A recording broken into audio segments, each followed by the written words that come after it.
Hello, hello, hello, everybody. Hi. Nice to see you, Peggle. Nice to see you, Koo. And of course, nice to see you as well, Stego. It's nice to see you, Kiki. Kiki's just making biscuits on me. Like, she just came up to visit me just a little bit ago. And she's probably gonna take up some space in front of my monitor, as she is wont to do. But yeah, I hope you are all doing well. No, don't chew on Shion, Kiki. She does not want to be chewed on.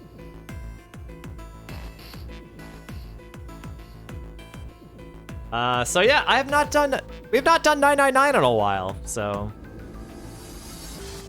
And honestly, it's high time I get back into it.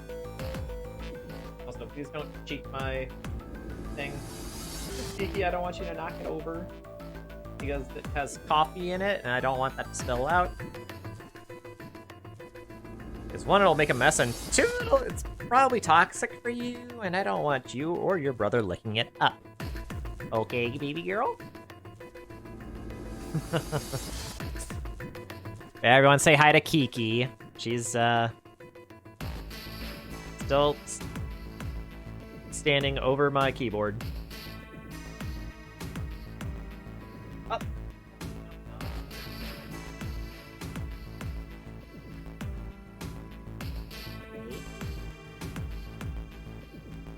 And now she's facing me while standing over my keyboard. Before her backside was facing.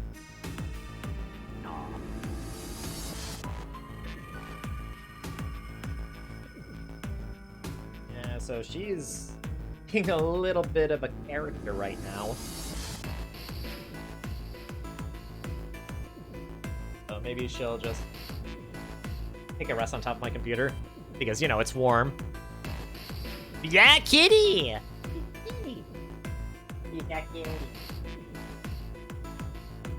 And she's purring. I can feel her purring. By holding up my thumb, like to her neck and all that. Gently, of course. I don't want to strangle the poor thing. All right. Oh boy, it's been a while since we've done this. I believe last time we made it to, like, do escape rooms.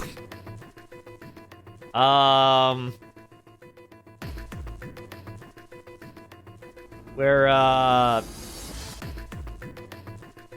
so there's actually going to be another set of 2 escape rooms that we've not done before, so we're just going to be doing that. And I think we're going to be getting to another bad ending. So, let's go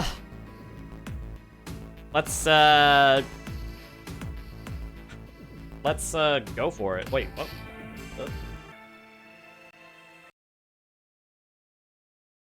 Let's get this started. Okay, everything sounds good, I hope. Maybe. Possibly. Yes, I would like to start where I last saved. Yeah! Also, I love that sound effect. I'm just loading up that thing, because they actually use the sound in AI, the Somnium files. So the first time I heard it, I was like, oh my god! So happy! Made me so happy. Alright, so we just started in here. This is the captain's cabin? I guess she doesn't really feel like talking. She's not really paying attention to anything, is she? Mine must be somewhere else. It's a wooden box. Maybe a case for letters? Hey, Clover, you ever write letters? Nothing. Shelves are lined with books. Let's see what's in this blue one. Something written on it. Chip's log. Ah. Oh my god! Yeah. Brings out my inner Chiyo-chan. New materials added to the file screen. Ship's log. We leave soon for a new journey across the sea. After leaving port, we head south and west. Turn southwest to steer around the continent that proceeded northwest. We made port, then changed our heading to the east for a time, and are now heading due north. Soon we will dock in the United Kingdom, the homeland of this vessel. Okay, you know what? I'm taking a screenshot of that. So I don't have to go back in later.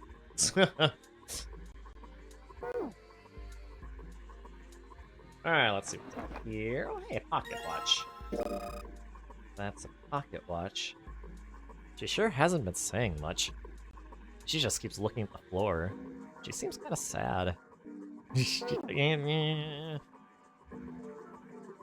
A voice he hadn't expected startled Junpei from his examination of the pocket watch. Oh, a pocket watch. Might I take a look at it? He spun around to find Ace standing in the doorway. Junpei shrugged and handed him the pocket watch. Hey man, what are you doing over in this room?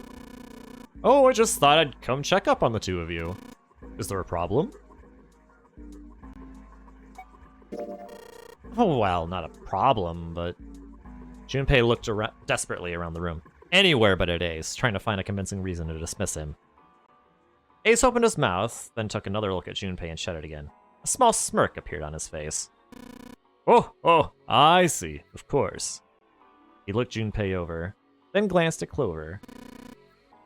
I apologize for the intrusion. Well, best of luck. Ace gave Junpei a knowing pat on the shoulder and left. For no reason he could fathom, Junpei's head began to hurt. A sharp, piercing pain. A sharp pain in his head. How much time passed? He wasn't sure. But he did notice when Ace strode through the door.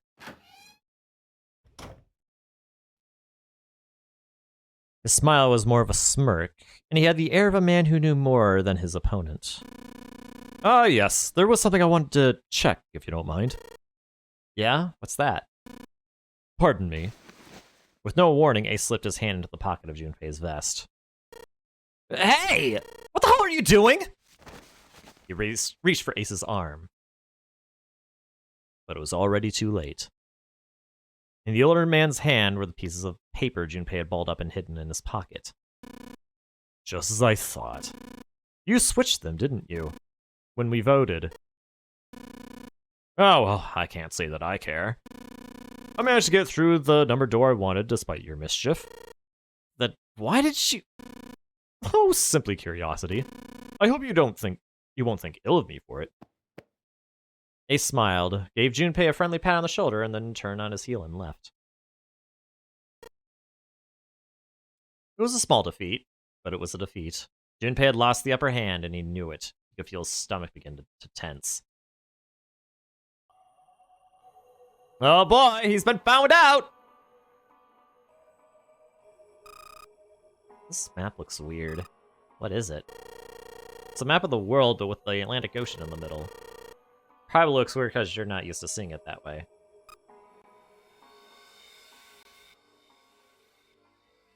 Not really going something on. Can I click these?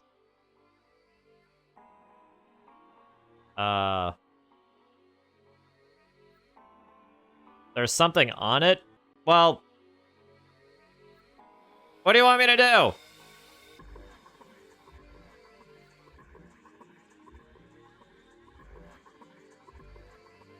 Is there a thing on it?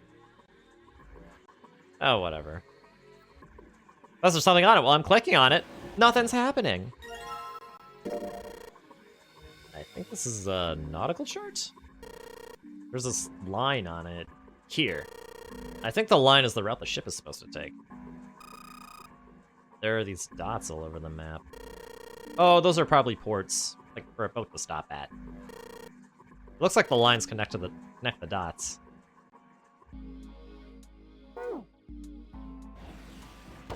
Okay.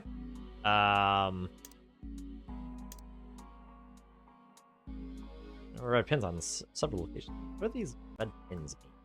Well, the nautical charts I picked up earlier, if a map like this one of them matches up to pins or something. Oh, what do you know? Looks like this one's a match to the pins. Okay, so we've got 7 locations connected by straight lines. Each one has a word next to it. That's probably the speed. Whoa!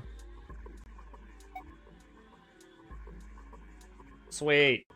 I can print the screen again, so I don't have to reference it again.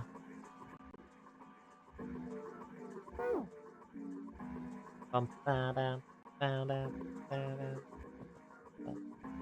that the door we came in? Junpei, are you trying to open that door? Get it.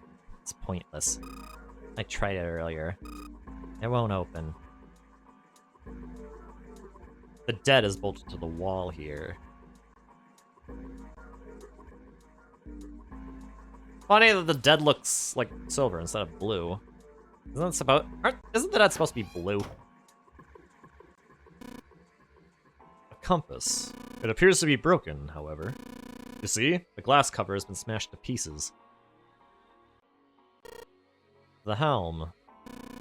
Well, steering wheel might be a more appropriate term.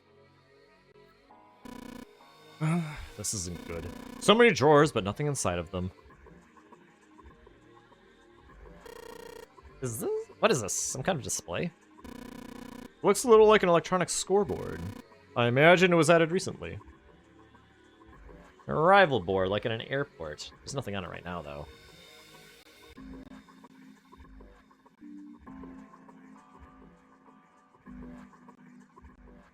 Okay.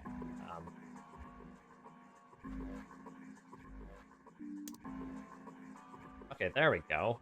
Finally. Some sort of square device embedded in this door.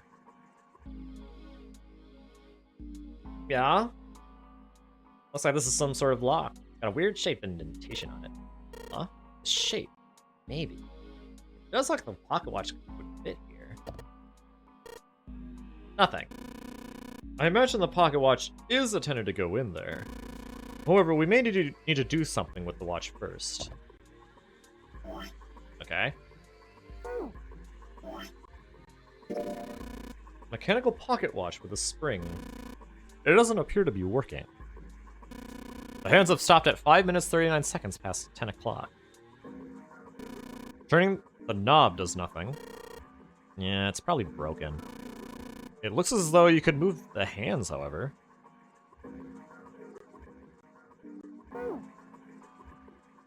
Okay.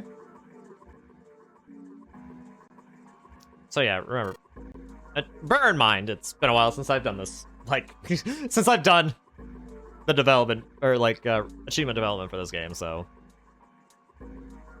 My memory of the solutions is still, pretty low. A desk. Anything in the drawers? Nope. Oh, hey. Compass. And what destiny does it point us to? I really hope you don't think that sounded cool. Poor Ace. Oh, poor Ace. An engine order telegraph. We use this on old ships to adjust the speed of the ship. Like the gear shift in a car? Well, it's a little different. This device doesn't connect directly to the engine. In short, it's a transmitter. The navigation officer uses it to set the speed of the ship, and it sends a signal to the engine. There's a handle on the top of it, which can be moved back and forth to... Hold on. Huh? There's no handle. You're right, there isn't. It looks as though it was deliberately removed.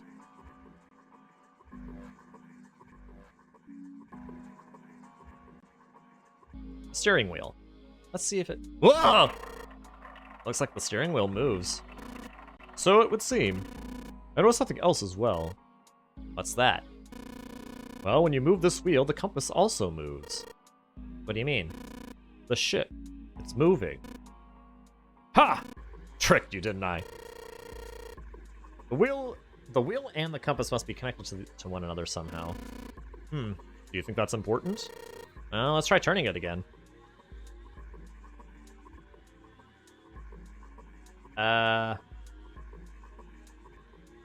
Wait.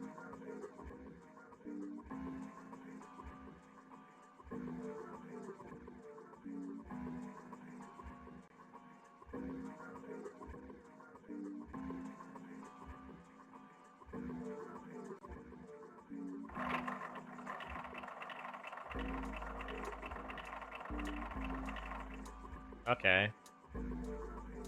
Okay, we're going south.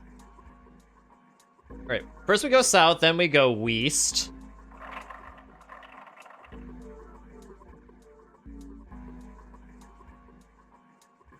And then we go southwest.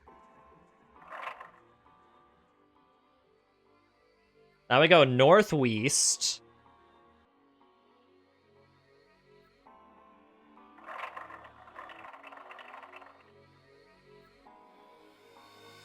Now we go east.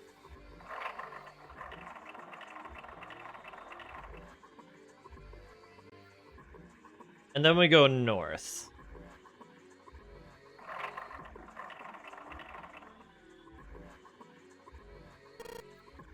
What the?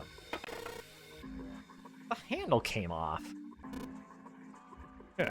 Stooping so low, are you, Zero? The handle that came off the steering wheel.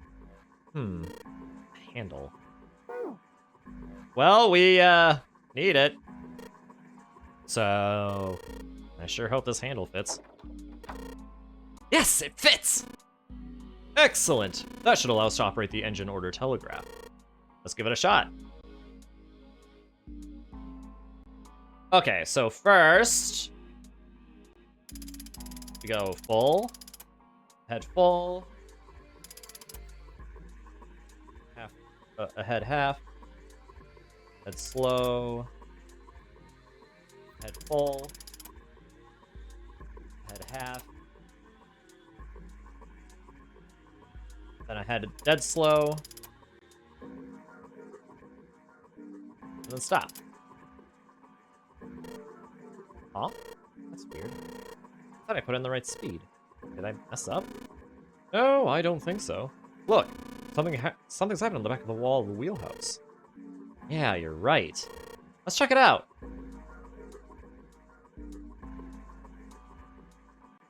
There's something on the wall that looks kind of like an arrival board.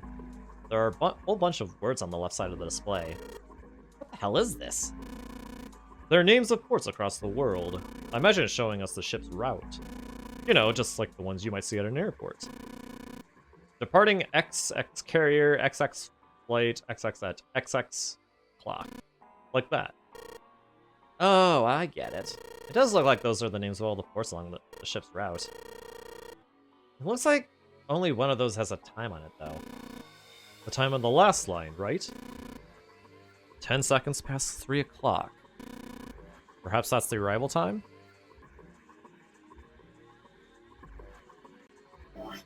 Okay, now do we look at this? You can only move the hands manually. The knob doesn't work.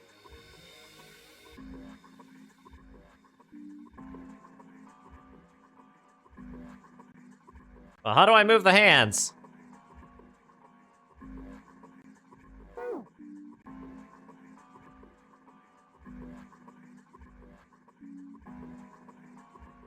I was supposed to lock watching this hole, but... Well, how am I supposed to... Broken compass. Looks like it'll be very useful. This thing won't budge. Feels like there's something keeping it in place. What would be the point of moving it? The ship has stopped. What would be the use of steering it?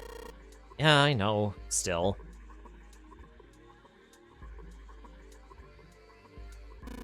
This room is just like the other one. Metal plates bolted over the windows. Heck, not just bolted. Looks like they've been welded on. No way in hell are we going to get those off anytime soon. Ah,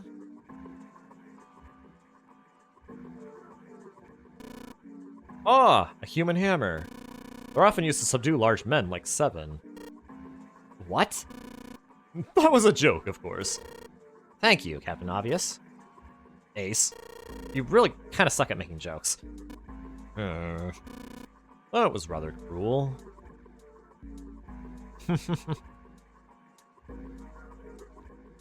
Oh, stop giving him such a hard time. Okay, are there any other things that I'm missing? Okay, no. Chair. A chair. Clover isn't talking much. Well, I guess that's understandable. I mean, she's been through a lot. Really, it's more surprising that she's still together enough to talk at all. There's a wooden box on the desk. Doesn't look very suspicious. Left drawer. Let's have a look. Nothing. Right drawer. Let's have a look. Nothing. Chair. Clover isn't very talkative. Looks kind of out of it. Is she thinking about Snake? Center drawer. Nothing in here anymore. Did I read this? There's a light bolted to the wall. Oh, that's a light. It looks like a bell. I don't think I need to spend any more time with this map. Okay. A light. Looks kind of like a wilted flower. Yeah, I feel like I've...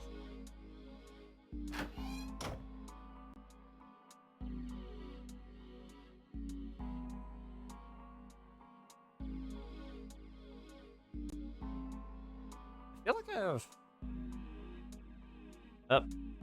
Stop it.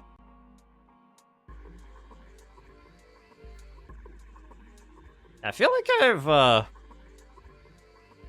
exhausted all the options in that first room.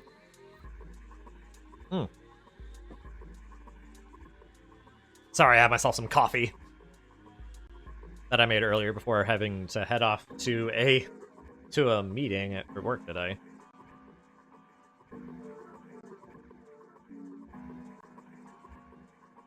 Digital scoreboard or something like that. On the left side, it's got the names of the ports the ship will stop at along its route. Last line says 10 seconds past 3 o'clock. That must be the estimated time of arrival at the final port. Oh, perhaps. Whoa, what's he doing? Excuse me, Junpei. Hey, he just took my pocket watch! Okay, so that's what I needed to do. Hey, what the hell are you doing? Just trust me.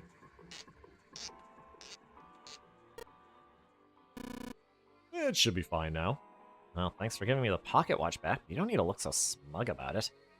Let's see what he... Oh, move the hands. 10 seconds past 3 o'clock.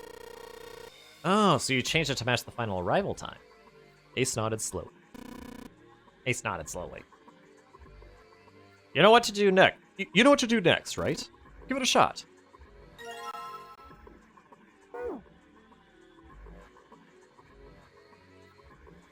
Looks like this is some sort of lock. Or check just like the pocket.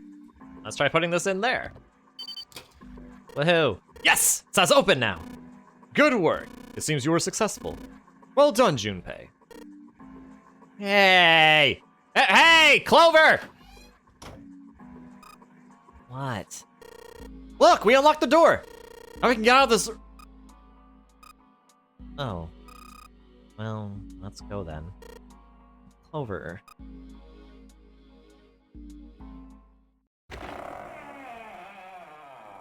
Well, we did it! This means I get an achievement, right? Do I get an achievement? I do! Onward to Treacherous Waters, which is the name of, you know, the name of the stream. Ha ha ha ha! It's almost like I did that on purpose or something! Anyway. The space they found themselves in outside of the wheelhouse was far too narrow to be called a hallway. On their left was a wooden door. Junpei pushed it open and stepped into the room beyond.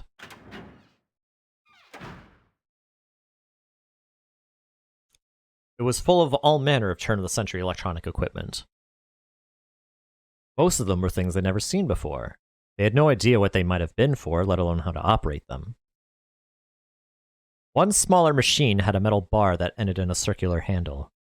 Ace seemed to recognize it. Oh yes, a telegraph key. These were used to transmit Morse code a long time ago. He turned and slowly took in the room. This must be the communication office. Across the room from the door they'd entered through was another door. A metal plaque was nailed to it. It read, Captain's Quarters. Captain's Quarters. That's what it says. Then, do you think... Wait, I forgot! Give me a second. Give me a second. Technical difficulties! Technical difficulties.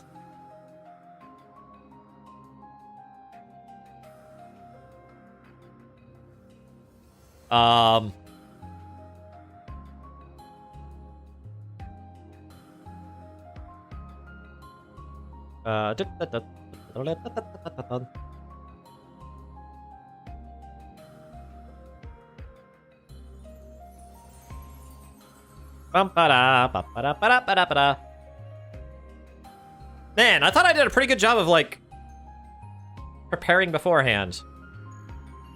No, but turns out there was something I forgot to do. Like, good lord.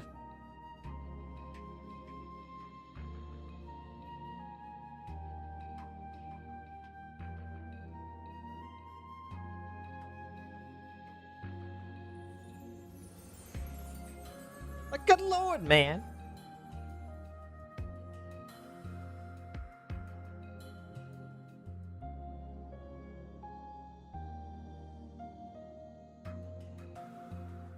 Okay, we should be good. I think we should be good. A little bit. I think we should be good. Okay. Everything sounds good. I can see the stuff in OBS. Okay, good. Good. The things I do for the art. I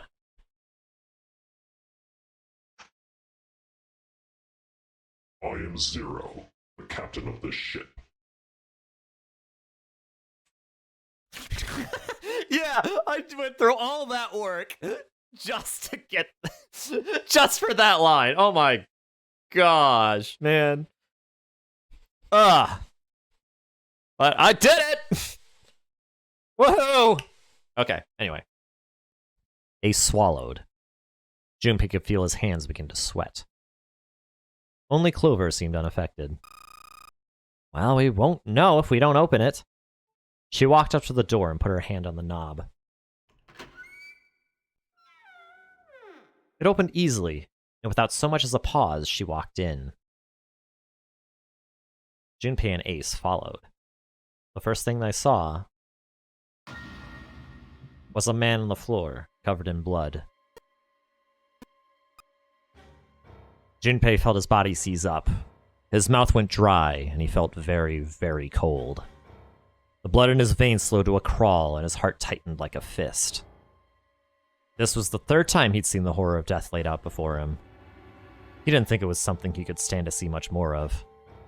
Still, he had begun to accept that whatever it was that he saw, whatever happened to him, was beyond his control. Whatever force controlled him was driven by a determination that he could not hope to match. A sense of helplessness, of desperation, washed over him. It left behind a feeling of utter emptiness that wormed its way through his body like acid. Then he realized he had yet to check the man's pulse. Perhaps he was still alive. Fueled by that spark of hope, Junpei ran to the man's body, and his heart fell. His fingers on the man's neck felt no pulse. His pupils had dilated, and he wasn't breathing. Junpei lifted the man's already stiff body. There was a deep red wound on his chest. Junpei did not have to wonder long at what could have made such a wound. For lying next to the corpse was an axe. The entire blade of it was drenched in bright red blood. From the shape of the man's wound, there could be no doubt that it had been made by the axe. Junpei looked at the body again. A lake of blood stretched out around it. It was wearing the clothes of the ship's captain, although they were stained with blood. A captain. Did that mean that this man was Zero? On his left hand was a bracelet. And around the bracelet was Zero. It was only then that Junpei noticed the stench of blood that filled the room. He couldn't help but laugh. There was nothing else for him to say. It was too simple, too obvious, too straightforward. If there hadn't been a dead man on the floor, Junpei might have thought it a joke.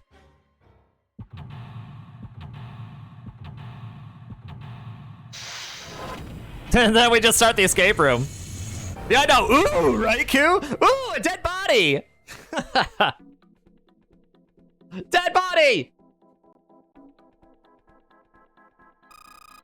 There's blood on the chair. Do you think this was the dead guy's... Yeah, probably.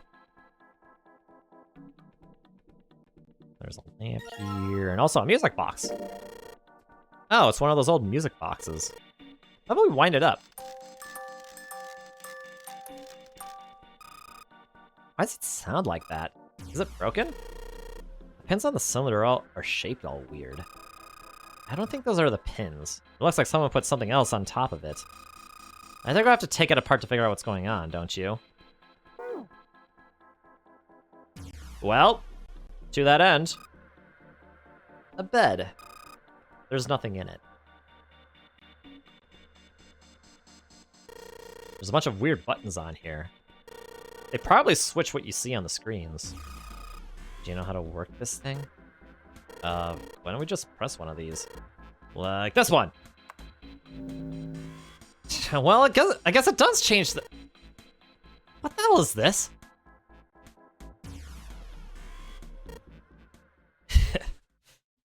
Junpei snorted with grim humor for the second time since he'd come into the room. The 4 screens along the bottom had a single letter each, spelling out Z-E-R-O. Junpei felt as though he was being mocked. The real villain was somewhere, laughing at him. What do you think? He turned to Clover, who was standing next to him. Her voice was almost too low to hear. Nothing. It seemed that she cared about little. Of course, Junpei could hardly blame her. Given the strain she was surely under, Junpei was somewhat surprised she had responded at all. Still, he had to ask. He gestured toward the corpse. What about him? Do you think that's really Zero? Clover shook her head weakly. There's no way that's him. Didn't I tell you already? Zero is one of us. Yeah, right. I know it's important to figure out who this guy is, but I think we should figure out how to get out of here first. But, please, I don't want to waste any more time.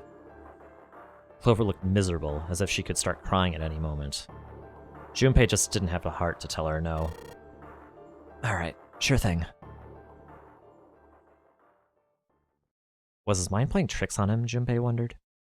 For a moment, he could have sworn he'd seen Clover smile.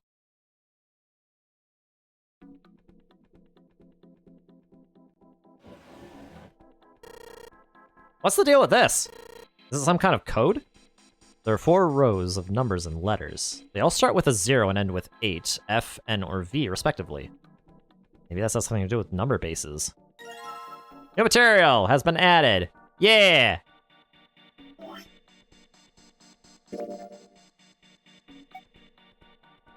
Alright, so... the first row is base 9. Oh, oops. 10 and base 10 is written as A in hexadecimal. Therefore, 11 is B, 12 is C, 13 is D, 4 is E, and so on. This chart showed the rules for each numeral system. Yep. So, first one is base 9, second one is hexadecimal. The other is base...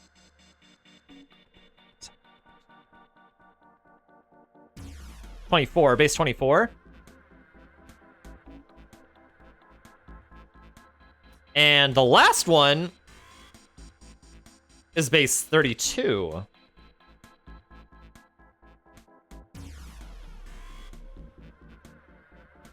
Or, wait, no. Base 36, actually. Because you have 10 numerals and 22 letters. Oh, wait, it is base 32. What am I? I'm so dumb. I can math, I swear. I swear I can math. Hey, isn't the door on that screen the one right behind us? You're right. So whatever that camera sees is sent to the screen in real time.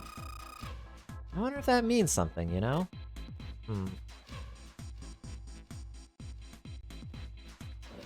Oh wait, I already opened that. That's right.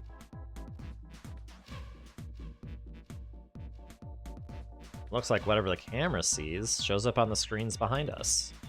Yeah, so if I put my hand here in front of it, it shows up in the middle top screen back there. Got a short lifeline, Junpei. Hey, mind your own business! There's a plaque on the door, but it doesn't say anything. Okay, that's... Combination goes out of there. Or like, that's the way out. Almost assuredly. Ah, small screwdrivers. Okay, so we can combine these two. Alright, this screwdriver ought to make short work of this music box. And it does! Looks to be a cylinder for a music box. There are a number of pins and some pieces of metal that look rather like fans attached to it. Uh-huh. Sure does. And ink! Oh boy! Ink! Like I'm playing Splatoon all over again. Only I'm trying to also not die. Which, I mean, I guess that's also like Splatoon. It's an old telegraph machine. Nothing suspicious here. I'll be honest, I have no idea how it works.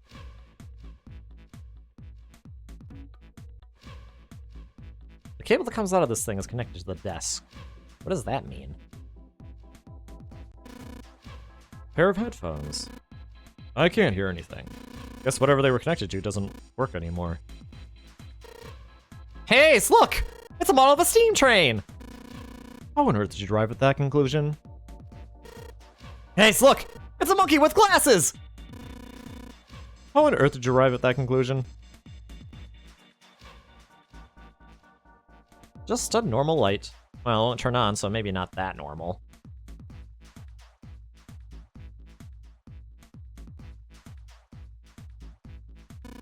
A clock mounted on the wall. The hands aren't moving. No surprise that the time is wrong then, I suppose. There's nothing on the back. Look, a hook. That wasn't a joke! I know, man. Junpei, what are you doing? You searched the wheelhouse from top to bottom. There's no reason to go back. In fact, don't you think it would be wise to investigate the captain's quarters? I think we ought to check both rooms, don't you?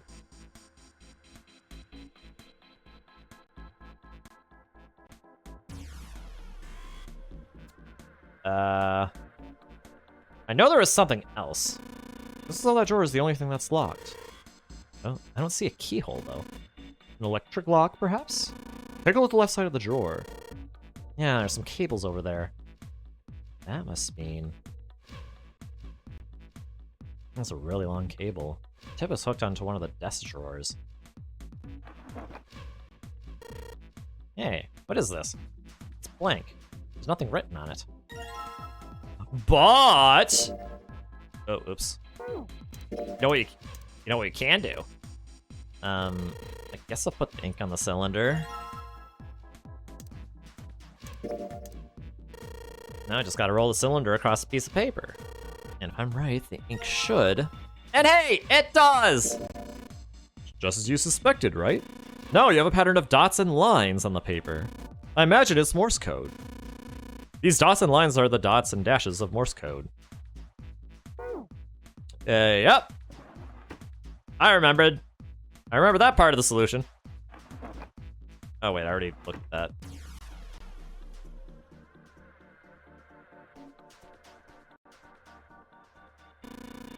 An early telecommunications device, most likely used to transmit a radio signal of some sort. I experimented with it earlier, but to no avail. I imagine it's broken.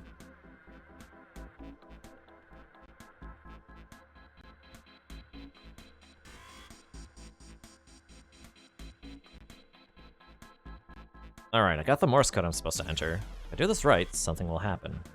I hope. Alright, let's give this a shot! Alright. Dit, da, da. Dit, da,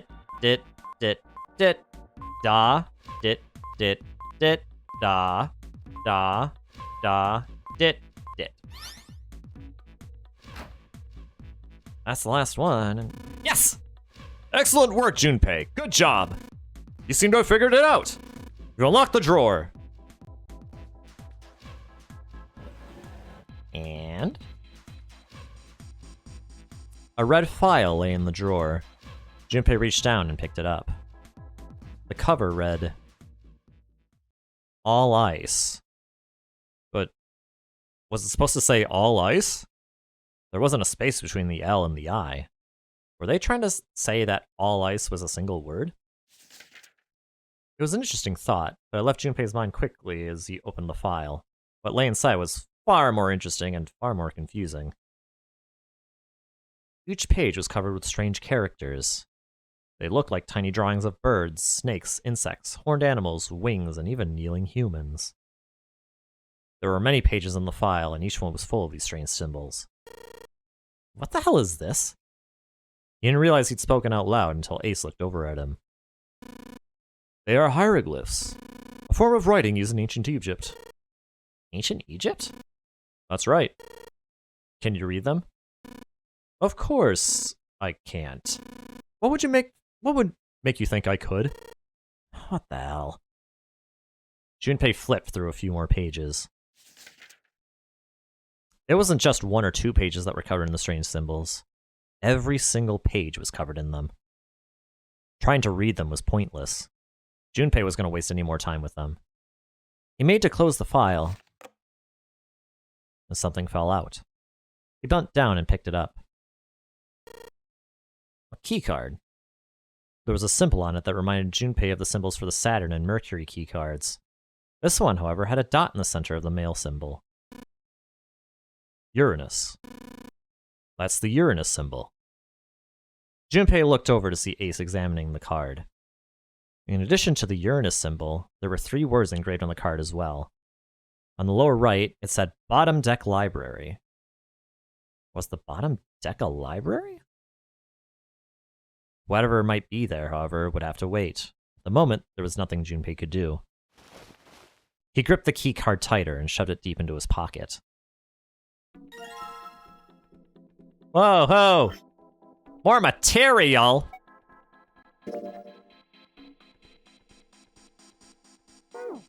It's just a repeat of stuff we already know. A unique key. A key with a letter case. It isn't metal. I guess it would be ceramic. Junpei, have you found a keyhole that might fit it? I don't think I certainly didn't find any... I don't think I found any keyholes at all.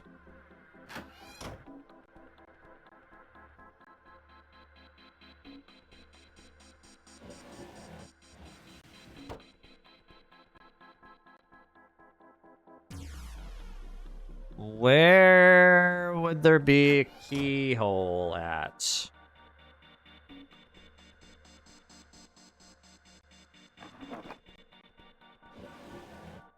I don't even... Yeah, I just don't even... I forget where the keyhole could be. Whatever it is, it doesn't work.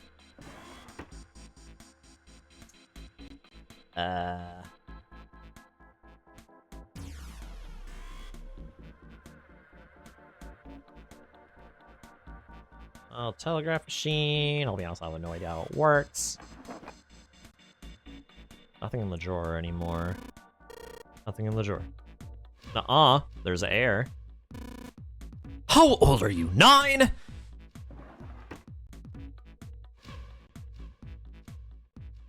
Hey, he said a part of the name of the game. Wait, actually, small table. It's a lamp, but it doesn't turn on. I don't think there's anything special about it.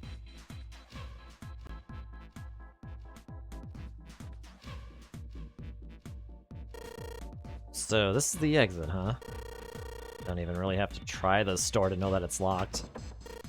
I knew it. Oh, hey! Oh, okay. Yeah. Control panel for the electronic lock. Looks like it's got a keyhole on the bottom. A keyhole on the bottom right. Maybe the key I got earlier. Sweet! Just had to put that key in and now it's on. Junpei, look! There's a minus sign on the screen. There are 8 of them. That probably means we gotta put in 8 digits. Do you think you can figure it out? Yes! Yeah!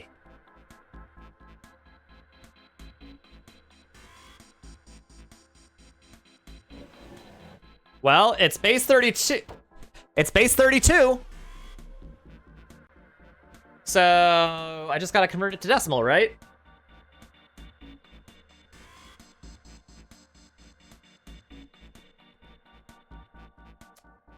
I'm just gonna run this through a calculator.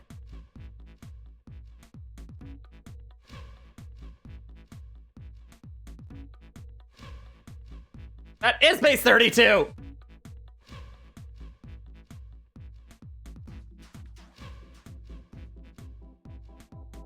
Come on, man, that is base 32!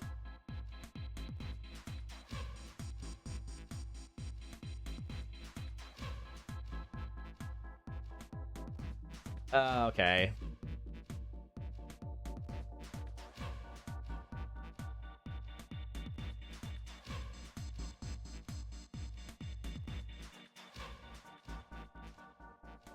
That's... Oh! I have to use capital letters. Right. Wait, really?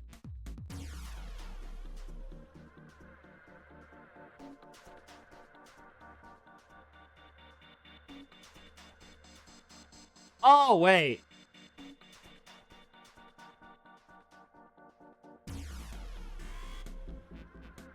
Base 36. Never mind.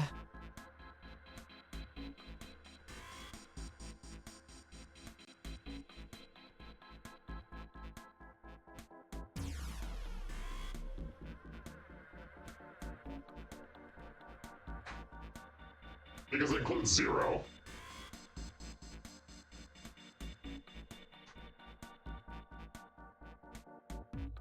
Okay.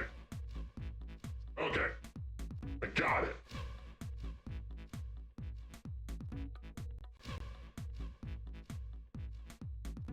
So it should be 0. 8 digits, huh? Let's put in the 8-digit number. I just press E to enter it. If I mess up, I guess I just press C.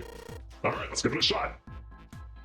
Alright, so it'd be 0, 1, 6, 5, 2, 1, 0, 0.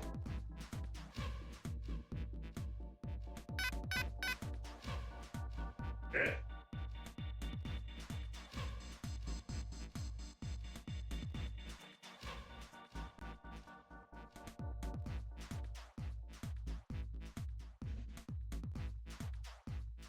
Okay, what if? 1, 6, 5, 2, 1, 0, 0. What if I just put in 7? Nope. Okay. Isn't it not base 36? What's the passcode? I'm sure I've switched every part of this room by now.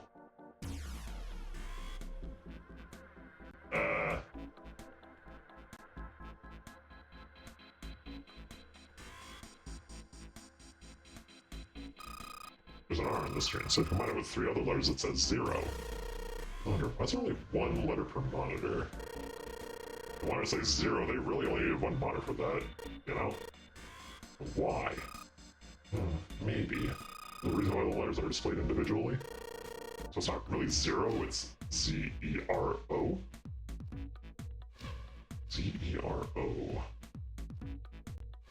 Hold on, let me look at the file again.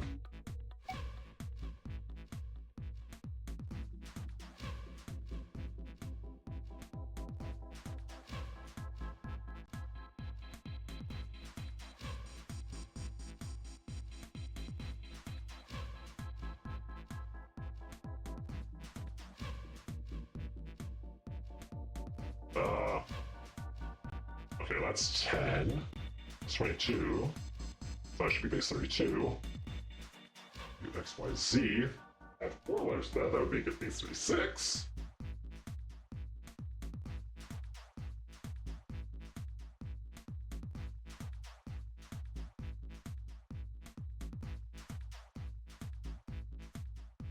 And Z-E-R-O,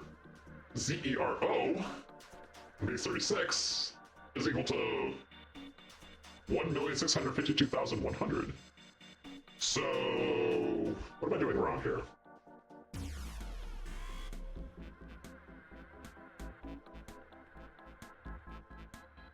like, that's 7 characters. Like, that's 7 numbers.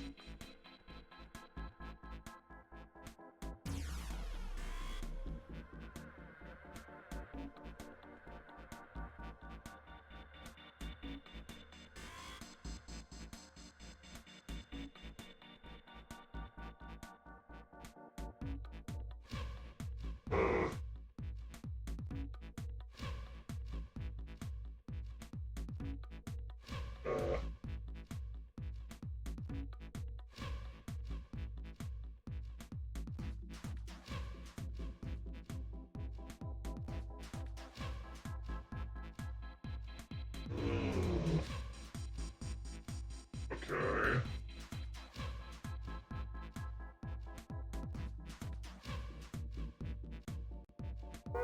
Hold on. Let's switch on this one screen. Let's see what happens on flip on these switches. Nothing. This way doesn't work anymore. An old school CRT screen. There's nothing on it but static. Black on the door, but doesn't say anything.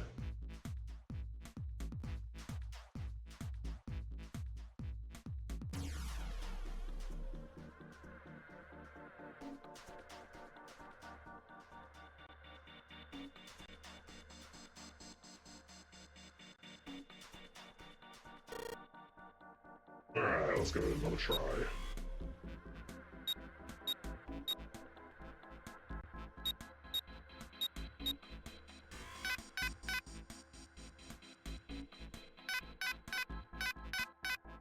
Alright, I think I need to check the walkthrough here. This doesn't make any sense. Like, that should work.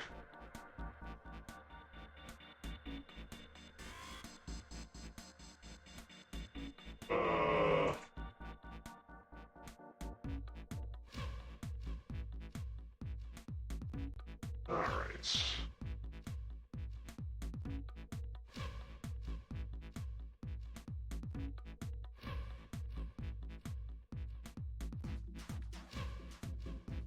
Wait, what?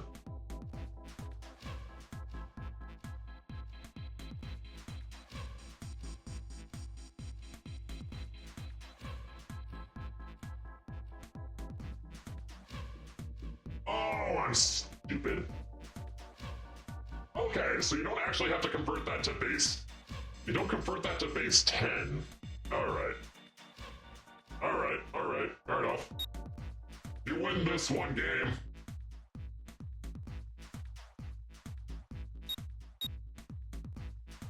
Okay, use 12.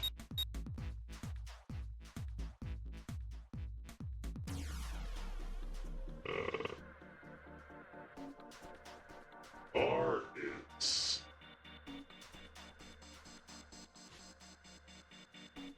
R is the 18th letter.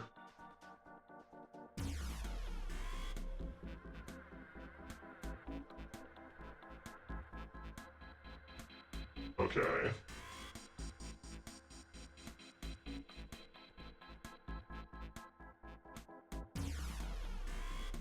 Which means it represents 17, right? Because we're counting from 0.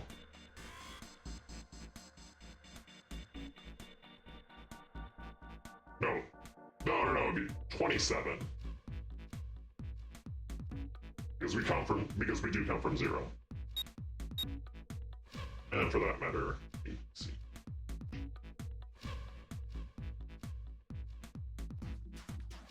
$14. So that would be 23. Right.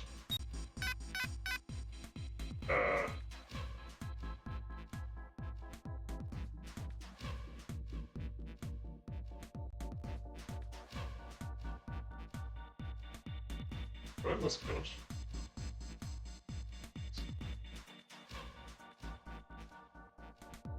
Oh, it's 15. I thought it was 14. Gosh dang it, I miscounted.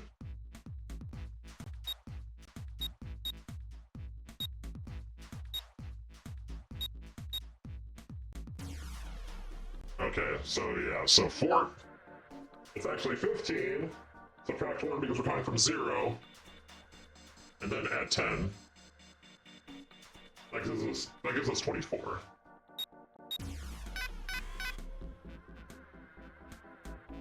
Oh, wait. I put in the right number.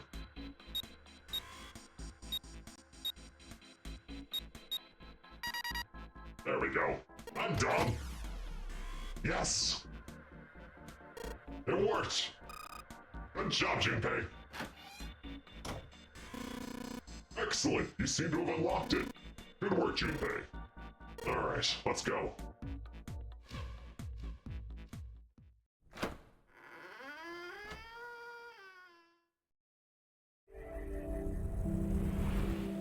Hey, we found it! We found it! We found it! Also, why is my... Hold on. Why is my mic volume, like, there? Hold on.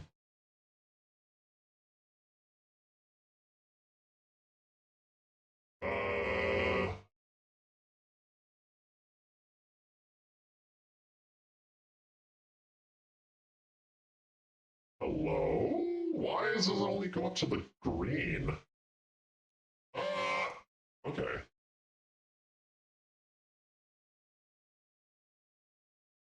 Is it my compressor? Testing, testing, testing. Testing! Testing! Testing! Okay.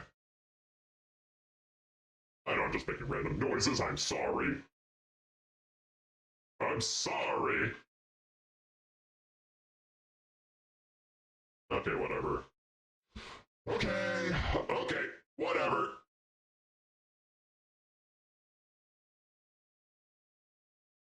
Whatever. Maybe it's my microphone game?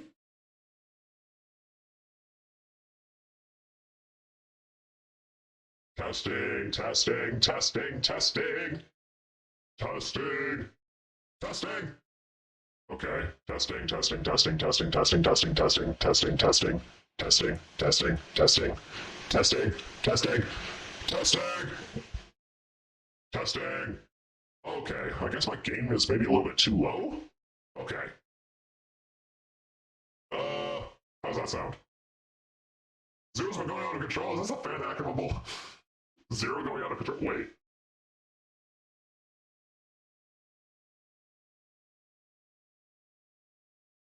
How long has that been on? I do not remember pressing that button. Gosh dang it.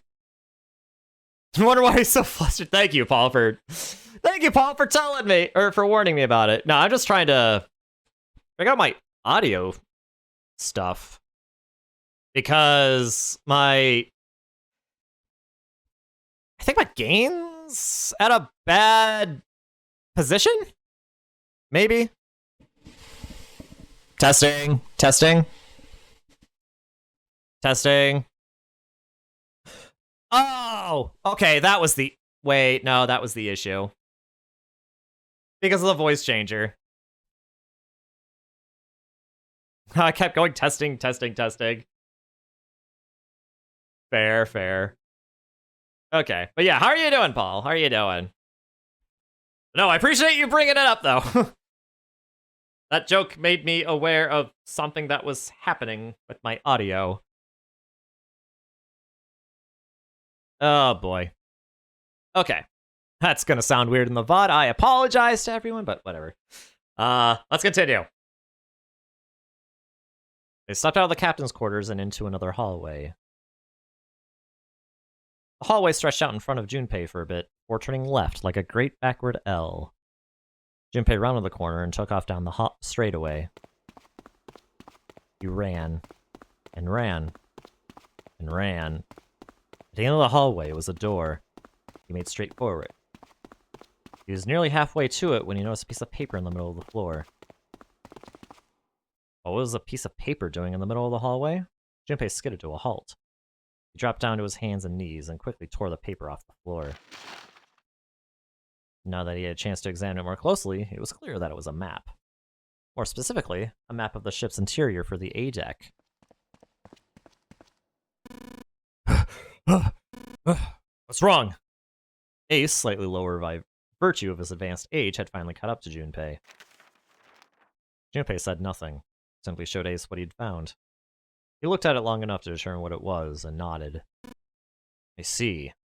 With that, he began running again past Junpei. Junpei shoved the map into his pocket, and got up to follow Ace, but something stopped him. Hey, where's Clover? He turned around. Clover was nowhere to be seen. Damn it! What the hell is she up to? Junpei muttered angrily under his breath and took off back the way he'd come. And all you're always doing phenomenal when a Zero Escape stream happens. Yeah! You just found out about it too late, because Peggle said you're unable to have a consistent schedule for this game. Yeah, it's... Well, partly because, you know, when Splatoon stuff happens, like with the team, and it happens on Tuesdays. Yeah, I do that, but also I want to mix things up. So it's not just Mochi Storytime all the time. You know. So it's an occasional thing. It's an occasional thing. But I would like to get this done so I can do other Mochi Storytime stuff. Like reading fanfiction! I also need to check to see if that... I have to check to see if that other fanfic's been relisted, but anyway, that's future Mochi's problem. As he stopped around the corner, he saw her. She was standing in front of the door to the captain's quarters, her hand on the doorknob. As Junpei watched, she closed it, gently and quietly. What the hell are you doing? Nothing. What do you mean, nothing? Clover had unconsciously put her hands over the pockets of her jacket, as if trying to hide something. What the hell is that? What? You've got something in your pocket. What is it? Oh, this? This is... I wonder. What the hell? Come on, we gotta hurry! With that, Clover ran straight past the somewhat confused Junpei. As she did, he caught a glimpse of her back. Sticking up from her collar, it was something that looked like a big wooden stick. Hey, Clover, what's that? The hell's that thing on your back? She didn't respond. Instead, she quickly turned the corner and disappeared. Junpei did his best to convince himself that it would make sense later, and ran off after Clover.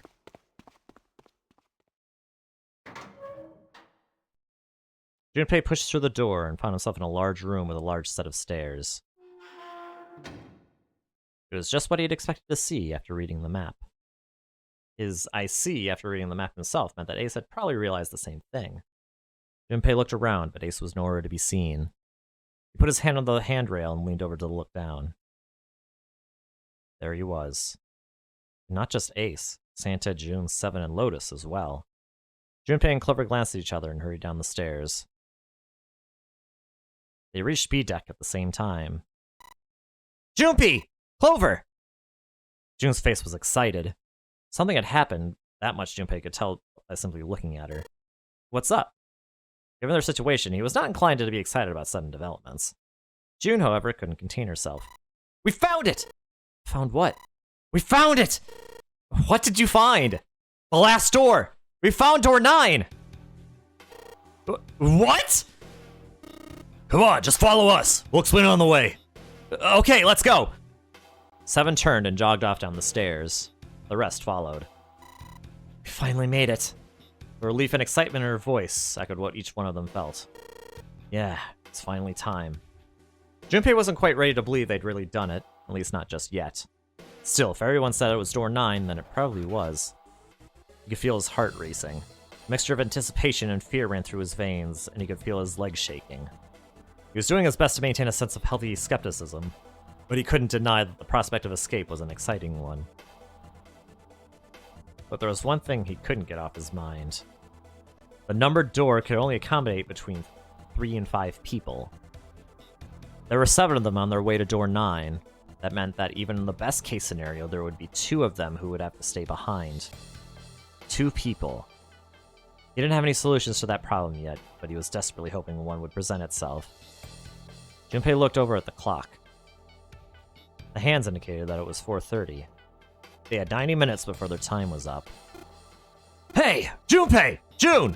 What the hell are you two doing? Hurry it up! Santa's voice jolted Junpei out of his reverie. Let's go, Junpei! June took off down the stairs, jogging as quickly as she could. Junpei followed. They were quiet for a while, until... They had just reached C deck when Clover spoke. Hey, what about door 2? Everyone else stopped. They all turned to look at Clover. 7 spoke. What about door 2? Door 2's the only one we haven't gone through it, I mean. Yes, that is true. You guys okay with that? Not investigating it, I mean. So what? We found door 9. We don't need any of the other doors. What's the point? What's the point in going to door 9? We can't all go through it, can we? Then we should do what we have to do before we go any further. It's like a jigsaw puzzle. Best way to finish it quickly is to do the border pieces first. You know? Or what? Think all 7 of us should go to door 9? And then we argue over who stays behind and who gets to go? Do we really want to do that again? Who knows? We check out door 2, maybe we'll find something. Maybe we can find a way to get all of us out. I don't know what might be in there. We might not find anything. But don't you think it'd be better to at least have a look?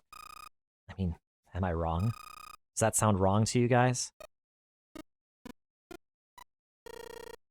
Yeah, you do have a point.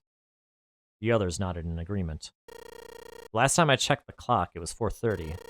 It's not like we've got a lot of time, but if we're quick about it, we might have time to take a look. You're right.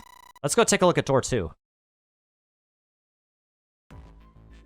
They were back in front of the elevator. Nearby was the large hospital room. The elevator could take them down to door 2. After a few minutes of discussion, they decided that Clover, Santa, June, and 7 would go. 4 plus 3 plus 6 plus 7 equals 20, becomes 2 plus 0 equals 2. Alright, let's get going. I'll see you later. Okay, careful. Since you love story-driven games so much, what are your thoughts on the Life is Strange series? I played the first one and I loved it. A lot. I have not played any of the others yet, though. They're kind of on my to-do list. I just haven't gotten to them yet. They climbed into the elevator, and Junpei listened to it creak and rattle its way to the bottom deck. Only Junpei, Ace, and Lotus were left. As the elevator rumbled out of sight, Ace spoke. Lotus, would you be so kind as to go with me? Go with you? I didn't think people still talked that way outside of the 1950s. Well, I'm a mother. Would that be a problem for you? That wasn't what I meant to... I was hoping you would come with me. Seriously, though, I was kidding. So where was it you wanted to take me? There's something I wanted to show you. Hey, man, what the hell? I'm not important enough? Well, it's not like that. Once I've shown Lotus, I'll show you. Really? Of course. Ace's smile was friendly. Fine. Do whatever you want. Thank you. Are you coming, Lotus? Fine. Doesn't look like they're going to be back anytime soon. I might as well go see whatever it is you think is so important. Thank you. Well then, shall we go? Ace turned and began to walk. Lotus followed. They disappeared into the hallway on the left.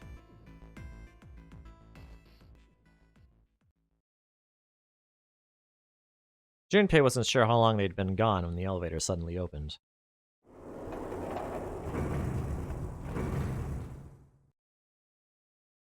A single person stood there. Clover.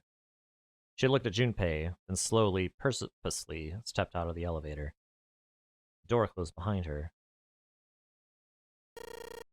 Where's everybody else? What happened? She didn't answer. Instead, her eyes swept the room and then settled on Junpei. Where are Ace and Lotus? Junpei explained what had happened. Oh. Then they went over there? Her voice was small and timid. Yeah, I think so. He repeated his earlier question. So where are June and Sanus and 7? Why aren't they with you? You really want to know? There was something wrong with her smile.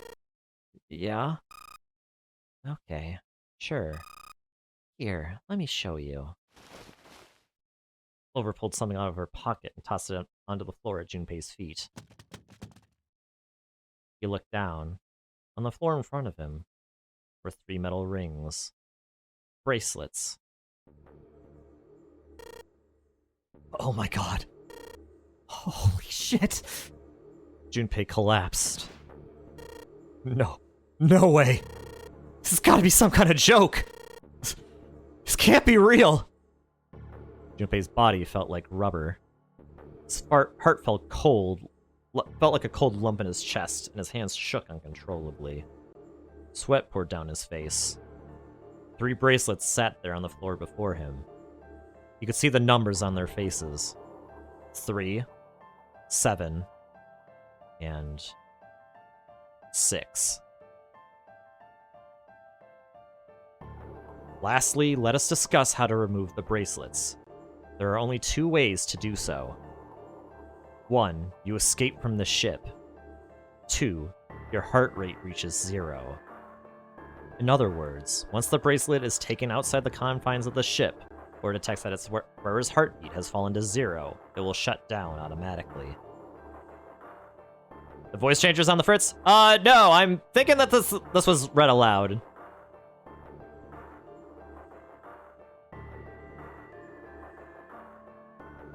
So no, this is intentional.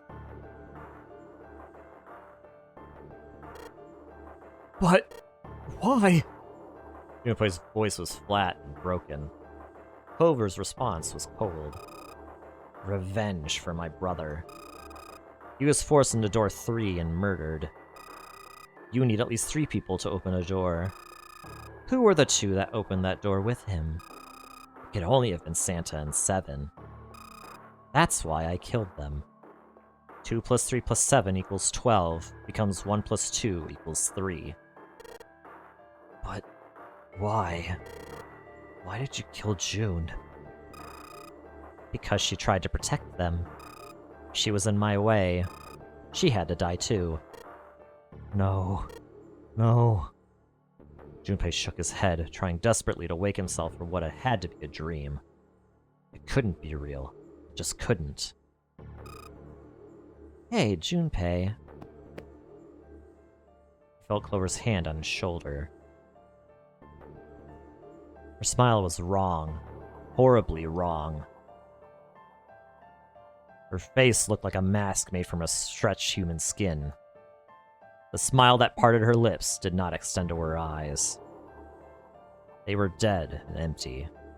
The girl in front of him was no longer the Clover he had known. Perhaps she was not even human. Let's go. Her hand reached out toward him. Let's get out of here. Let's leave this ship. What the hell are you talking about? To open a numbered door. Yes, I know. You need at least 3 people. But as long as we have this... Once again, Clover reached into her pocket and pulled something out. It was another bracelet. Junpei could see the number on the face. 0. 0. You've got something in your pocket. What is it? Oh, this? This is... See? You get it now? If we have the 0 bracelet, we can leave. You and I can open door 9 with just the 2 of us. 4 plus 5 plus 0 equals 9. See? So let's go! Come on! Hurry up! She shoved out her hand again. Junpei looked up at Clover. She had the face of a demon. But there was something else. There was a holy light that surrounded her. She was both a fierce god and a benevolent goddess filled with love. Junpei? Her voice was soft. Her eyes weren't empty anymore. They were deep. So deep, Junpei could feel himself falling into them. He felt dizzy. There was something oddly bewitching about her. His mind was beginning to crack, and his heart began to melt. Junpei? The hand she was offering him. It looked so soft, so inviting. Junpei reached out with his own trembling hand and closed it over hers.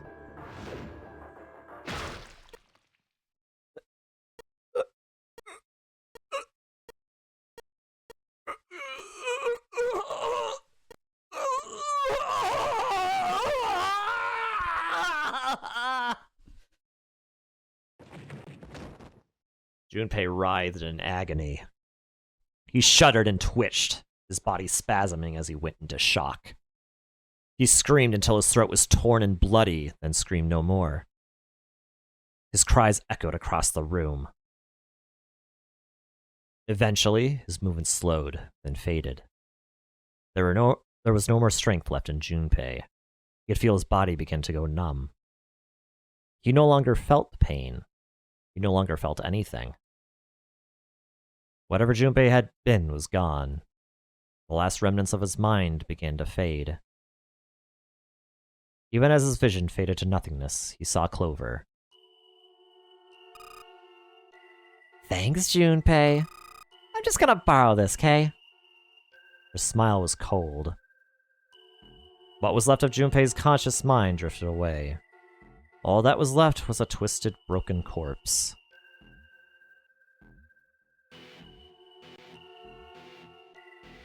Yeah, that was... yeah! That was the axe ending, everybody! The most infamous ending in 999. And we did it! And we get an achievement for it. Et tu, amica, is what it's called. Which means, you too, friend, in Latin. Alright, so, that was the axe ending.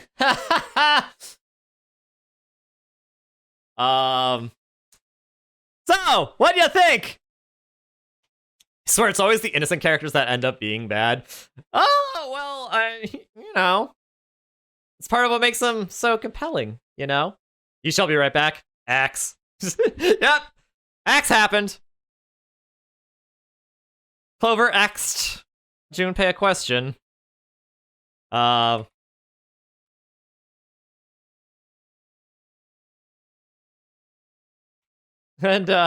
well,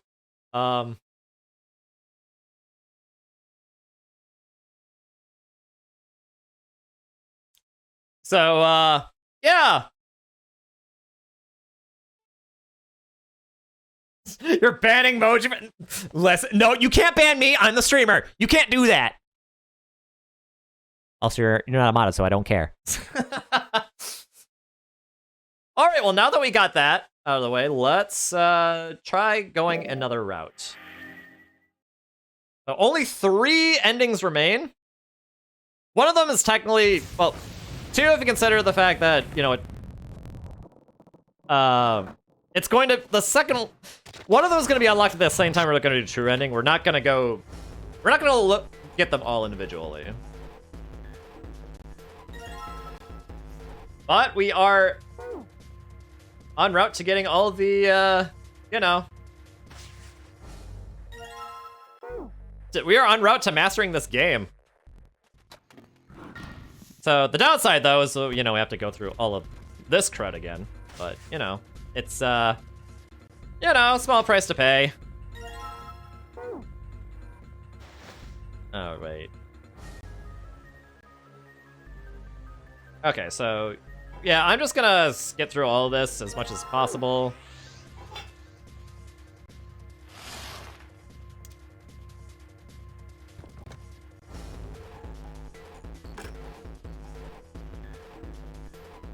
Okay.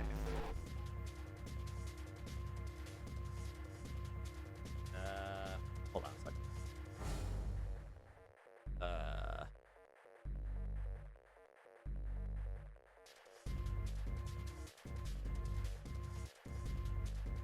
Okay, yeah, it's 7:45.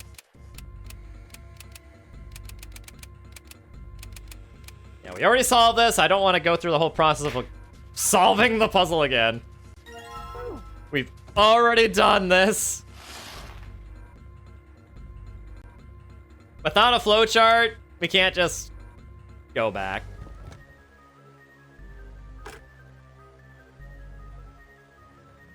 Alright. That's the other combination. Okay, now we have the cards. Don't want that. Now we go over to the red here. I mean, it's basically red. All right.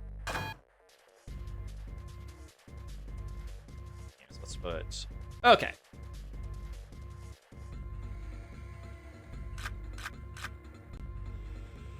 Wait.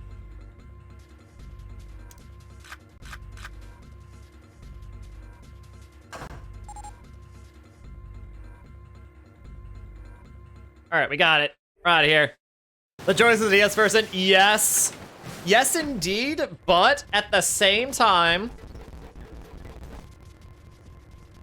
I still think it's worth it for the presentation.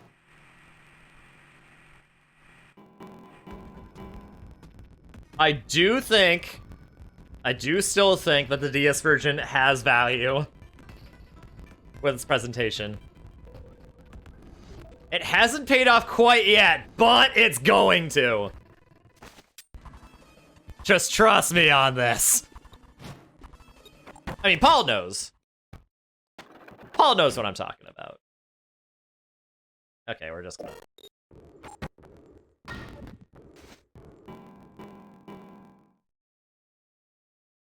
okay, we're just gonna go through all this.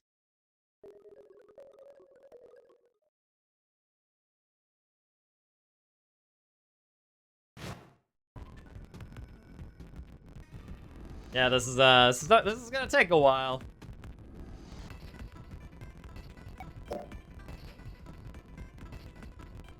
Okay. So what we need to do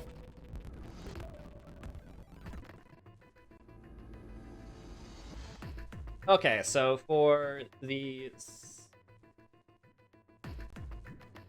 Okay, so for the next part, we're going to be unlocking a required ending now. There is a required ending you need to get before you can get the true ending. So we're going to be going for that now. We did already go through this door before. So I'm still going to try to zip through it. So it may take a little while for us to get back to where we were before, but you know.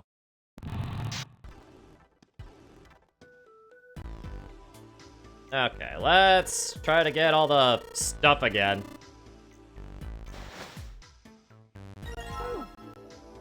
You know the order of both required endings? Yes. Well, kind of. It depends. I have a general idea of what needs to be done, which I don't trust enough to just, you know, rely on by memory. So I'm using a walkthrough to make sure that, you know, I'm not doing anything redundant. I mean, I am doing something redundant, but I also want to get, you know, all the endings because I get achievements as I go through the game. You know, because I actually developed the achievement set for this on Retro Achievements.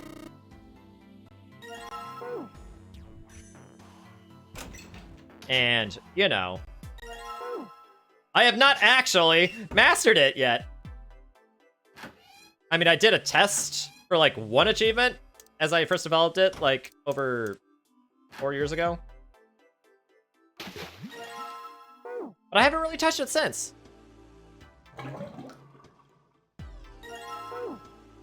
And it will have the honor of being my second mastery on Retro Achievements. So, you know, that's fun.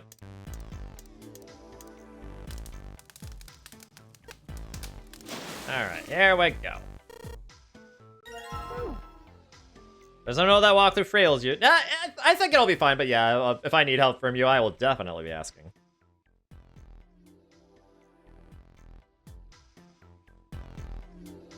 But no, that's I have a pretty good idea of what needs to be done, even without the walkthrough a little bit. Although, I mean, I think There's one part of the walkthrough that like kind of gives away like the path I need to do. So it's like, I just have to remember 5, 8, and 6. Oh, okay, that's the map. And How it feels when Mochi does not say hi to you, lol. how it feels? What do you mean? Oh. Sorry, Shino, I just didn't notice that you said something. Sorry. Your city is really foggy and you hope no one gets thrown into a TV. Oh, true. Okay. Did someone ever appear to you? Did you watch TV at midnight before? Let's see if someone was in there. If you didn't see anybody, they're fine. They are absolutely fine. Persona 4 reference? Yes, indeed. But no, hi, Shino. How are you doing? How are you doing?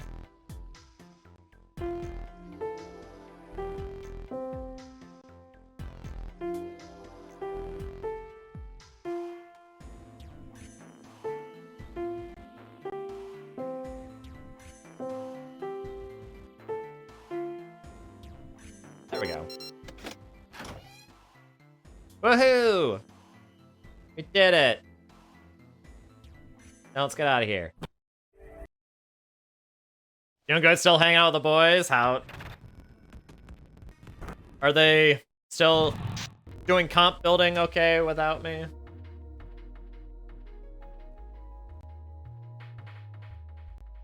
Tell them I said hi. Or if they're lurking here. Hi. Hi, everybody.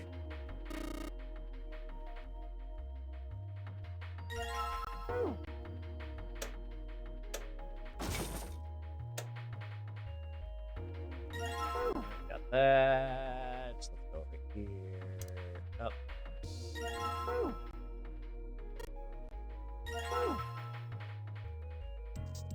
Okay, let's just here then.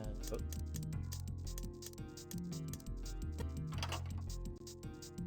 All right.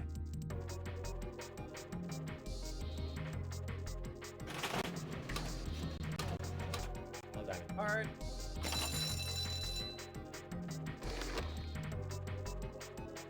All right, we got the key and the cord. Now let's go over to the Baccarat table.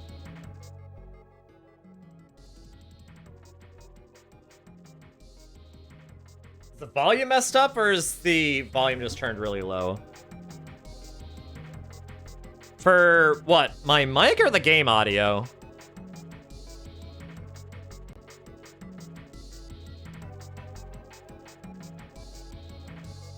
Oh,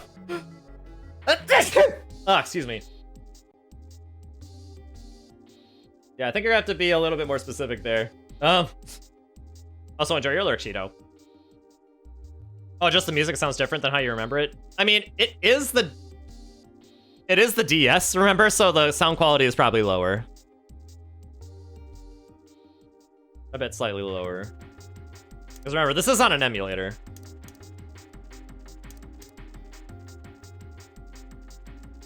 So, I mean, that's my guess. But also, I guess it is kind of a little bit low, too. But I don't want it to overpower anything.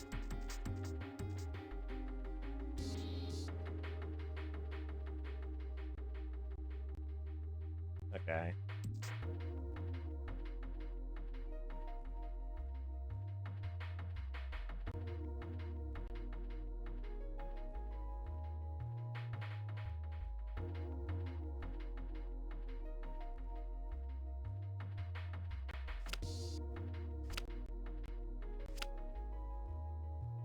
We did it.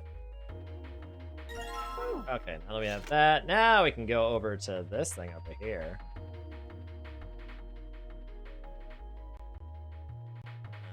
Put in the 8 that we got from the Baccarat table, and then we just put in the remaining 3 cards.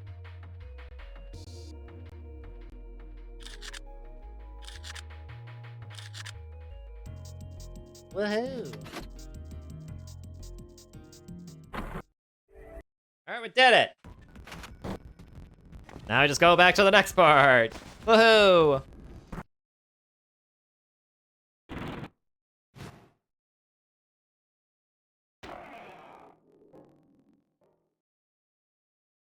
As long as that song plays properly, you'll be happy. Well, it should.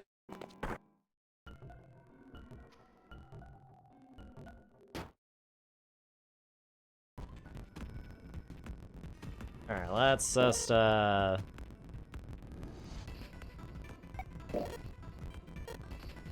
let's just,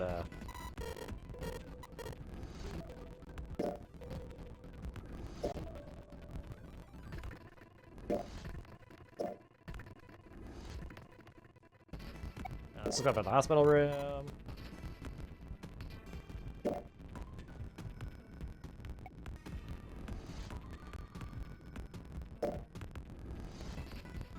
It really doesn't matter. Let's finish searching.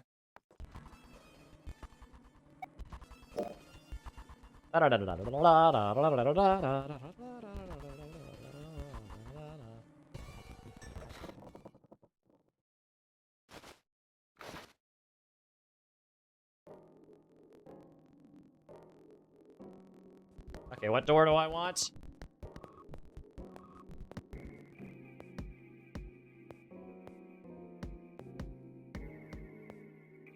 Okay, gotta be door 8 for the next one.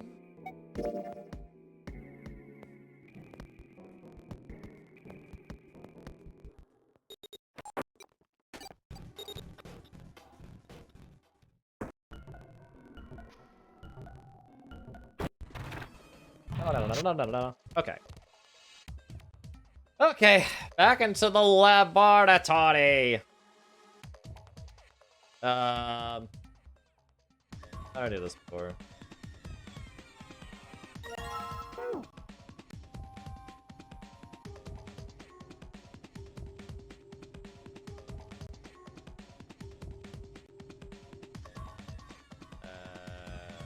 Block. You know what that means? Fish!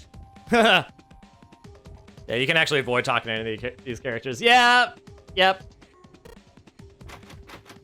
I was just trying to go with what I was doing before.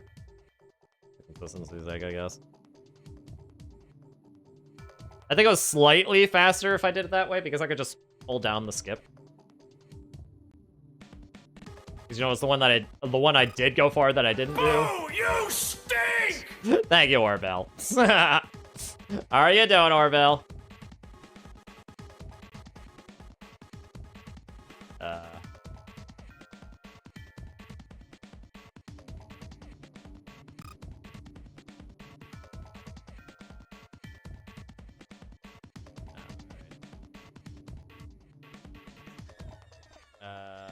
All right.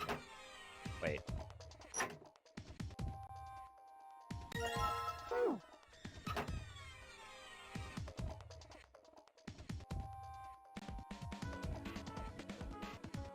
Okay, now look at this. Okay, look at here.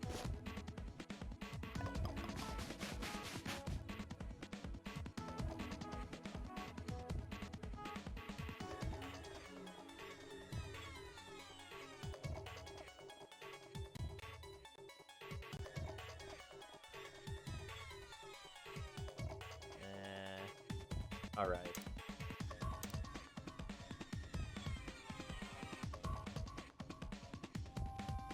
Oh.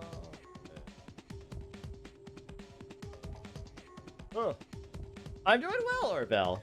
I'm just trying to speed run this a little bit.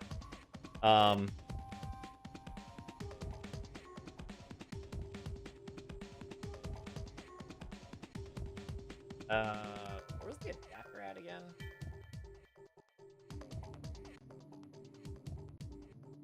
I forget where the adapter is.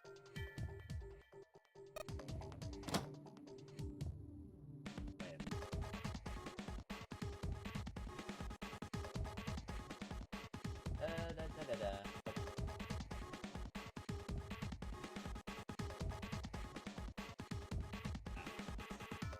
But how come I was on the right page?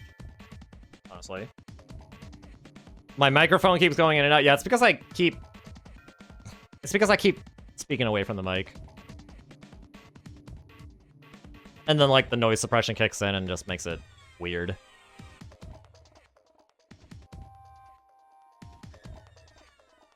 And also, sometimes I just talk quietly, too. I don't really intend to really say anything there, so, like, the stuff I say when I mumble is not really all that important.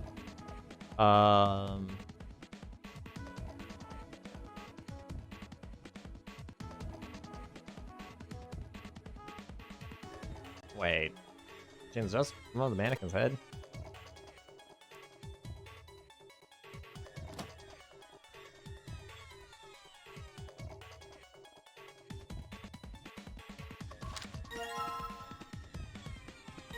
There we go. Alright, let's combine the two. Good. Oh boy.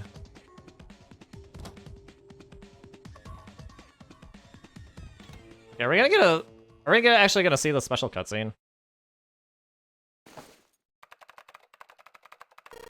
Oh yeah, and that's you know, okay. Yeah, we're actually gonna get more dialogue here. Because we're actually going the path of the safe ending.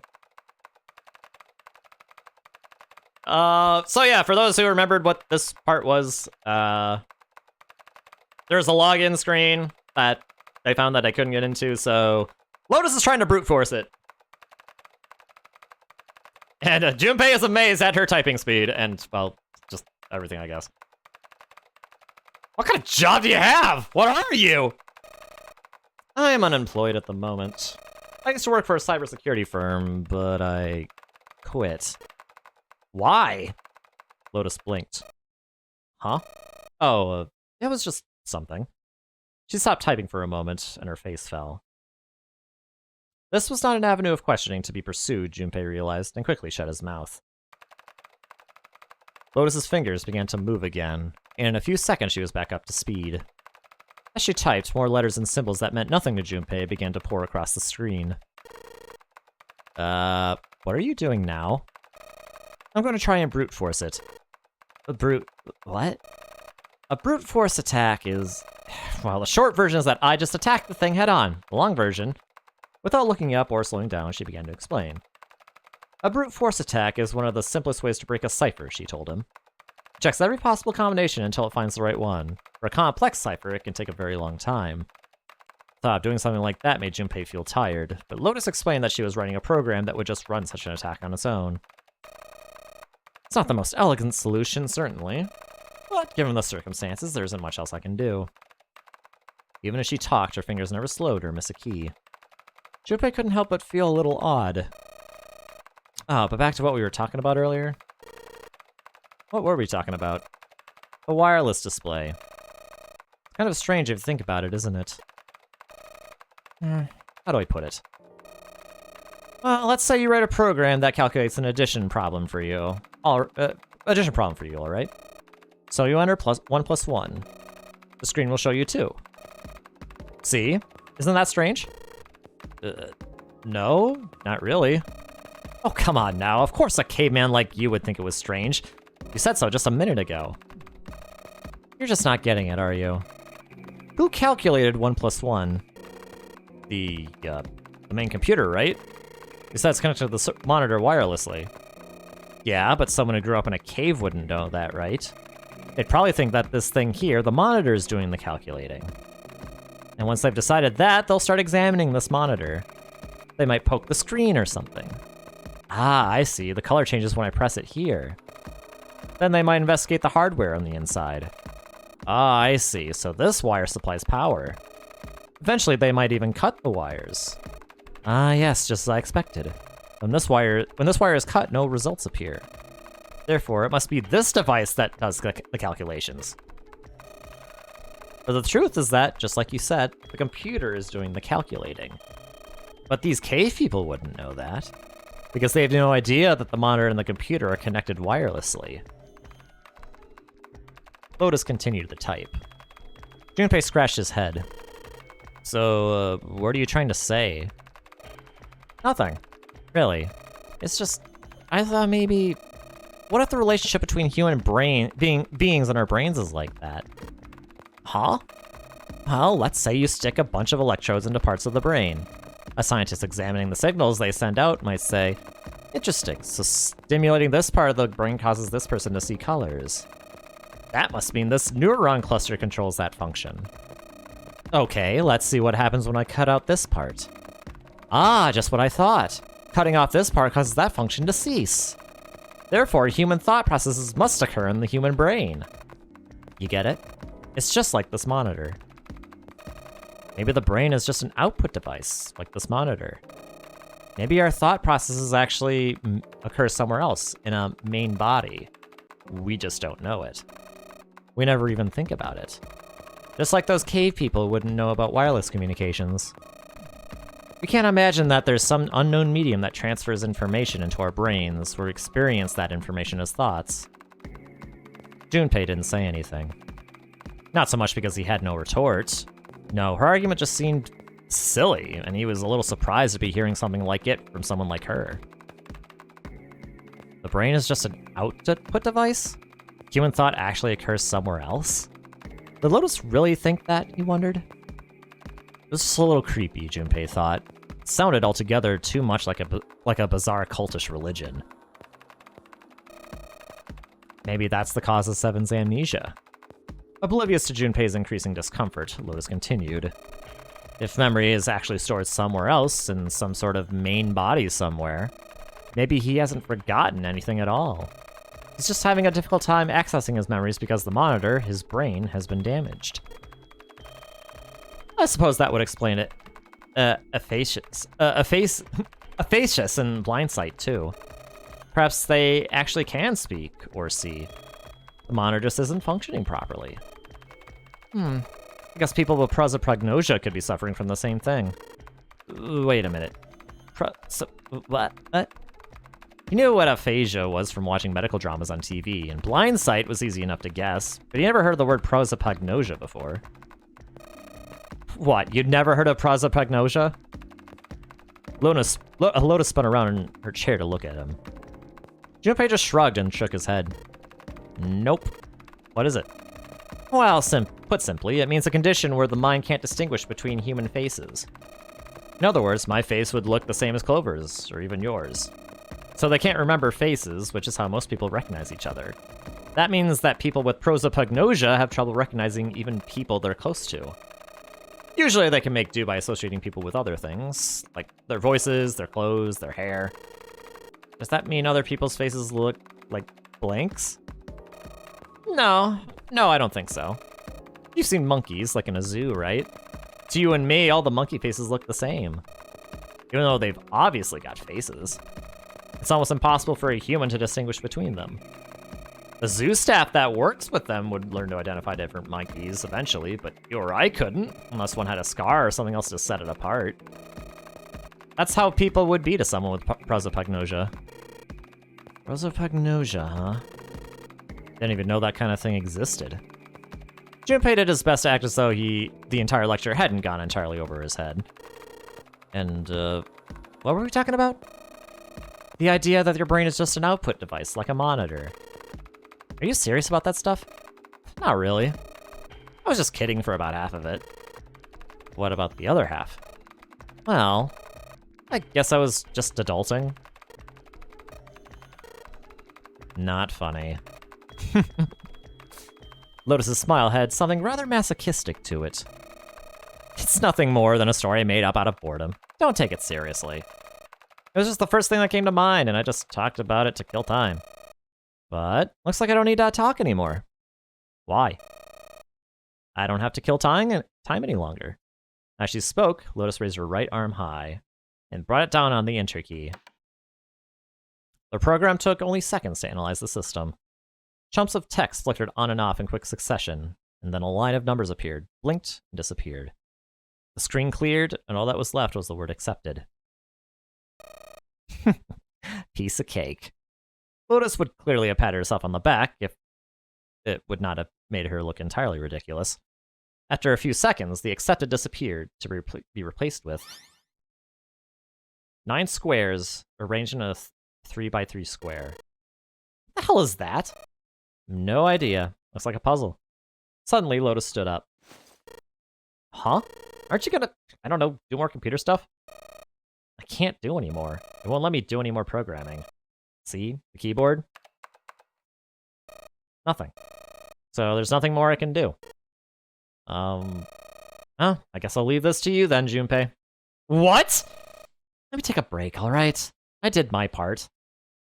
He wasn't sure what to say to that. She certainly had done her part. In fact, without Lotus, they probably would have run completely aground. I shouldn't rely on other people so much, Junpei thought to himself. From here on out, he told himself, he would rely on no one else. Junpei crossed his arms and stared at the puzzle shown on the screen. Okay, we're back to doing the stuff.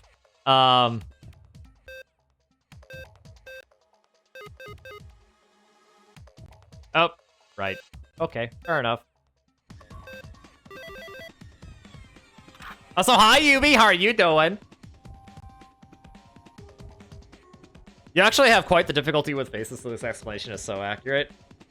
Maybe you have present agnosia? Oh. Interesting. Funny how Lotus can brute force a program, but that simple puzzle is beyond her. I think she was just mostly just being standoffish. I think she just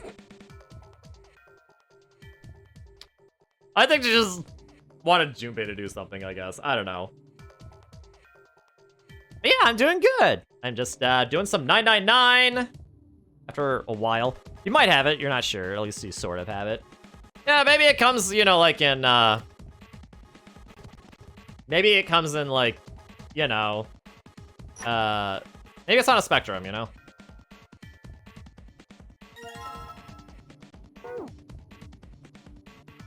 Because I imagine there could be some...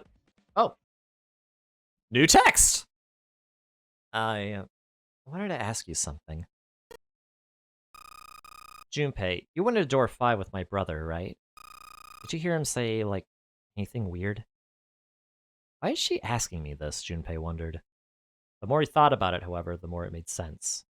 Snake had been gone for a long time. Clover was quite attached to her brother. Of course she would have been worried about him. He thought back to when he'd gone through door 5, hoping he might remember something. Even a small something that would help her. However...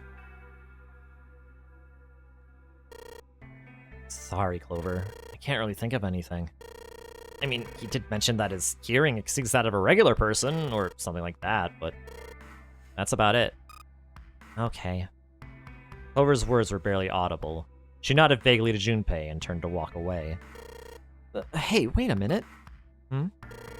Look, I don't know if I should ask you things, but if you don't mind, I was hoping you could tell me if, Snake? I mean, was he born... You're talking about his eyes? Yeah. No. He wasn't born blind. When he was a kid, he got in an accident. A really bad car accident. He couldn't see after that. And his arm... His arm? Yeah. My brother's left arm is... It's not like a normal person's arm. It's fake. It's not a real arm. The accident hurt him really bad. To save him, they had to cut off his arm. Is that all you wanted to ask me?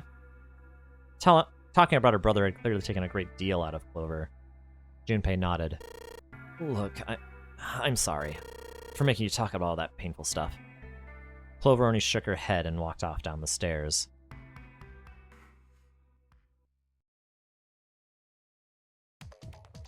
Okay, we're back! Haha!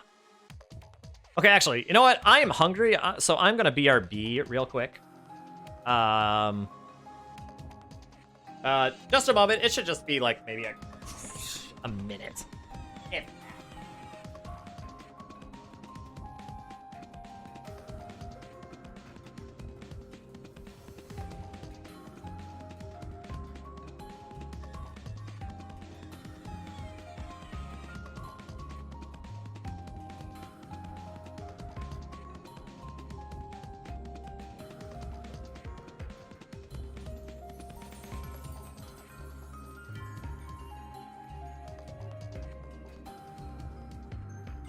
Okay, I'm back. Oh, right, I also should plug in my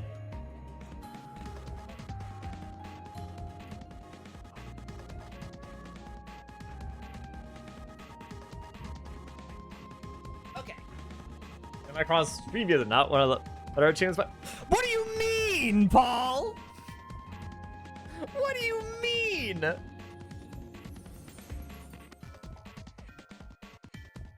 The menu music slaps, and I will defend it until I die.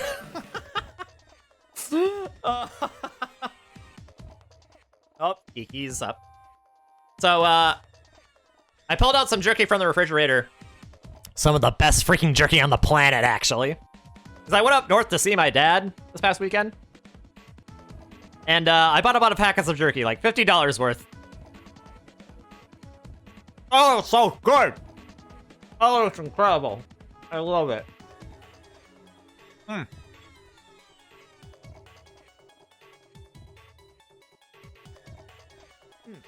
decided there was a girl you had a crush on several years ago, and that for the longest time you cannot recall what her face looked like. I feel like that might just be... That sounds like that might just be memory slippage. You know, natural, like, memory degradation over time.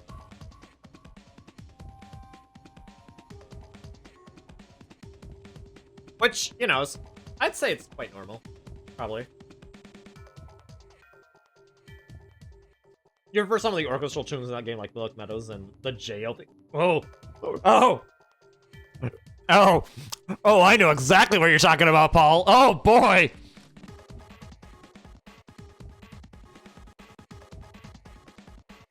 Oh, boy! Yeah, I mean, Lilac Meadows is good. The jail theme is also good. But I love the menu music too. I don't know, it sounds... I don't know, it's like hopeful to me, and yet also...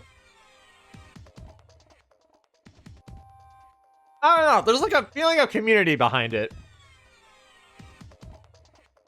Because the first thing you see when you open it, or one of the first things you see, is all the characters, lined up side by side. You know, like allies and family and all that. And it's just, I don't know, it's like a really sweet tune. I feel it's underrated. But on the topic of Xenoblade 3 music, that I really like, that I think might also be underrated, is Aegis Wilderness. And I'm also a really huge fan of Earthia C. Oh my goodness. Absolute masterpiece of a song.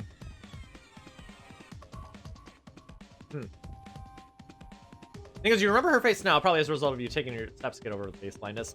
I mean, that's probably fair.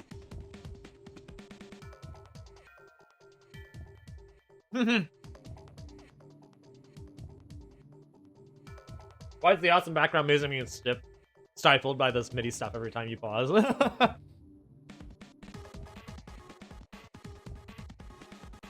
I mean, MIDI also gives it kind of like an artificial feel for it, which Xenoblade music is also known for to an extent as well.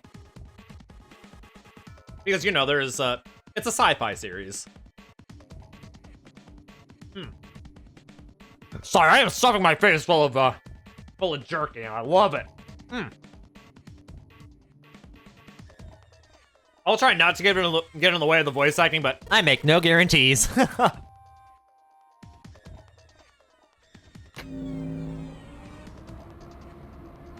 Oh boy.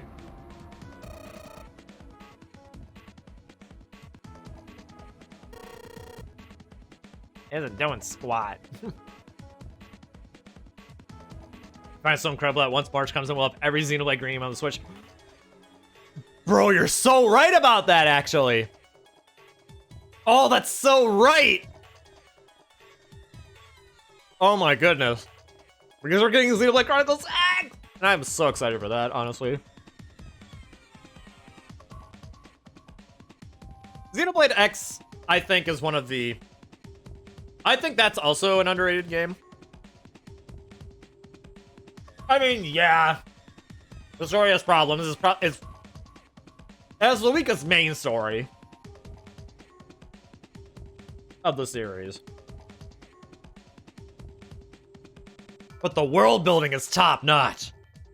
I can get a lot of like side story and stuff from the side quests, and oh boy, is it amazing.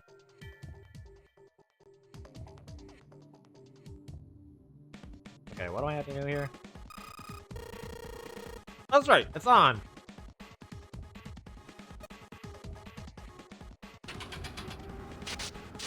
Oh boy. Oh, Kiki wants my jerky. She smells the meat.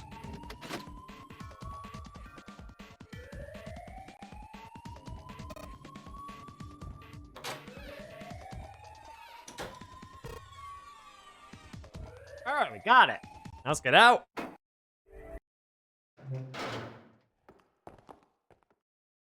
Let's speed this up.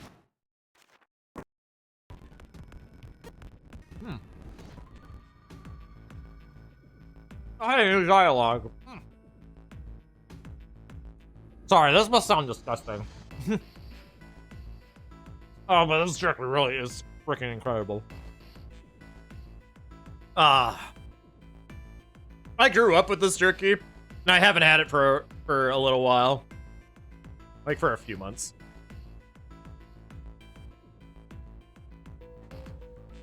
Oh, it's so good, though.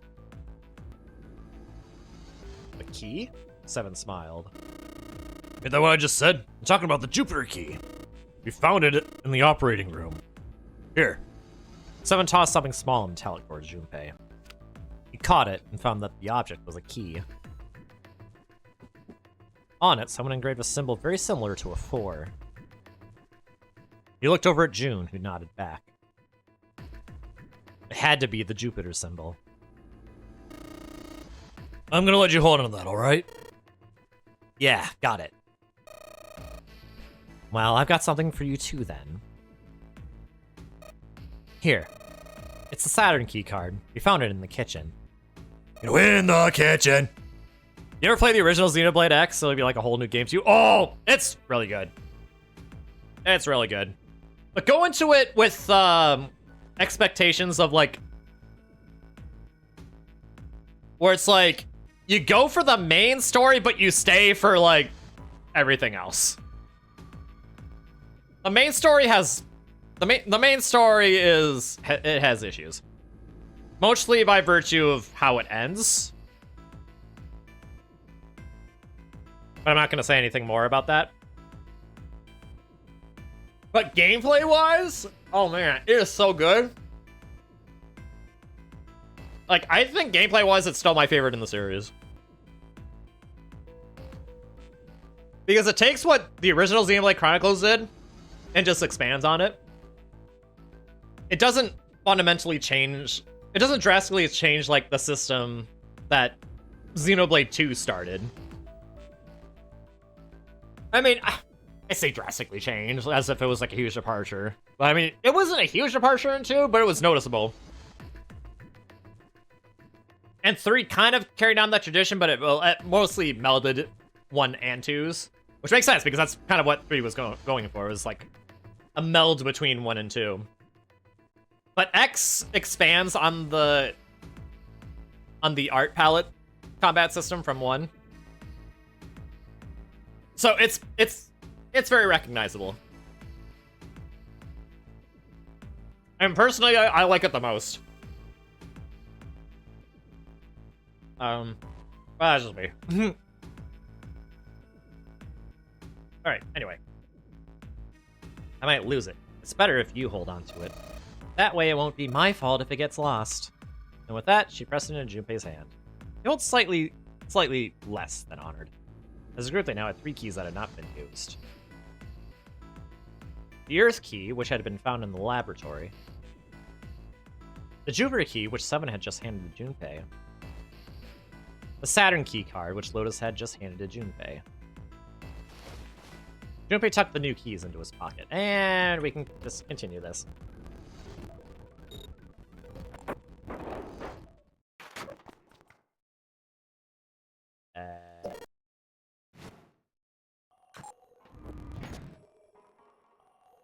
Okay, that's technically faster.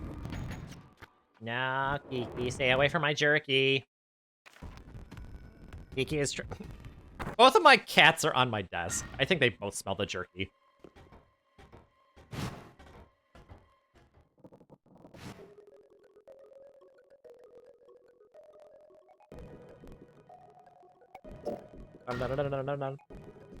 Don't be such a jerky. Oh my god, Paul. Oh my god, Paul. I mean, I can't complain. I like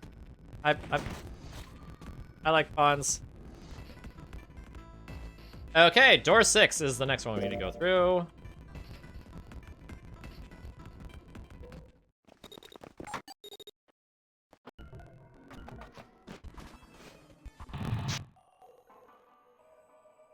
Okay, now I just gotta remember how to do this escape room.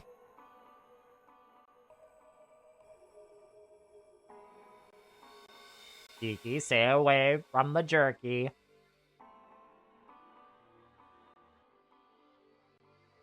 Baby girl, stay away from the jerky. That's right, you walk away. Well, I mean, she's still facing. Well, she's still standing on the desk. And let me tell you,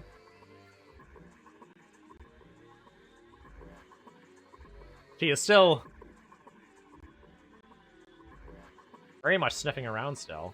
She smells the jerk.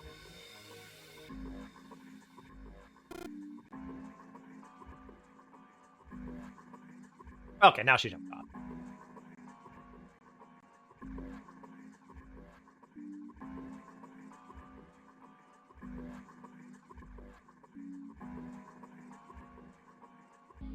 Okay, hold on a second. I'm supposed to be able to, like, walk to the other side, right?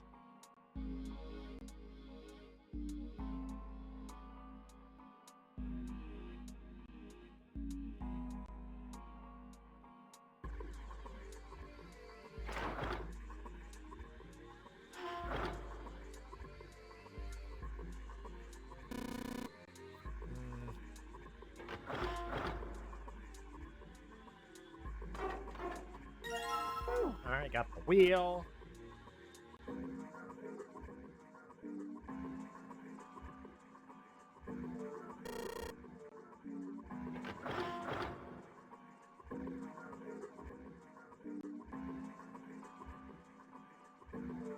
Wait. This one.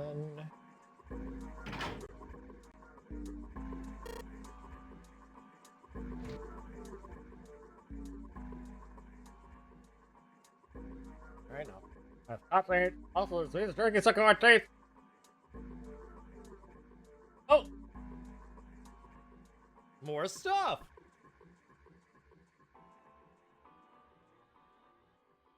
Ah. Alright. With that, he turned and walked away from the winch. Junpei and Ace followed him. You know, speaking of experiments, Santa suddenly stopped. There was this experiment some scientists did with rats. First, they took a square C-shaped tank and filled it with enough water that the rats could drown. The tank has 2 exits, A and B. Exit A is pitch black, so dark even a rat can't see anything. Exit B, however, is electrified, which means the rat can't leave through it. So what would a rat do if it was put in the situation? Which exit would the rat choose? There was a moment of silence after Santa posed the question, and then Ace responded. B, of course. The rat has no way of knowing that exit B is electrified. Exactly. The rat goes to exit B. Of course, like I said, it's electrified, which means the rat can't get out that way. So after a lot of trial and error, the rat finally finds exit A. Can't say that's very interesting or relevant. It's simply the story of a laboratory experiment. You're right, it isn't very interesting. Yet. These scientists repeated this experiment over and over, using hundreds of different rats over several generations. This produced some surprising results. With each generation of rats, they took less time to find the correct exit. Eventually, a rat was put in the tank who instantly chose exit A without even attempting to go to exit B. But even that wasn't the most impressive thing. The same experiment was conducted in another laboratory, far from the original one, with the same results. No, on second thought, the results weren't really the same. The rats in the second experiment began the trials with significantly faster times than the first rats in the initial experiment. These rats were not related to the rats used in the first experiment, and had never even come in contact with them, and yet, they all easily found their way to exit A as though they already knew. What did it mean? Are you suggesting something like telepathy? They were passing information to one another through some undetectable medium? Ace looked skeptical. Santa snorted at him. How the hell would I know? I'm not any scientist. I don't know what made him do that. But I do know that story is true. And if you got another explanation, I'd sure love to hear it. Come on, let's get going. There's still a lot here we haven't checked out. And we gotta get the hell out of here before June passes out. Without waiting for a response, he turned around and started walking. Junpei, however, wasn't quite ready to leave the topic alone. Hey, wait. There's something I want to ask you. Santa stopped and turned around. Why did they use that tank for the experiment? Huh? Well, I mean, it seems like you could conduct the same experiment without the water. They could have just used a dry box, you know? If they needed to motivate the rats to escape, they could have, I don't know, put some bait by exit B or something. Hey, do they really have to make it so the rats can drown? Santa gave a grim bark of a laugh. You know the word emergency comes from the same root as emerge. You ever think about that? Well, an emergency is something urgent, often something dangerous. And to emerge means to sort of come out or appear or rise out of something else. So what's going to emerge in an emergency? Inspiration. Inspiration? Yeah. Think about it. When the chips are down, either you crack or your mind focuses and pulls up what you need. So in an emergency, your real potential emerges. Is that what you're saying? Yeah. That's why the rats had to drown. They had to be in danger. There had to be an emergency for inspiration to emerge. Junpei suddenly felt cold. The back of his head was aching and his stomach felt strange. Oh boy! Okay! I think it's safe for me to get some more jerky. Yeah! Nom nom nom nom nom.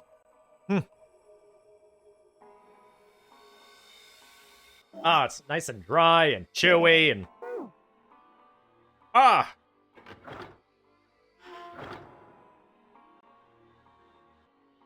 It's good.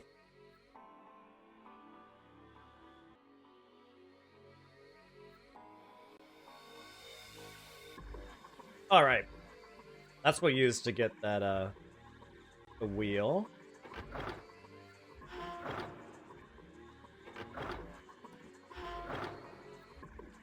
Oh. Kiki's back up here. He really wants the meat.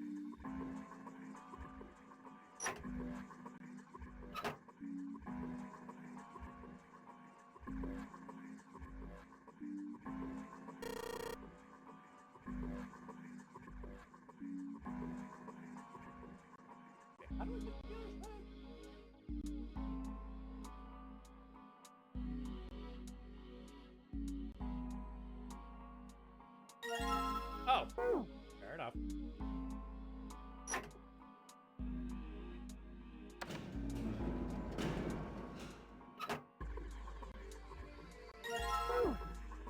Alright, box of coal. Does this mean we can go over here now?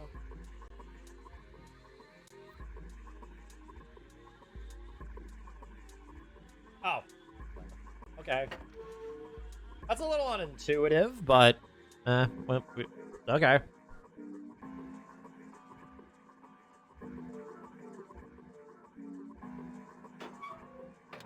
Alright, now I just gotta ignite it. Oops.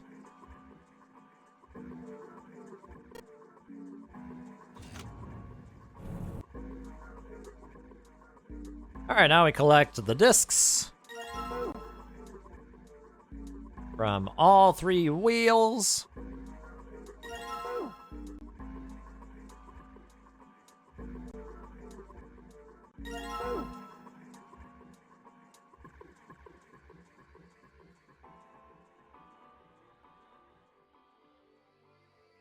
Wait a minute. Did I go to it before? Wait. Yeah, I did. I was supposed to go the other side. There we go. Alright, let's, wait a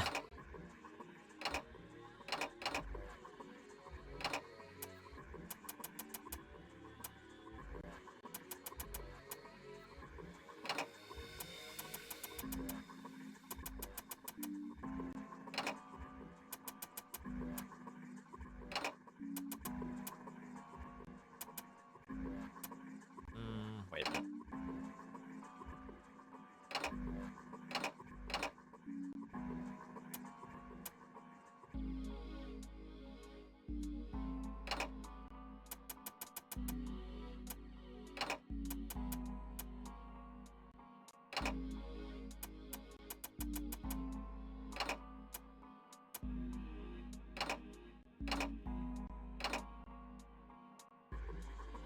Wait.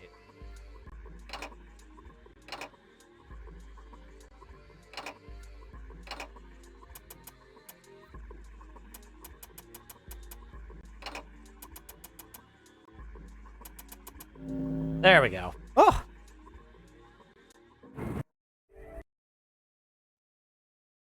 I just had to, you know. I mean, that wasn't exactly brute forcing, but oh hey. Okay, now we're going. No. Ah!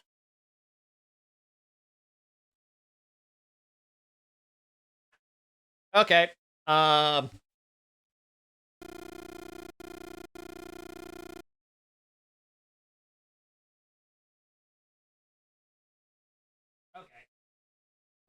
Weird things are happening. I accidentally dropped my jerky. And then I dropped my power supply.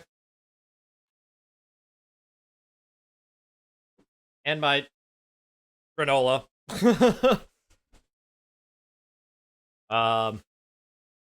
This is supposed to make me a disc jockey? Ayo.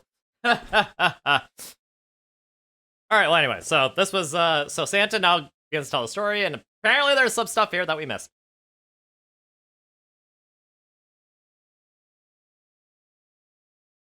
I guess an inch is a little large for a number.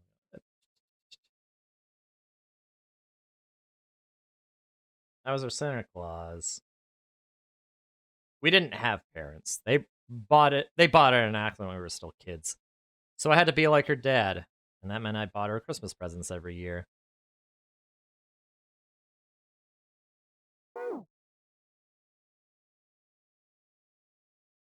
The sudden revelation took me by surprise. You know what you was saying I met.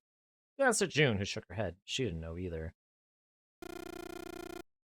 On Christmas Eve, I'd leave the present next to her pillow. And the next morning, she'd come running into my room with this big smile. Look! Look! Santa left me a present! Santa got me that doll I really wanted. I'm so glad he got the letter I wrote. I was the one who told her to write those letters. I'd say, write down something you want and mail it to Santa. The address I gave her was somewhere in Northern Europe that doesn't exist.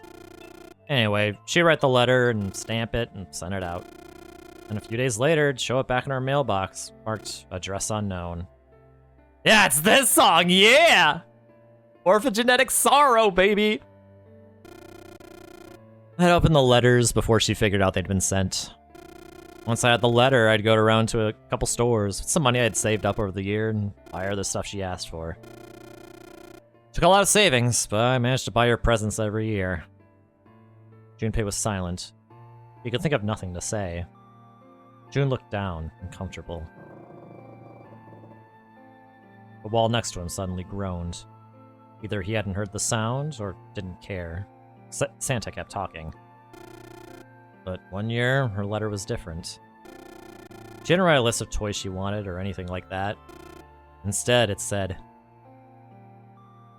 I don't want any presents this year. Instead, I want you to make my wish come true. My wish is that we'll be happy like this for a really, really long time.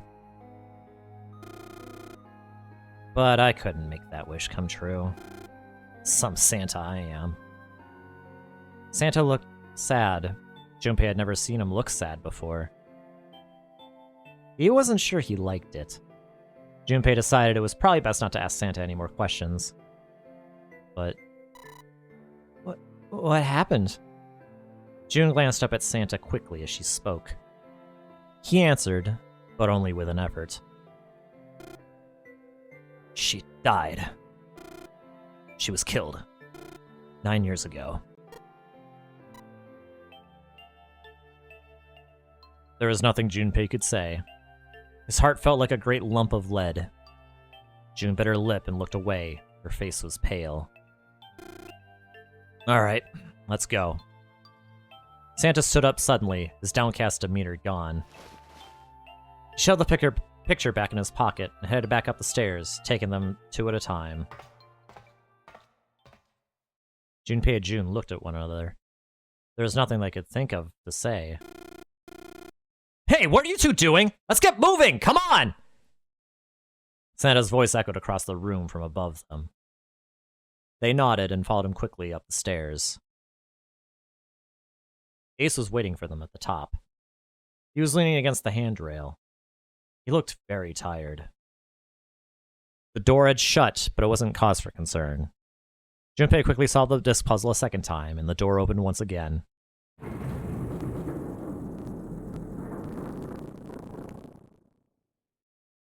In single file, they walked through. After walking for nearly 15 feet, they found themselves in front of a metal door. Oh wait, actually, this is some of the same stuff. Alright, cargo room time!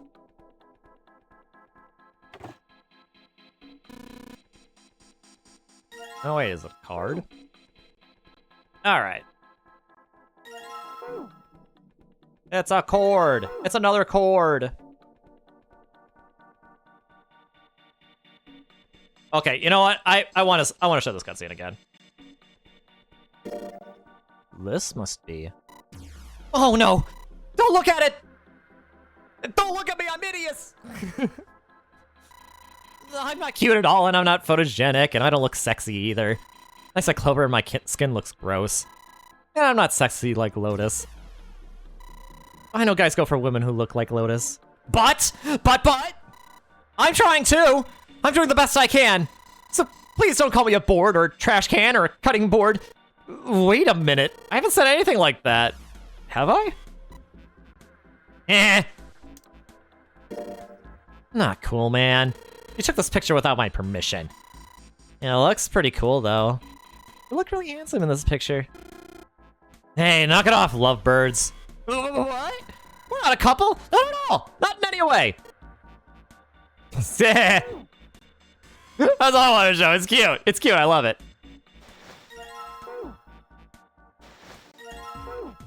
Alright, just gotta find everyone.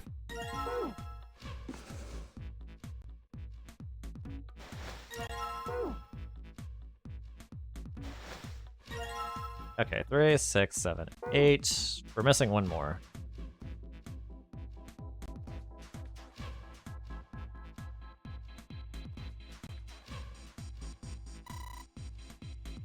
Okay, just... okay, let's an electric fence. Yeah, don't avoid that.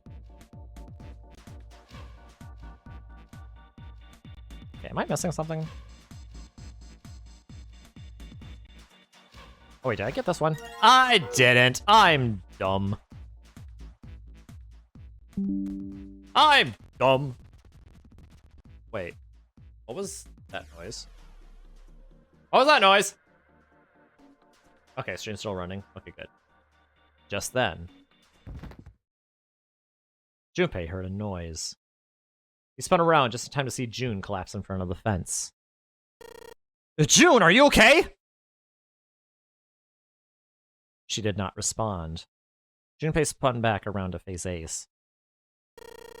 I'm sorry, I gotta go check on her. You do the boxing, alright? Just put the cars in the boxes. I'm counting on you. He shoved the cars into Ace's hands and ran off toward June. Are you alright? What happened? Junpei called out to her as he ran. As he arrived, June was climbing to her feet with Santa's help. I'm sorry. I'm fine. I just tripped. Don't give me that. Now's not the time. But it's true! I tripped over a box. Junpei put his palm on her forehead. Her temperature was much the same as that had been the last time he checked. She wasn't hot like she'd been before, but she was still warm. Her fever wasn't completely gone. I saw her fall. I think she really did just trip on something, you know? Junpei would have been more willing to agree if June hadn't needed quite so much help standing up. Still, to fall down like that, I think she's probably still a little messed up. June was doing her best to busy herself brushing dust off her dress. Her smile looked a little embarrassed, and her face was a bit flushed. Unlurk has awoken. Yay! Hi, Peggle! Welcome back, Peggle! I love you, Peggle! But she did look a great deal better than she had. Still. Alright, well, let's get out of here as fast as we can so we can get you to a hospital. Oh, I don't think that's anything that serious. I just need a little medicine and some sleep, and I'll be fine. Medicine. Medicine, huh? Well, if we get in touch with anyone outside, I'll bet Ace could swing that for you easy. Ace? Why? Huh? Don't you know? He's the president of a pharmaceutical company. Cradle Pharmaceutical is the name, I think. Their flagship product is an anesthetic drug called Soparil. Soparil? Soparil. Junpei couldn't shake the feeling they'd heard about Soparil before. You woke up to your Nintendo alarm clock. You spent $100 on the clock? She lives in Australia, so chances are it cost way more than 100.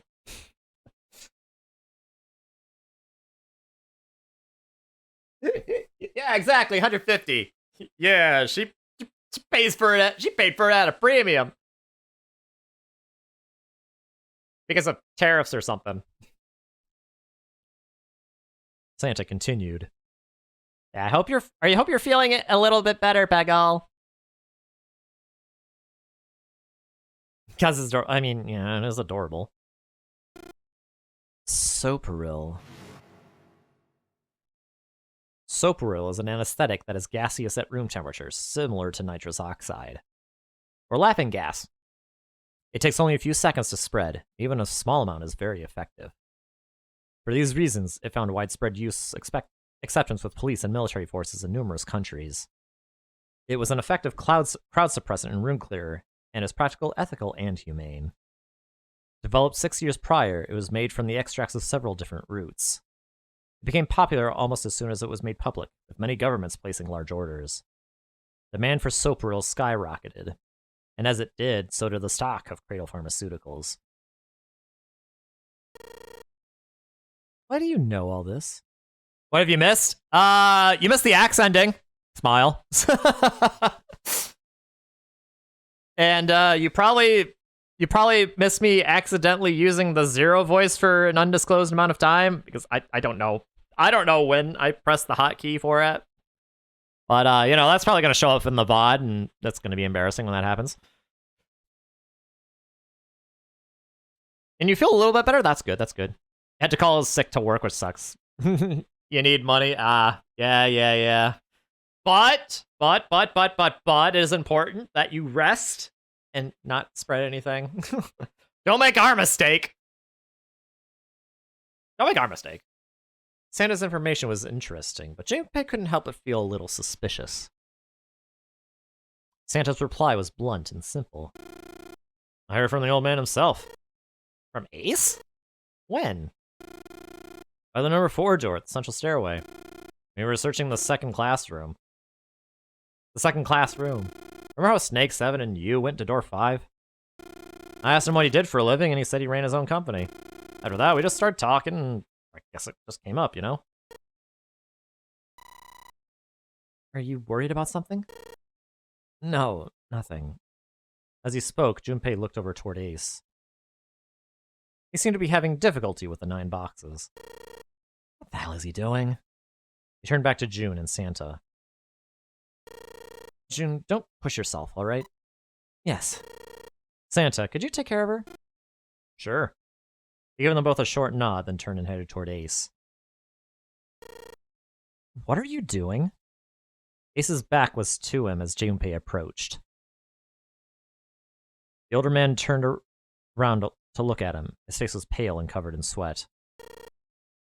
What happened? Nothing. My vision has gotten rather blurry, and I think perhaps because of fatigue. I can't see very well at the moment. What can't you see well? These pictures. Ace held the cards out to Junpei, splayed out in the shape of a fan. I don't care to admit it, but I may be developing presbyopia. Growing old is a difficult thing. He made the best attempt he could at a self-deprecating smile, but his face was flushed and his lips were pale and drawn. And Kiki's on my desk again. She still smells the jerky. So I have a question. Actually, wait, it's a spoiler, so ask after you've seen it. Alright, sounds good. Presbyopia is the condition that means you need reading glasses, by the way, if anyone's wondering. Thank you for that information, Paul. That is very good to know. Oh, these cars. I'm just glad it's actually easy to figure out. Yeah, it's fine. At any rate, I'll leave the rest to you. I'm feeling awfully tired, so if you don't mind, I'd like to rest for a bit. He shoved the cards into Junpei's hands and walked quickly away. Oh, Kiki, what are you chewing on? Don't chew on that, Kiki. Junpei looked at him quizzically. How could simply looking at cards have tired him out? Junpei looked down at the cards in his hands. All the pictures were quite clear, and each person easily recognizable. Was Ace's vision truly so bad? But if it wasn't, what had made him so uncomfortable? That was when Junpei remembered what he had heard from Lotus much earlier. Prosopagnosia. Well, put simply, it means a condition where the mind can't distinguish between human faces. In other words, my face would look like the same as Clover's, or even yours. So they can't remember faces, which is how most people recognize each other. That means that people with prosopagnosia have trouble recognizing even people they're close to. Maybe he's got prosopagnosia? Junpei took another look at Ace. He sat at the base of the stairs, looking quite depressed. It was reasonable, of course, that he'd feel that way. If he really did have prosopagnosia, there was no doubt it was a depressing and painful experience. Still, Junpei didn't feel like patting him on the shoulder and telling him everything would be alright would help that much. Still, Junpei felt perhaps it was best he keep Ace's condition to himself, at least for the time being. Oh well. Doing his best to clear his mind for the task at hand, he turned back toward the boxes. It was time to solve the puzzle of the 9 boxes. 9 cards with pictures, 9 boxes. Junpei stared at them for a moment, and then began. His card went in a box number. Okay, and we already did that. Or we already saw that. Oh. Okay, you know what? I'm gonna make a save state just in case, but this should just be hardcore mode. It's not hardcore mode! Oh no. Oh, this hasn't been in hardcore mode! Dang it. Well, that stinks.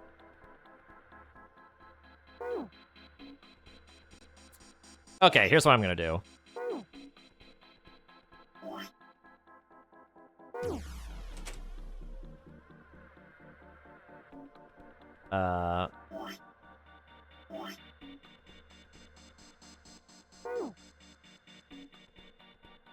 Wait.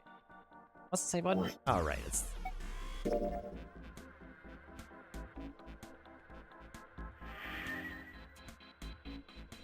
Okay. I need to activate hardcore mode.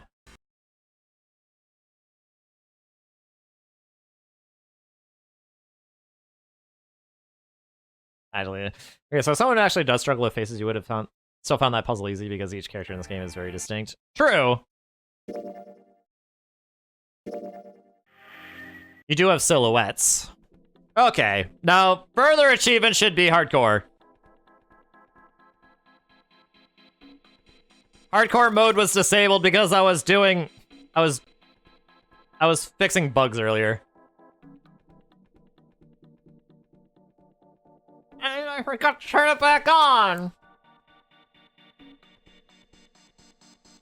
I've got your favorite ending yet? The safe ending? Mm-hmm. Seven's beanie and Clover's pink hair. Indeed. And yes, speaking of you, but licking doorknobs is illegal on other planets.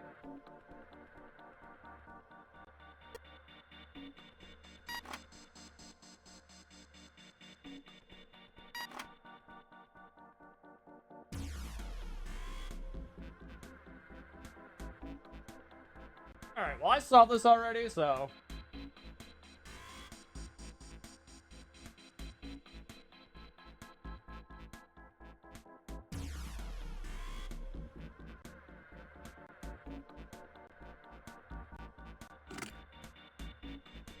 So yeah, I'm just gonna look up the solution here real quick.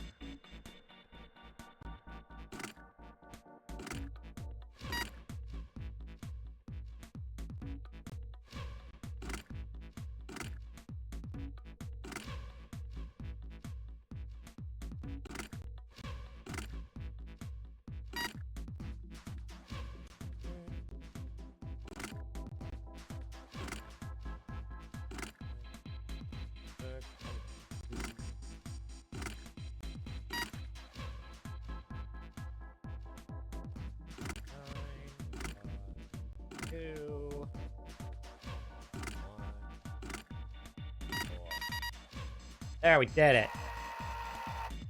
Okay, now we have to do the magic square here.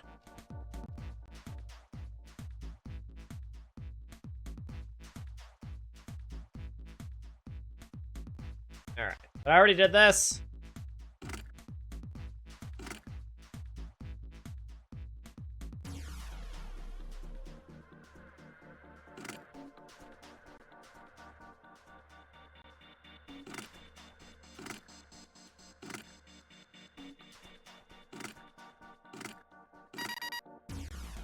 There we go.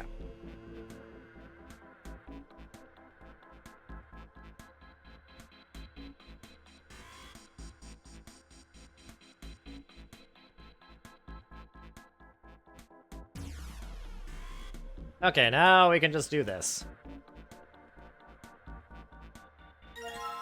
Let's see if I remember the solution.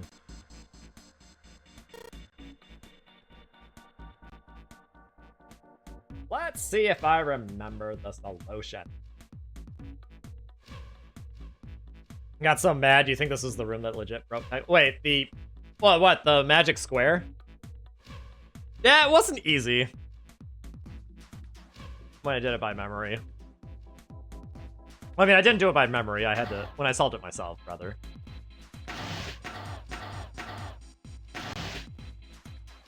Oh, wait. Hold on.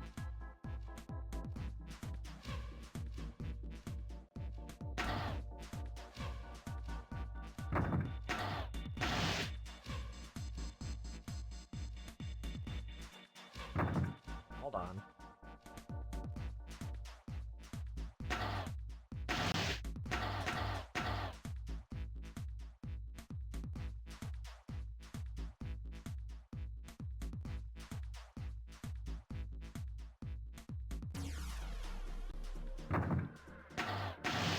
Okay, what am I doing? I already solved this puzzle before. I'm just... No.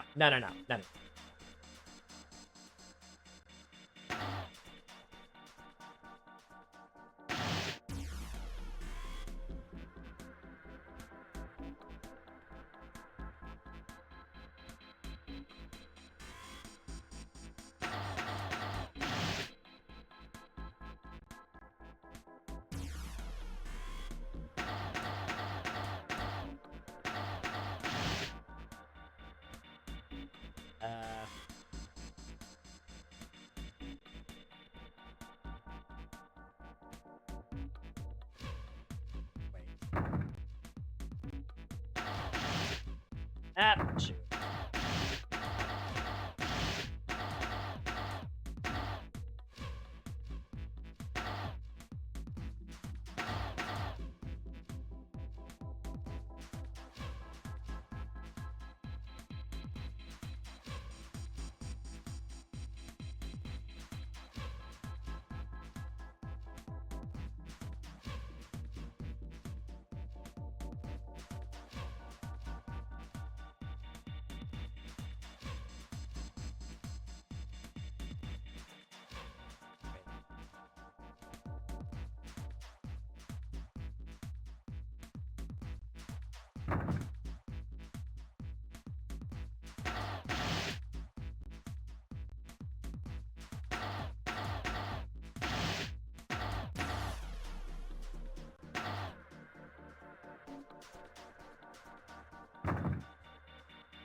Yeah, I'm just gonna.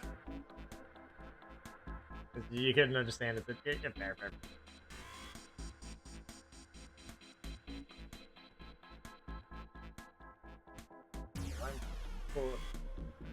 Even Mochi's struggling to remember. Wait.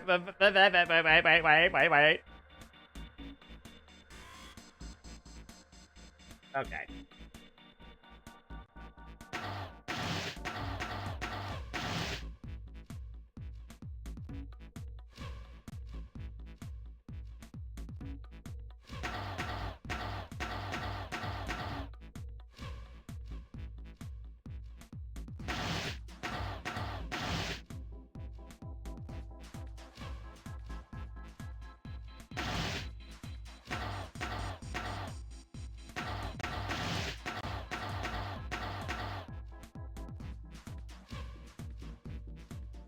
Wait a minute.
There we go.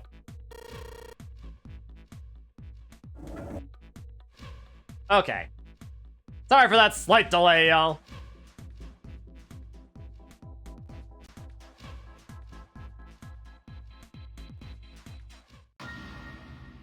Okay, speed this up.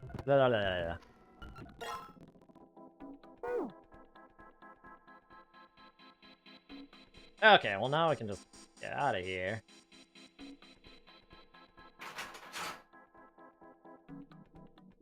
And boom.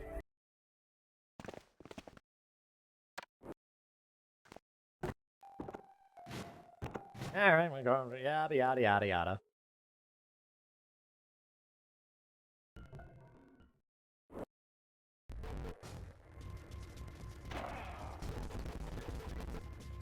Okay.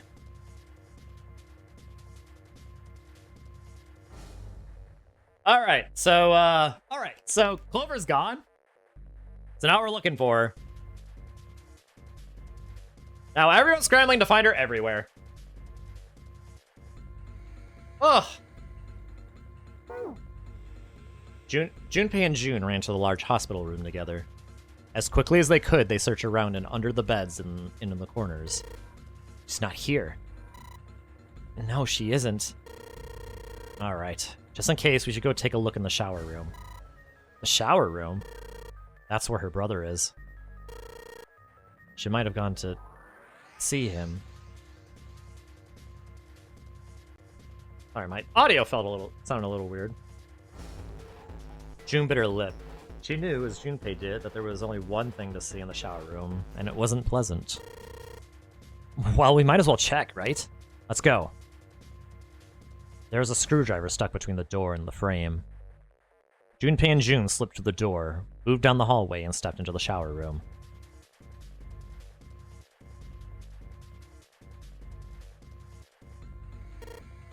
No luck.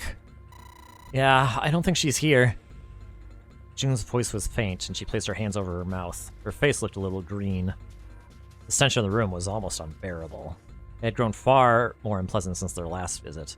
If Junpei had eaten a lunch, he probably would have had difficulty retaining it. He wanted to leave the room as soon as possible, but he had to be sure. And the only way to be sure was to check the other side of the divider. Wait here.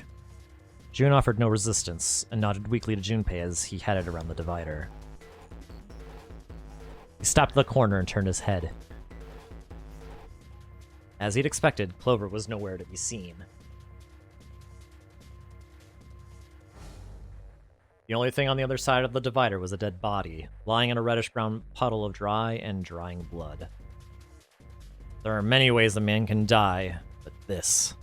The skull was shattered, and the head little more than a pulpy mass of brain, bone, and viscera.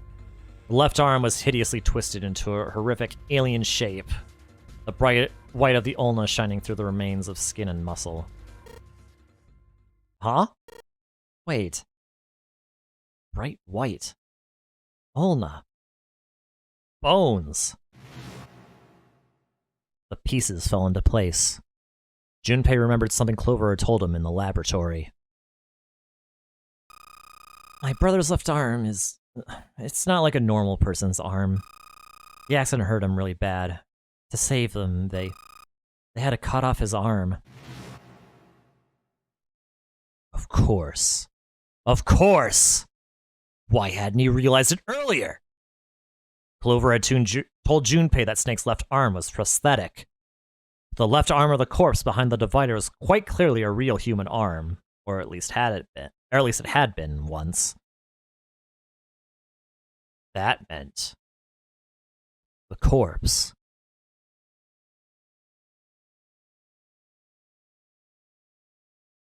Junpei and June headed back toward the large hospital room. They stepped through the door and out of the shower room. Yeah, Snake Dub! Down the hallway they went, searching for Clover in every corner. They had reached the stairs when... Seven appeared, breathless and yelling. Junpei! June! Where were you guys? He looked pale and his face was drawn. Something terrible had happened. Junpei's breath caught in his throat. Did something happen? Seven drew a shaking hand across his face and gulped down a breath of air. Clover is dead. I found her in the first-class bathroom.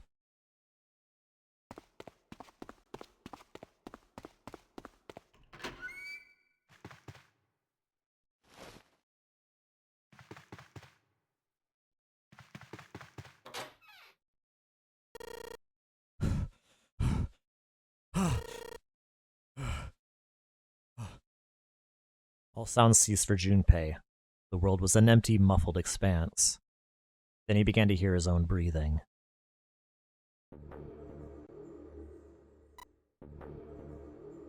June's mouth moved, but he heard nothing. She tried once more, then her energy was gone and she collapsed against the wall. He could have helped her, but he hadn't, and now she was dead. So he stood there, frozen in place. Clover. Clover. Why? Why had this happened? He forced his body to move. Each step felt like another nail pounded into his heart. Finally, he was in front of her. He knelt and placed 3 fingers against Clover's neck. No pulse. No breath. But she was still warm, and her eyes were closed peacefully. It would have been easy to think she was asleep. Easy, that is, were it not for the slowly expanding puddle of blood beneath her. He traced its source to her back. A gash just beneath her shoulder blade. Was the weapon a knife, perhaps? If it was a knife, the killer had taken it when they left. When he closed his eyes, he saw Clover's smile. Her innocent smile. Her energy. He would never see her smile again. He could have done something. He could have helped her. His stomach twisted itself into a sickening knot. Junpei lifted a limp June from the floor and carried her from the bathroom.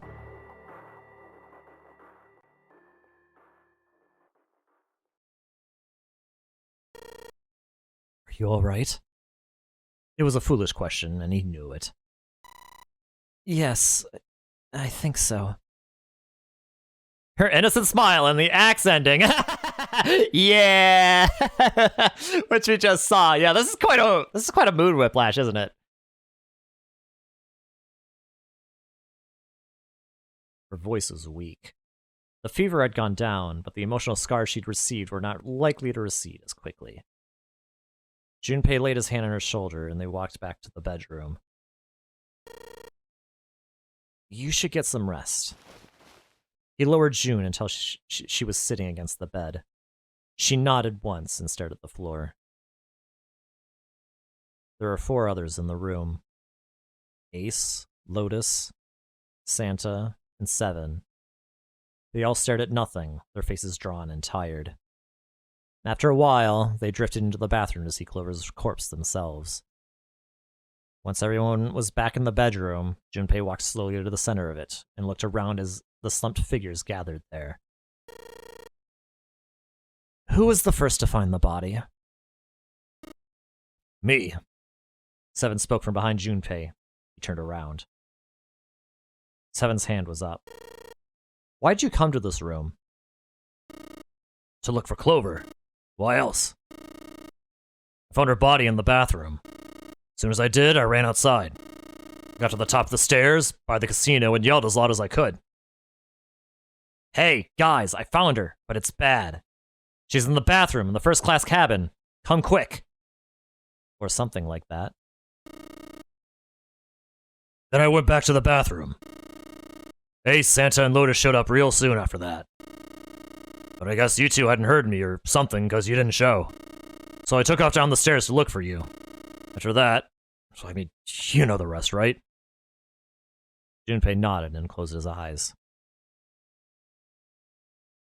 You may have told Kat you're playing this and she also loves this ending. Oh!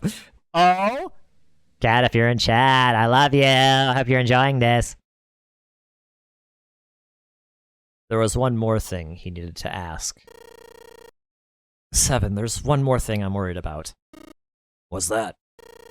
When you finished all the puzzles in this room and got the door open, you stuck one of those plates in between the door and the frame, right? Why'd you do that? Come on, didn't I already tell you that? I did it so the door wouldn't lock. So I could come back to this room. Oh. You think I did it? Oh, well, I don't know. That kind of depends on what you say, doesn't it? Seven sighed and shook his head. Follow me. There are 2 doors standing next to one another. He opened the one on the right. Behind the door was a closet. Seven stepped inside. He stood in front of one of the shelves that filled it and gestured toward a small box. The box was a small metal cube. He looked at Junpei. This is the reason. This safe. We couldn't open it when we were getting through this room. I figured there might be something pretty important in it. I couldn't stop thinking about it. Besides, I figured eventually we might figure out what the numbers are for the safe. And if we did, I didn't want to screw around with door 5 again. So put that plate in that exit door so we could get back in that way. You get it now? Junpei nodded and looked at the safe. He grabbed the handle and shook it. Nothing happened. It was as locked as it had been when Seven found it. There was one change, however. Just underneath the safe was a pile of fine reddish-brown powder. Rust. Junpei stared at it for a moment. Did someone open the safe, dislodging the rust? Junpei left the closet. Seven followed him back to the bedroom. It was cold and quiet. No one spoke. They sat, frozen in place by shock and grief and fatigue. The room felt tiny and oppressive, and the thick metallic smell of blood filled the room. Junpei turned and headed for the living room. Anything to get out of there.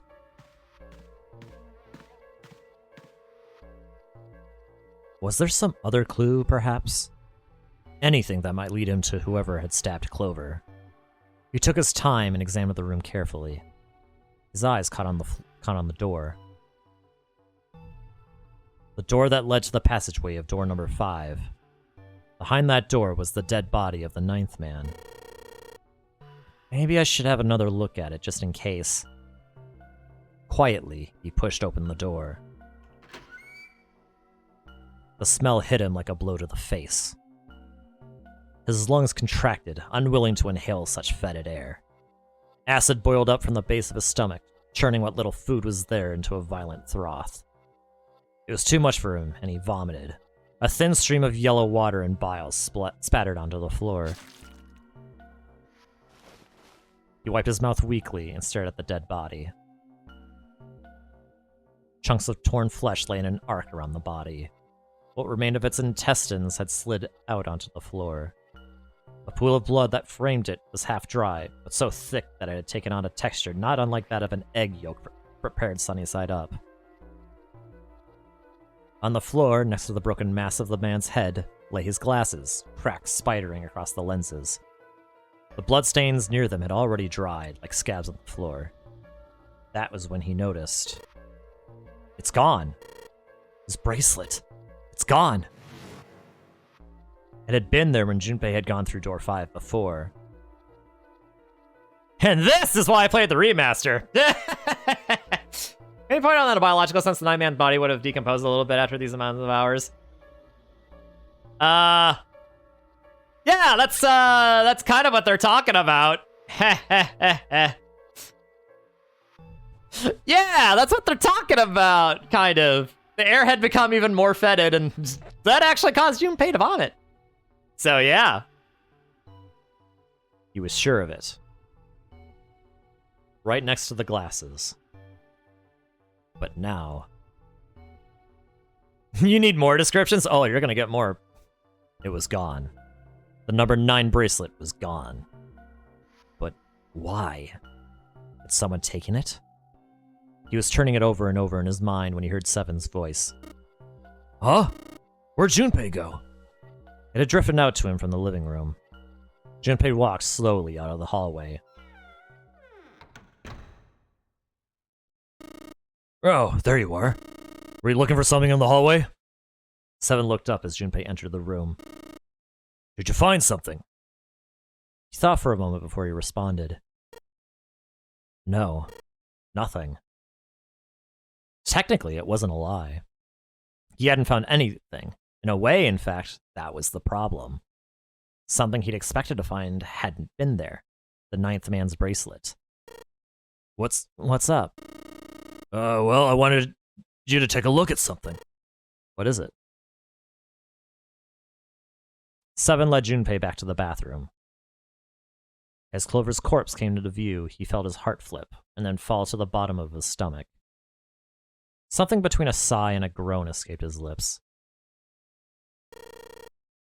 What was it you wanted to show me? His voice was hollow and empty. I searched Clover's body again. I found this. As he spoke, he moved around Clover's head, then knelt down and flipped open her right hand. What? She was holding a piece of paper. I haven't actually looked at it yet. Didn't want to disturb the crime scene, you know? Basic stuff. Well, I did borrow one thing. He wasn't sure what that meant, but it likely didn't matter. The paper was more important. He picked it up and carefully opened it. There were 2 sentences written on it.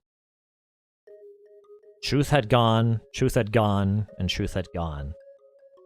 Ah, now truth is asleep in the darkness of the sinister hand. What is this?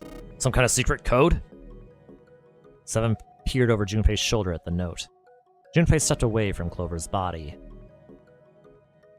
and into the living room. He began to pace, attempting to code the note.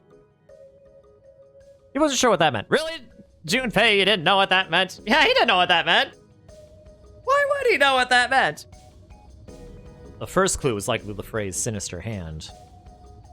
Sinister hand means a left hand.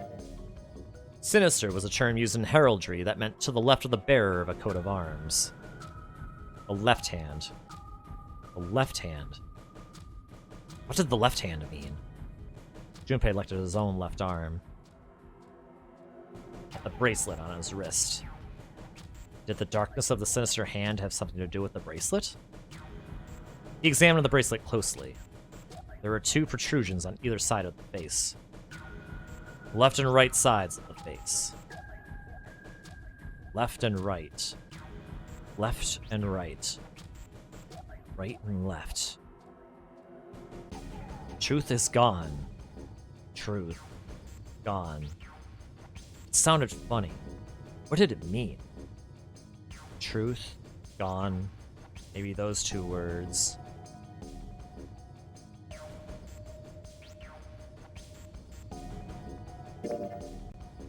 How about reading it out loud? Junpei said the words to himself, quietly. Nothing. It sounded exactly as he expected they would. Time for a different idea. How about switching them? Gone had truth. Made no more sense than the initial riddle. Less even. Clearly switching the words wasn't going to help. What else could gone and truth mean? Truth, of course, meant something that was correct, something that was fact. In other words, something that was right. It would follow then that gone meant left. After all, after someone left, they were gone. In this case, however, they clearly referred to their directional homonyms. So that means truth equals right, gone equals left. That seemed to make sense. Junpei looked at the bracelet again. At the 2 protrusions on the left and right of the face. Junpei.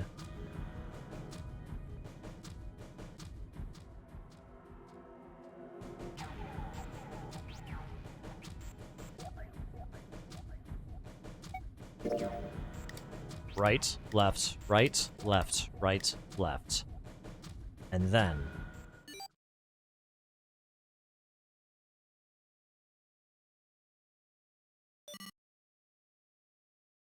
one after another, 8 numbers flashed on, then off, of the face of Junpei's bracelet. He checked one more time to be sure.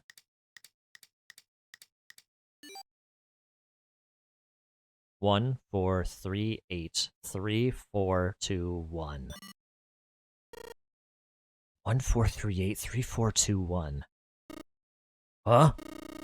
Hey, what are those numbers? Junpei didn't answer. He couldn't answer.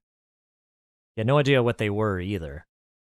Besides, he was sure he would forget the numbers and the order they came in if he said anything. 1, 4, 8, 3, 4, 2, 1. Muttering the numbers to himself over and over, Junpei headed toward the bedroom. 1, 4, 3, 8, 3, 4, 2, 1. 1, 4, 3, 8, 3, 4, 2, 1. 1, 4, 3, 8, 3, 4, 2, 1. 1, 4, 3, 8, 3, 4, 2, 1. Before long, he found himself in front of the safe again. Its lock was the only device he could think of that required a sequence of numbers such as the ones he'd just discovered. Besides, someone had opened the safe at least once already. Had Clover come to the bedroom to open it?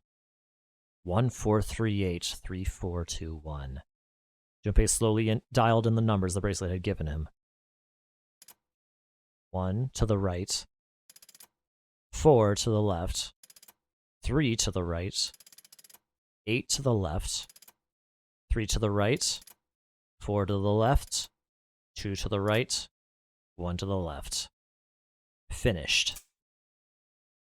Junpei heard the small telltale sound of a lock opening. He grabbed the handle, took a deep breath, and pulled it up. Inside was a piece of paper. It was roughly the same size as the one Clover had been holding. Junpei picked it up. This is what it said. Fact number 1. The Nonary Game was played once before, 9 years ago. Fact number 2. The person with the number 2 bracelet attended the game 9 years ago. Fact number 3.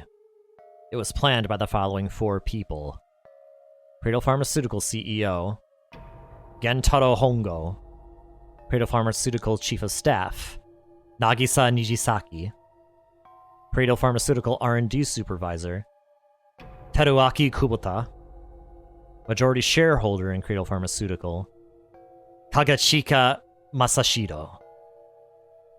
I must punish them for the innocent lives they sacrificed.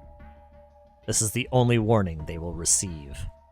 That innocent souls might be saved, I now state the truth. 0. Junpei left the closet. There were 5 people waiting for him in the bedroom. Ace, Lotus, Santa, Seven, and June. He looked at each one of them in turn, then slowly placed his hands in the pockets of his vest. Sorry, but do you think you could all come with me? Come with you? I want all of you to go to the big hospital room. Why? There's something I want to be sure of. What do you want to be sure of? I want to know if the person I suspect is really the culprit. Wait, and you're saying? Yeah, I think I've got it figured out. I know who killed Snake and Clover. The atmosphere in the room changed. Grief was suddenly gone, replaced by a tension like a strap of leather stretched to its limit. 5 sets of eyes stared at Junpei. He pretended not to notice. Anyway, if you could all please move to the big hospital room, I'll explain everything as soon as we get there. Then, almost as if on cue, the bell began to ring. They all heard it. It was the bell from the clock on the main staircase.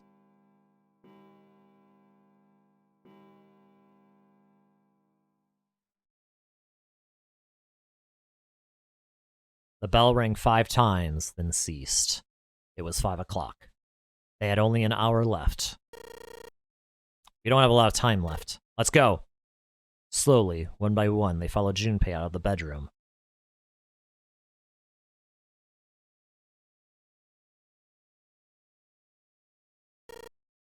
Actually, before we get started, I was hoping you could do something for me. Junpei stopped in front of door 3 and turned around. Ace, Seven, Lotus, could you please place your palms on the red? Huh? Why? If we need to get to the shower room, why don't we just... No, we're not going inside. Once you've authenticated, step away from the door. Why? Please, just do it. Or perhaps you don't want to know who killed Snake and Clover? Junpei's implication was clear, and Seven understood perfectly. Ugh, fine. What about you, Ace? Lotus? Very well. Sure.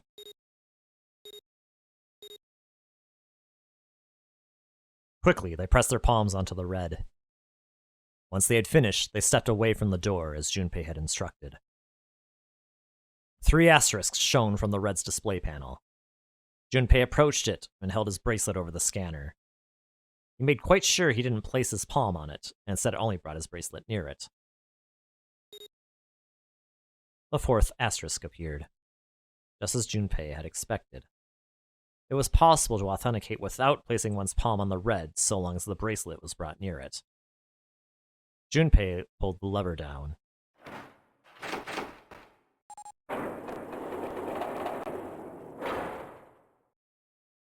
Door 3 opened, like a hungry mouth.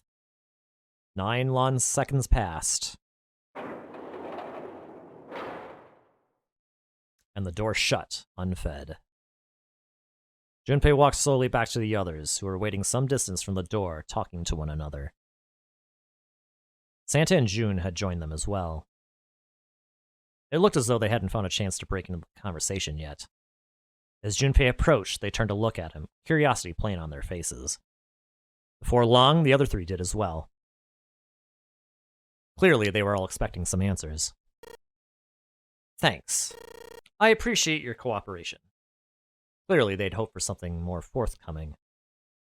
He continued. By the way, Ace, would you mind if I asked you something? What is it? Do you know who I am? What? What kind of question? Just answer it, please. Who am I? You're Junpei. Of course. Who else would you be? Unfortunately, that's the wrong answer. Actually, I'm Santa. What? Ace's voice was full of surprise, but it was also tinged with confusion and fear. Everyone else looked nearly as surprised. Santa looked especially shocked to discover he was actually someone else.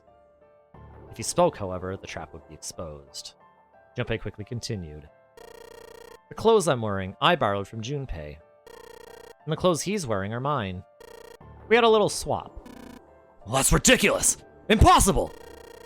So you're saying I'm not Santa? Of course you aren't! Why? What makes you so sure I'm not Santa? If you were Santa, then door 3 wouldn't have opened for us just now. 1 plus 7 plus 8 plus 3 equals 19. 1 plus 9 would be 10. The digital root would be 1. But the 4 of us just opened door 3. You can't possibly be Santa. Your bracelet number isn't 3. It's 5, right? Only then, when it was too late, did Ace realize his mistake. He sat his jaw and glared at Junpei. You're exactly right. My bracelet number is 5. As he spoke, Junpei lifted his wrist up to show everyone the bright red 5 on his wrist. Technically, it's blue. Sorry, Ace. I tricked you. Of course I'm not really Santa. I'm Junpei. Who could possibly think I was? It's obvious I'm not. To think I was. Ridiculous. But I guess you couldn't see just how obvious it was. I asked you before, didn't I? What makes you so sure I'm not Santa? And you answered, if you were Santa, then door 3 wouldn't have opened for us just now. Most people wouldn't say something like that. As their justification for why I'm not Santa, I mean. The first thing that would come to anyone else's mind wouldn't be the bracelet number. There'd only be one thing they'd say. One sentence. You don't have his face. Ace. You have prosopagnosia. Am I right? Junpei's voice was quiet and calm. He knew the truth. So did Ace. You could hear a sudden buzz of conversation from the others. Prosopagnosia? What's that?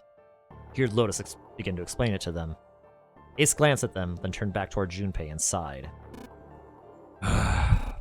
Very well. I confess. I have prosopagnosia. I cannot differentiate human faces. Is that what this is about? You want to mock me for my disorder? No, not at all. I'm not making fun of you at all. In fact, I feel kind of bad for you. No, the reason I brought this up is that there's an excellent chance the person who killed Snake has prosopagnosia. Ace's face tightened. His eyes narrowed. What do you mean? Junpei leaned casually against the iron piping of one of the beds.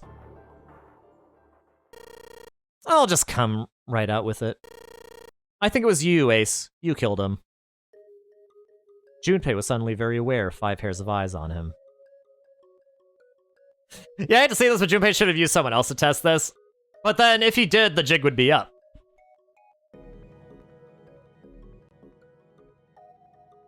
The hair color of Junpei and Santa are different, that would have given it away. Yeah, but, you know.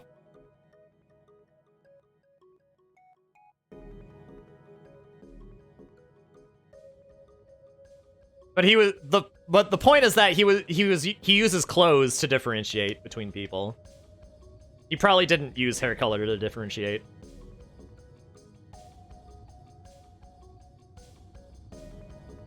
Well, yeah, I mean, if the hair color had... But I mean, if the hair color had... Yeah, I mean, I guess you'd have a point on the hair color, but...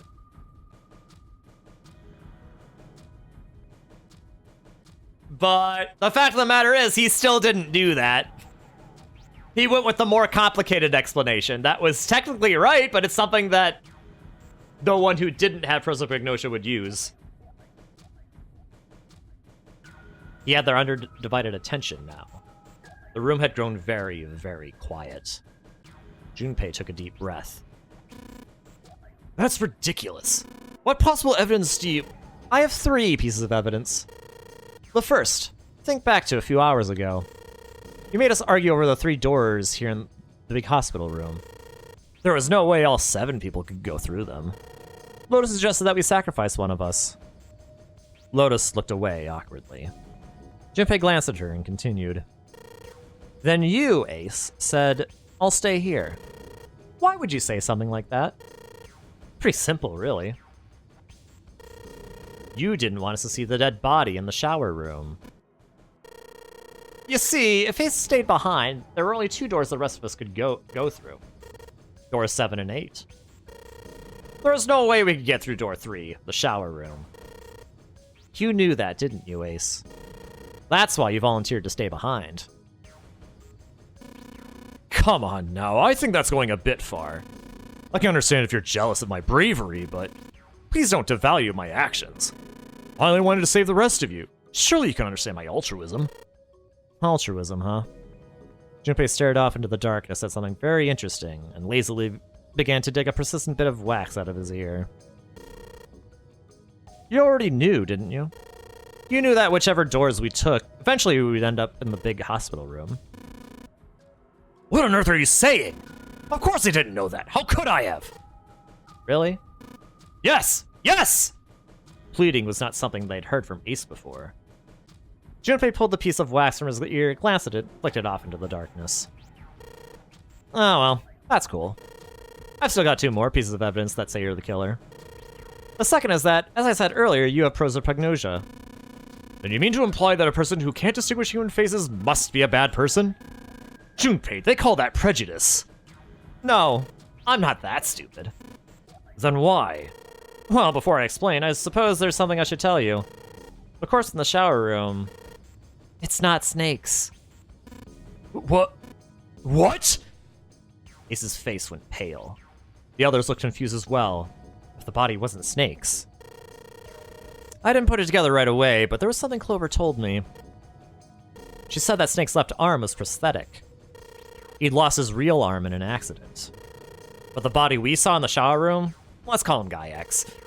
Guy X's left arm was definitely flesh and blood. In other words, Guy X couldn't possibly have been Snake. Oh god. No, it's impossible. He had started muttering deliriously to himself, shaking his head back and forth. Junpei was long past caring. Let's say, hypothetically, that the killer didn't have prosopagnosia. If that were the case, he would immediately realize that Guy X wasn't Snake. Even if the clothes were the same as Snake's, their faces would be completely different. It would have been obvious they were different people. And yet, they still killed him. Why? Why would they kill a stranger who only just shown up? On the other hand, if the killer did have prosopagnosia, it makes sense. They thought Guy X was Snake and killed him. Wait just a moment. Let's say you're right and I mistook Guy X for Snake. Even if I did, I would have had no motive to kill him. Why would I want to kill Snake? I can think of at least 2 motives. 1, Snake knew about your past. If he ever revealed what he knew, that would have been really bad for you. You really didn't want that to happen. So, to make sure Snake's mouth stayed shut, you killed him. 2, Snake had a grudge against you. You knew that, or at least you could have easily assumed he did. Even without exposing your identity, he was a threat to you. You never knew when you might be attacked. You could never let your guard down. Every moment was a moment he might try something. You didn't want that kind of danger hanging over you, so you Hey, hold on a minute. For the first time since the beginning of Junpei's explanation, someone else besides Ace spoke. What's the past that Ace wouldn't want us to know? Why did Snake have a grudge against him? Look at this. He handed Santa a small piece of paper. Santa squinted at the paper and began to read. The Nonary Game was played once before, 9 years ago. The person with the number 2 bracelet attended this game 9 years ago. It was planned by the following 4 people. Cradle Pharmaceutical CEO Gentaro Hongo. What is this? Slowly, Santa looked up from the paper. His eyes met Junpei's. It's the message from Zero. It was in the safe in the first class cabin. Then, suddenly... Give me a break! Ace's face was red and shaking, and his voice was full of fury tinged with desperation. That paper is a lie! Someone is trying to frame me! Me. You said me, right? Junpei's eyes narrowed and the trap began to close.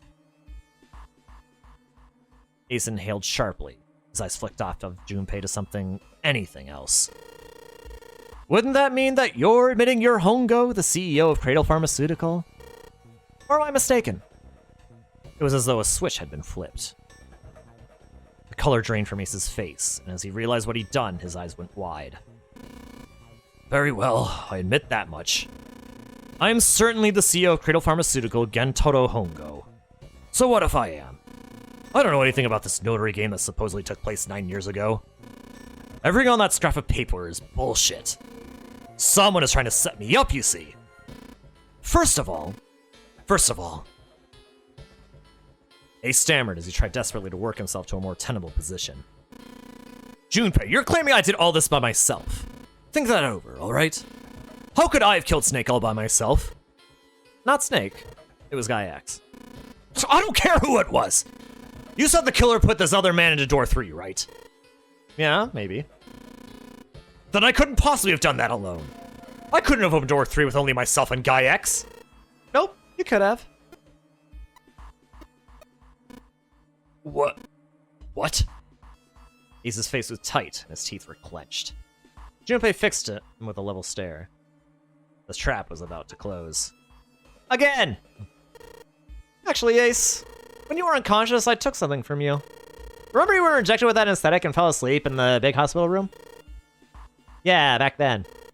I took this. Junpei put his hand into his pocket. No, you couldn't have... Ace's right hand moved. Junpei smiled. I got you, Ace. Your right hand there tells me all I need to know. You want to tell me what you were so worried about? What's in your pocket? It's the number 9 bracelet, isn't it? Ace, Sky X, and the 9th man's bracelet. That was all you needed to open door 3. 1 plus 2 plus 9 equals 12. Becomes 1 plus 2 equals 3. That's how you killed Guy X all by yourself, Ace. All you needed was the number 9 bracelet in your chest pocket. Ace lowered his hand from where it had stopped, halfway to his pocket. He looked down at the floor, his face hidden from Junpei.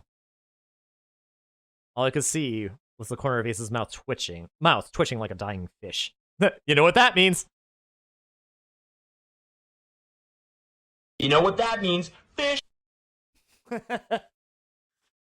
favorite moment is about to happen. Let's go!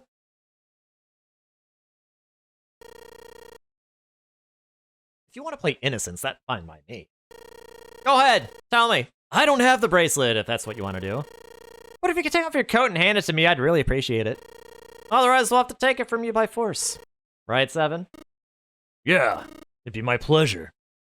Seven cracked his knuckles with a sound like gunfire.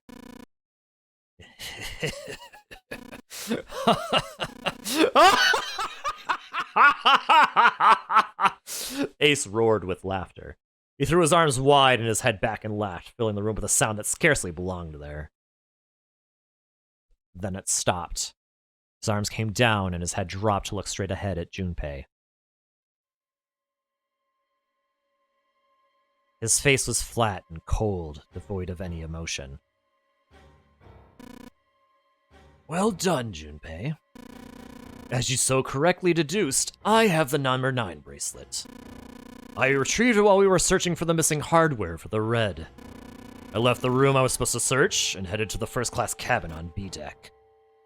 His voice showed no emotion, no sense of remorse or interest. It was almost bored, as though he were reciting an especially dull corporate letter. My purpose was to obtain the number 9 bracelet. 9 is a potent ally in the Nonary game. Adding 9 to any set of numbers won't alter the digital root. 1 plus 9 equals 10 becomes 1 plus 0 equals 1. 2 plus 9 equals 11 becomes 1 plus 1 equals 2. 3 plus 9 equals 12 becomes 1 plus 2 equals 3. As you can see, 9 is a very useful number here. With it, one can go anywhere with anyone. So I made for the first-class cabin to obtain it.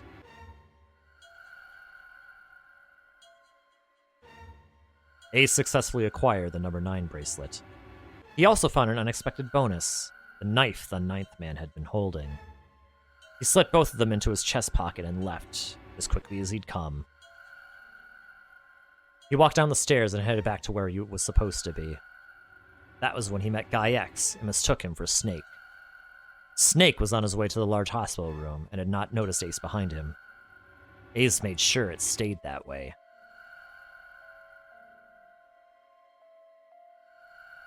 Do you like people that switch from sweet to absolute? Crazy, yeah. Yeah. You must love the axe ending then. He followed the man wearing Snake's clothes to door 3. When the man stopped, he walked up behind him quietly and called out, "Snake." The man turned to look at Ace. He said nothing. No words came out of his half-open mouth. He seemed dazed somehow, almost like a man half asleep. Perhaps he had been drugged? It didn't matter to Ace. Ace was certain the man was Snake. He knew Snake had been a part of the Nonary game 9 years before. Snake hadn't recognized Ace immediately, but he was blind. That much made sense. Why then hadn't Snake said anything to him? Surely he hadn't forgotten what had happened to him in the Nonary game, but not once had he attempted to confront Ace. Perhaps his lack of sight had prevented him from recognizing Ace. Or perhaps Snake had conspired with Zero to deceive Ace. In either event, he was a threat, and it was better to deal with him sooner rather than later. Ace's mind was made up. He moved. He held the number 9 bracelet over the red. He waved his own bracelet in front of the red, and finally grabbed Snake's arm and shoved his hand against the scanner panel. The door opened. Ace threw the man through it. 9 seconds later, the door shut.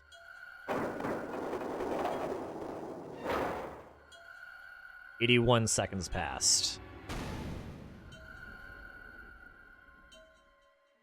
The man inside the door passed away.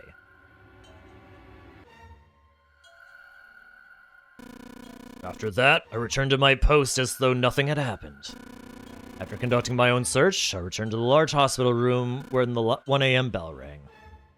Ace's eyes were cold and his cheeks were hollow and pallid. When he spoke, only his lips and tongue moved. The rest of his face was eerily still. Junpei glared at Ace. He took a deep breath and thought about the next question he had to ask. He didn't want to. He knew what the answer would be. He just didn't want to hear it. Junpei swallowed and spoke. "Ace, did you kill Clover?" "Yes." "Why?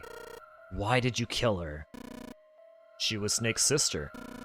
It was possible he had told her something dangerous.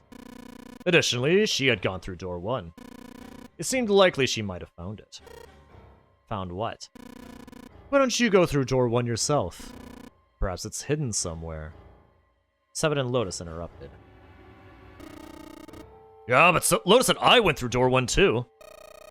"We didn't see anything suspicious." "Yes, I thought as much after I heard your report at the central stairs. I doubt the two of you could find it.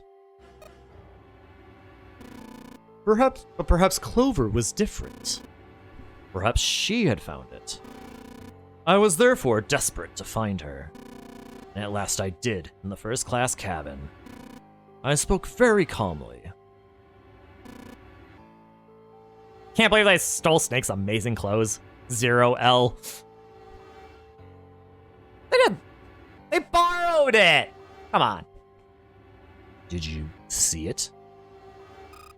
See what?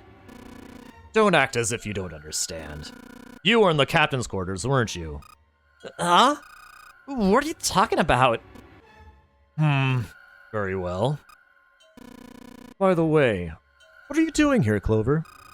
What? Nothing. There's blood on your shoes. It looks fresh. Did you go take a look at the ninth man's corpse? I see. Your silence suggests that you noticed. You saw something, didn't you? You saw that his bracelet was gone. Clover ran. She made for the exit, but Ace stood in her way. You aren't going anywhere! He caught her by the collar as she passed and threw her to the floor hard. Well, you're about to pass out from tiredness, so I think we'll be heading out. All right, sounds good, Paul. And have a good sleep. Enjoy the rest of your night. And we will hopefully I'll see you again soon when I go for the true ending. Oh ho ho ho! I'm glad I made your day as well, and I hope you have a great rest of your night. She leapt back up and darted past him into the hallway. Ace followed at a run. He was faster.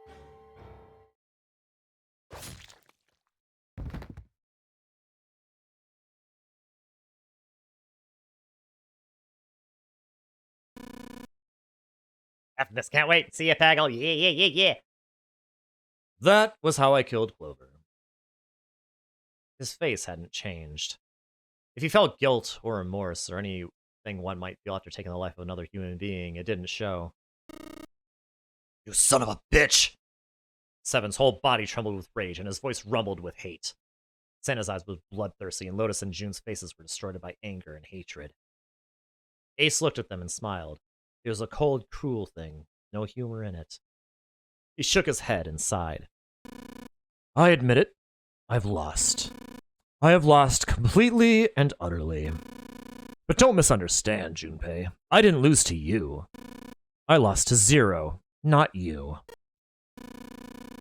I'm rather disgusted with myself for falling into such a simple trap. And it was a trap, make no mistake. I was trapped and manipulated by Zero. The man I killed in the shower room? If he wasn't Snake, then I have no idea who he was. But he was wearing Snake's clothes, and that was no coincidence. He'd also been injected with something that reduces cognition and prevented him from identifying himself or resisting me. We can't forget the components that were removed from the red before we arrived. I have no doubt that Zero planned all of this.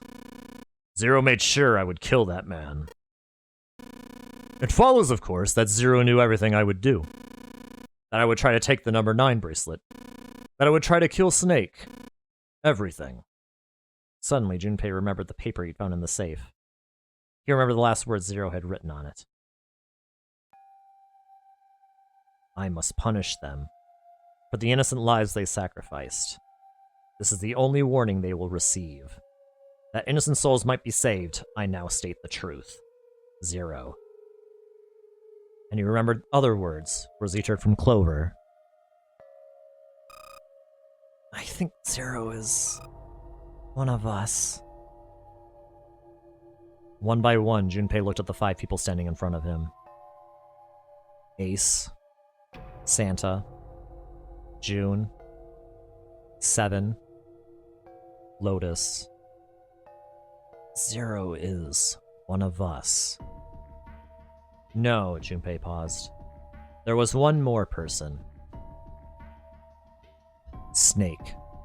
It was clear now that the man who died in the shower room was not Snake. That meant that Snake was almost certainly still alive. Perhaps Snake was Zero. Perhaps Snake had made Guy X wear his clothes so that he would appear to be dead. Where was Snake now? Perhaps he was somewhere, laughing at them. If he was Zero, surely he'd lied about many other things. Was he watching them?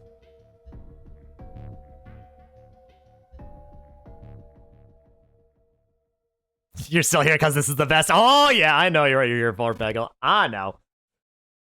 Well, I believe I finished with my confession. Why don't we get moving? He sounded as if he just finished doing nothing more exciting than describing the weather. For Santa, it was the last straw. What the hell is this shit?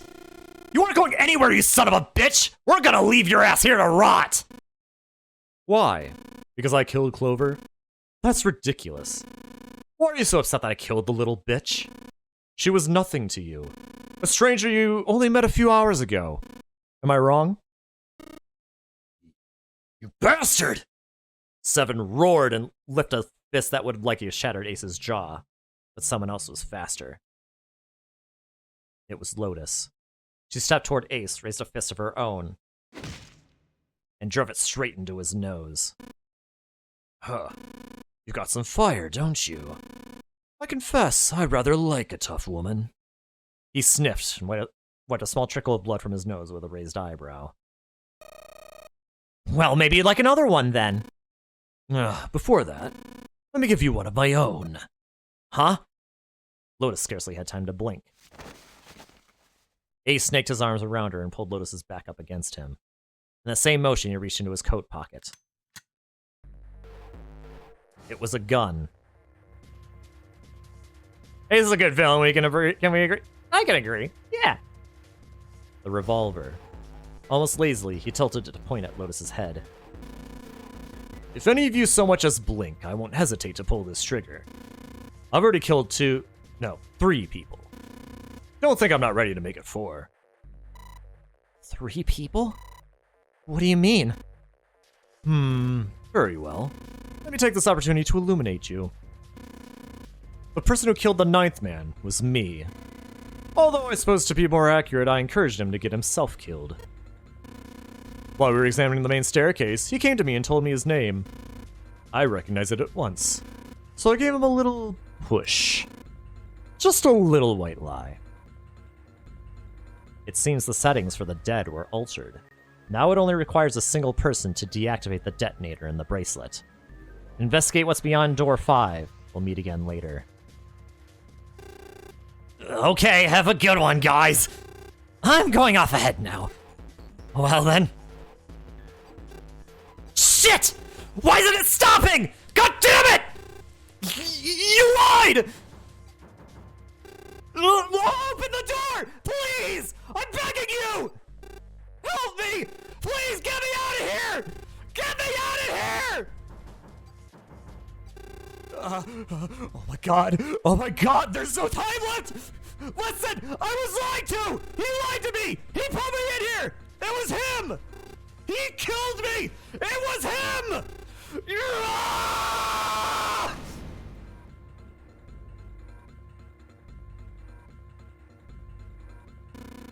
I had 4 reasons for killing him. 1. As I said before, in the Nonary game, the number 9 bracelet is of utmost importance. If I'd allowed him to keep such a useful tool, he, or it, would have become a threat to me. As such, I decided that he should be eliminated early on. 2. I wanted the number 9 bracelet. If I could manage to obtain it, I would be able to manipulate the game as I saw fit. I would be unable to acquire the bracelet unless the owner was dead. 3. Even setting aside his number, he would have been nothing but trouble for me. He was aware of my past. He knew what happened here 9 years ago. It was important that I eliminate him before he was able to disseminate this information. So calmly. Hey, listen! It's for the art, Peggle. 4. Lastly, I wish to conduct a simple test. A test to see if this Nonary game was serious or a poor attempt at a joke. I needed to be quite sure. As such, I encouraged him to act against the rules so that I might observe the outcome. Junpei glared at him. I don't get your third motive. What the hell happened 9 years ago? Didn't I say? The Nonary game was played. I planned it out, and I conducted its execution. Why? What on earth was it supposed to do? I don't really think I have any obligation to tell you that. Ace smirked. He was trying to provoke them, and it was working. Although Ace had paid very little attention to Lotus after catching her, the gun had never wavered from her temple. She looked quite pale, and when she spoke, her voice shook. Hey, what's with this gun? Where did he get this? Why don't you tell her, Santa? Santa ground his teeth and glared at Ace. The other side of door 6. We found the gun in the coffin in the cargo room. Right? Bastard must have grabbed it when we weren't looking. Indeed I did. That was a pretty serious mistake, you know. Just saying you intended to leave it behind? Ace laughed, a short, derisive snort, and gave Junpei a sickeningly pitying look. Well, there isn't much time left. I'll be off then. Where are you going? Do I really need to explain? I had assumed it would be obvious. I have the number 9 bracelet. And now I have Lotus. 9 plus 8 plus 1 equals 18. Becomes 1 plus 8 equals 9. Wasn't there a door with a 9 on it in the room that looked like a church? That's where you're going, isn't it? And how do you know that? Santa told me about it. We were looking for Clover. I see. Well, you are correct. That is my destination. But now I must say goodbye to all of you. Please, don't forget my warning. Move, and I'll pull the trigger. I don't need her alive to open the door, you know. As he spoke, Ace began backing toward the door, practically dragging Lotus behind him. Junpei, Santa, June, and Seven stood, frozen. Ace had the face of a man gone mad. They had no doubt he would pull the trigger. Ace had reached the exit. He forced Lotus to open it, then turned and addressed them once more. Goodbye. Then he stepped through the door.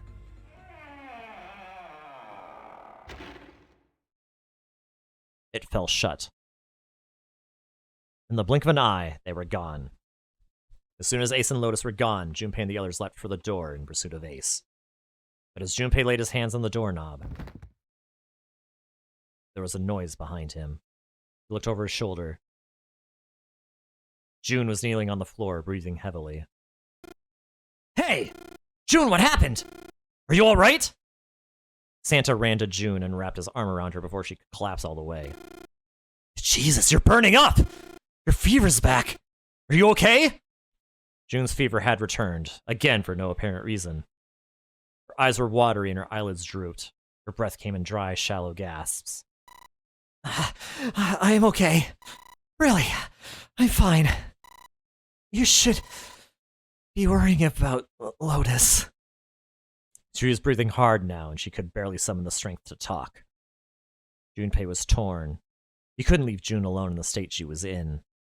But every moment they waited, Ace was farther away, Lotus's life in his hands. What was Junpei supposed to do? June's eyes drifted toward Junpei's. She managed to muster a weak smile. Junpei, don't worry about me. I just need a real rest. I'll be fine. Don't you remember? I just needed a rest a little bit last time. So, please save Lotus. Think about what Ace has already done, Junpei. When he's got what he needs from Lotus, you really think he's gonna let her just walk away? Oh, God damn it! You guys go on ahead. As soon as June starts feeling better, we'll follow you. Go! Junpei looked at June. She nodded once. She couldn't manage much more. But it was all the confirmation Junpei needed. Her resolve was set. All right! Come on, Seven. We're going after Ace. Hell yeah! Santa, you take good care of June. I'm trusting you. Santa nodded. Junpei turned before he had a chance to change his mind and started running toward the door. He could hear Seven's heavy footsteps behind him. Let's go! Junpei and Seven exploded into the hallway, their feet pounding the metal floor as they ran.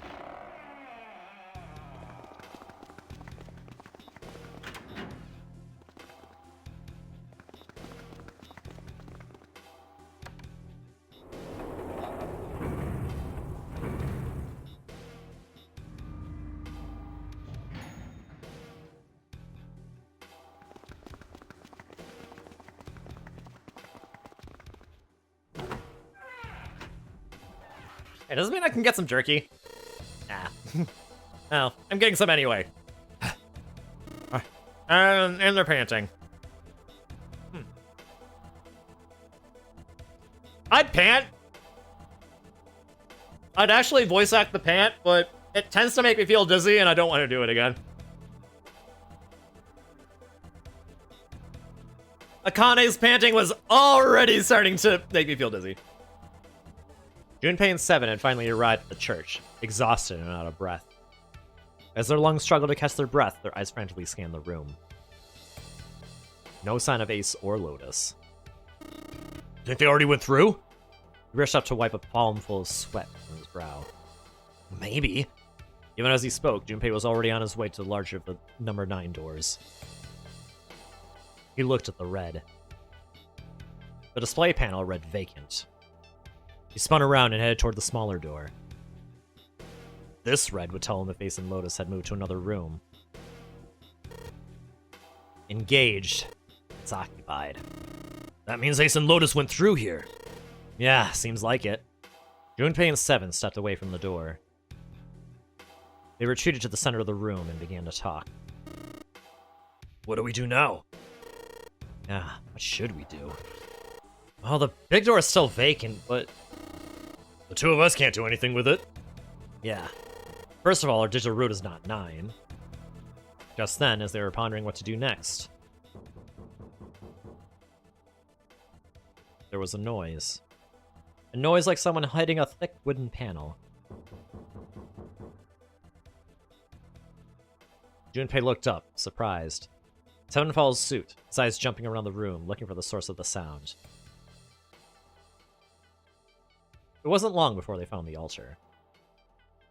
Or, more precisely, what was on it. A coffin. Yeah. Let's open it. How? By force! I don't think that's gonna happen. Well, you never know till you try, right? The only necessity for success is the willingness to suffer 1,000 failures! Who said that? I forget. Anyway, we've gotta try! Junpei and Seven leapt at the coffin. They grabbed hold of what purchase they could find and pulled. Damn it! See? Didn't I tell you? You could just pull it open. Why would it have something like that? Seven pointed at a keypad on the side of the coffin. Right. So unless I put in the right passcode, it's not going to open. The noise hadn't stopped. In fact, as it continued, it had only gotten louder and more forceful. What were they supposed to do, Junpei wondered. Was there some sort of clue somewhere?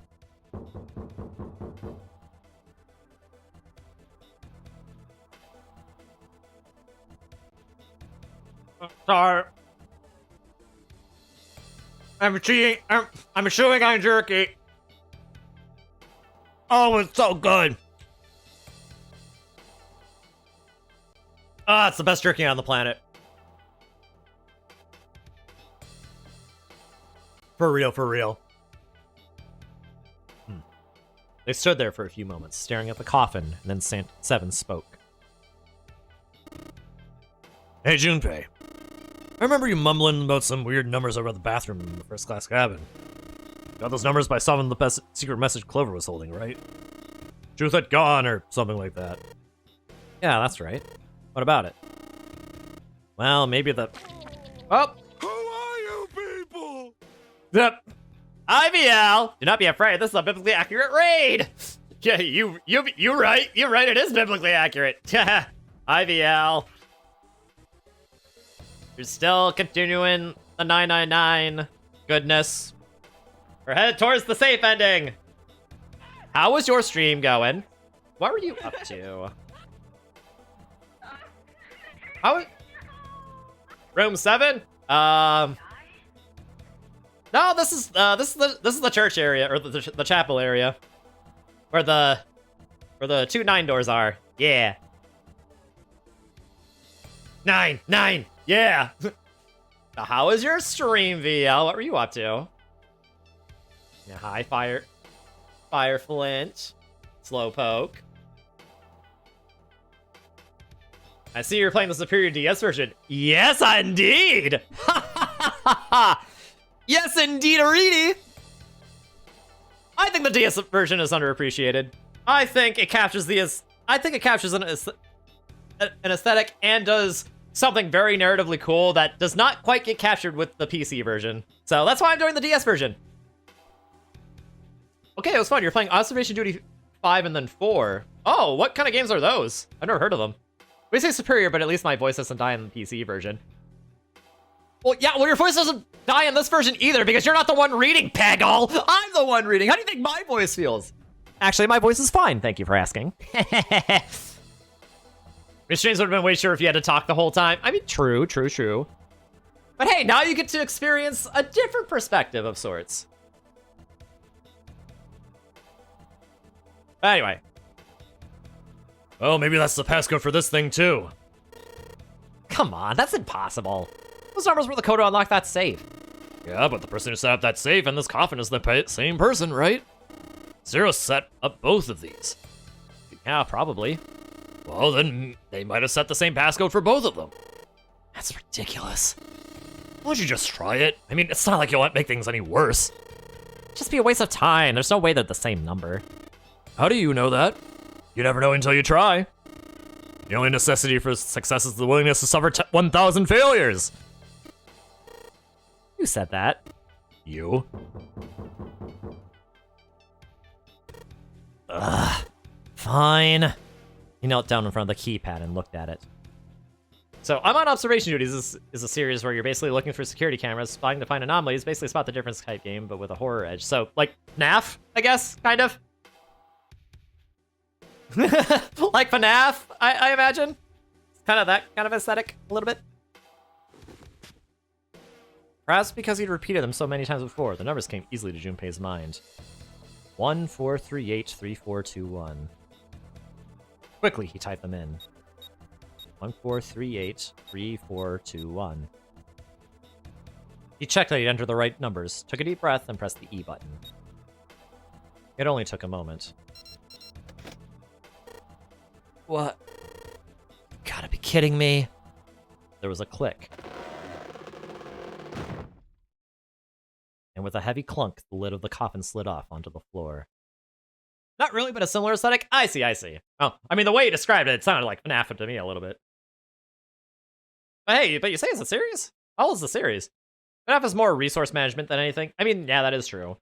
Observation duty is more about trying to memorize the locations of all the objects in the room and such. Oh, okay. I guess that's fair. That's fair. Yeah, you're right. FNAF is more resource management, really. That is true. That's a good point. That is an important distinction. With a heavy clunk, the lid of the coffin slid off onto the floor. Someone sat up from inside. Yeah, but anyway, thank you for the raid, VL. I do appreciate it. Snake! You... Why? Ah, those voices. Junpei is 7, unless I'm mistaken. Where are the others? Are they elsewhere? Of course, there is no reason Snake would have known anything about where anyone else would be. Junpei and 7 looked at one another. There's a great deal he needed to know, but...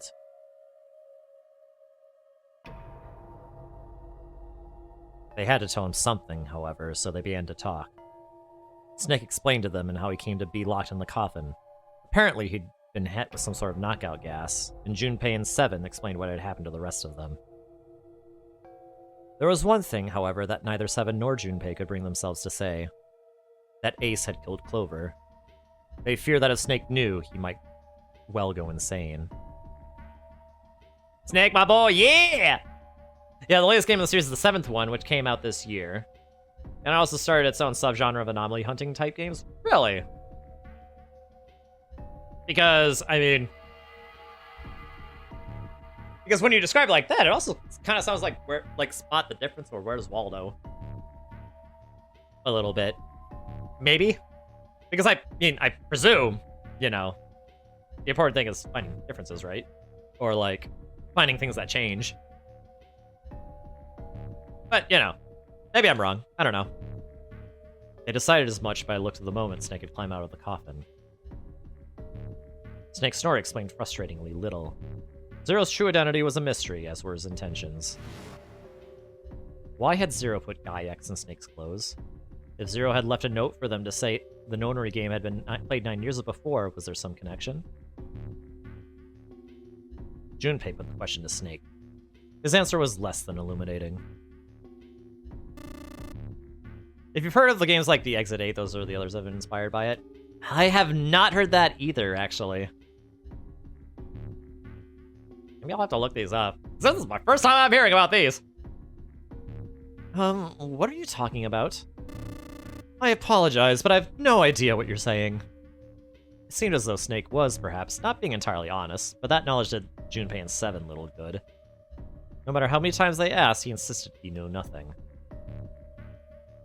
It was becoming clear that Snake wouldn't give in, and every second they spent asking him was a second wasted. Their time limit was fast approaching. Snake's release from the coffin had changed nothing. They still needed to follow Ace as quickly as possible. No, but yeah, the observation duty games are very, very FNAF. Like, you even have to survive from midnight to 6 a.m. Oh my god. Wow. Now that's an homage if I've ever heard one. Just the actual gameplay is different. I see. So yeah, I guess it would definitely be an homage in that case. However, they stood in silence, the overpowering atmosphere of the chapel almost stifling. Junpei, Seven, and Snake simply stood at a loss for what they should do next. What do we do now? He glanced over at Snake's wrist. Sure enough, he could see the 2 on the bracelet on Snake's wrist. The 3 of us can't make a digital root of 9. Yeah, we just get 5. We're stuck here then. Oh. Hey, I just remembered something.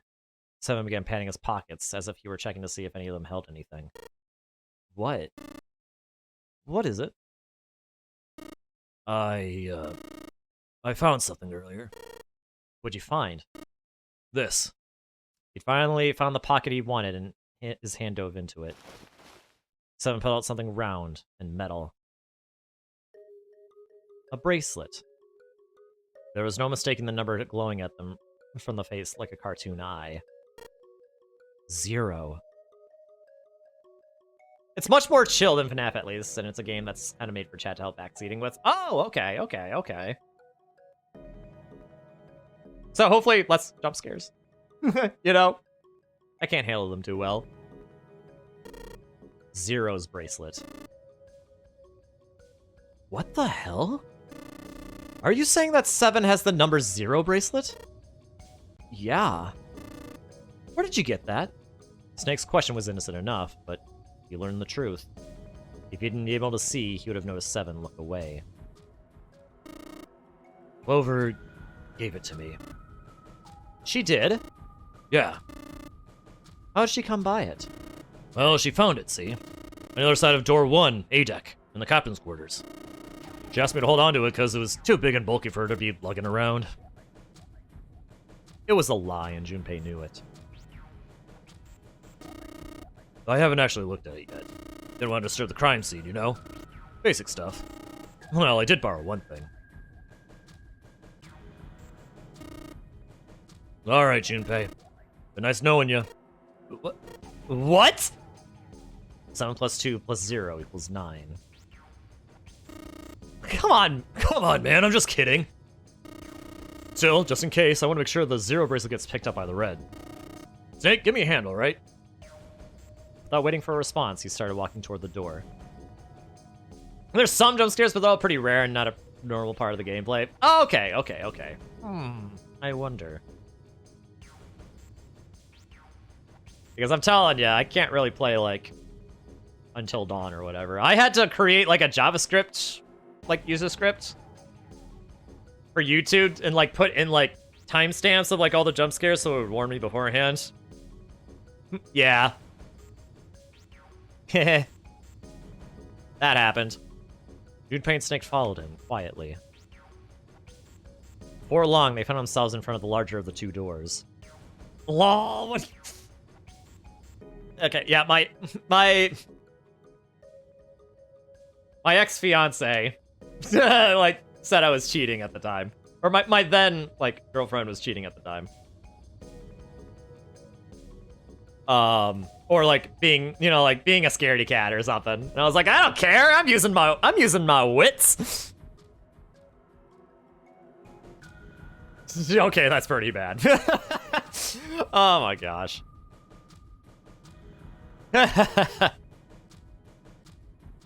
Before long, they found themselves in front of the larger of the two doors. Seven and Snake put their palms on the red. I mean, if y'all want me to share it later, I think it might still work. Assuming Google hadn't changed, like, the layout. Or, like, the, you know, like, the HTML.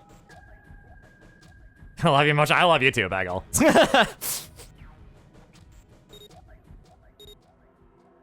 Once they'd done that, Seven put the number 0 bracelet on the scanner panel as well. A third asterisk appeared on the screen. 7 plus 2 plus 0 equals 9. Now they just need to pull the lever and the door would open.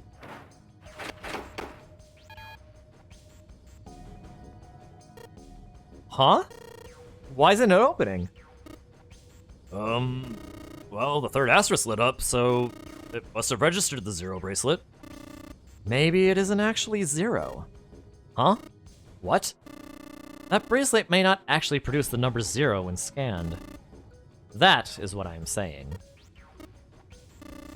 Why don't we try a few different combinations? Perhaps we can determine what number that bracelet actually contains. Junpei nodded. They decided to use the following combination. Snake plus Junpei plus the mysterious bracelet. Snake plus Junpei equals 2 plus 5 equals 7. That combination worked, and the mysterious bracelet's number was 2.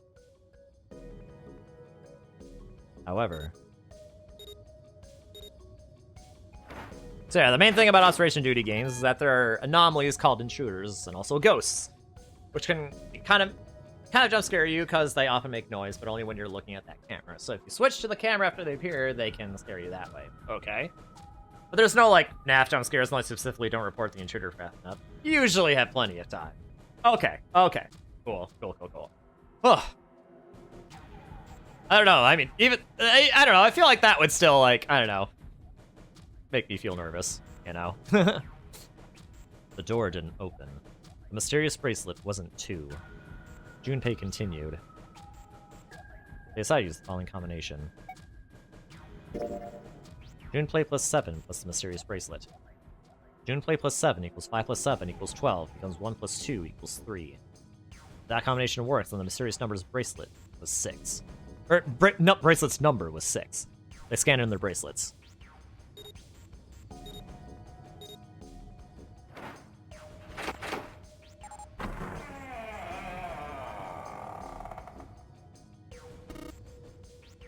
It opened. Yes, so it would seem. 7 clearly hadn't thought their experimentation would produce anything useful and looked rather confused. Snake was, as usual, calm and smug.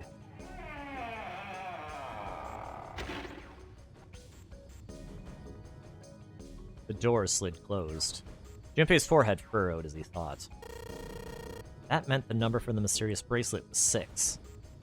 5 plus 7 plus 6 equals 18, becomes 1 plus 8 equals 9. But how could it be 6? The display on the bracelet clearly showed a 0. Suddenly, from somewhere far beneath them, they heard the creak and groan of tearing metal. With it came the sound of water pouring into parts of the ship that had, until recently, been dry. Oh man, that's not good. I guess our time's just about up, huh?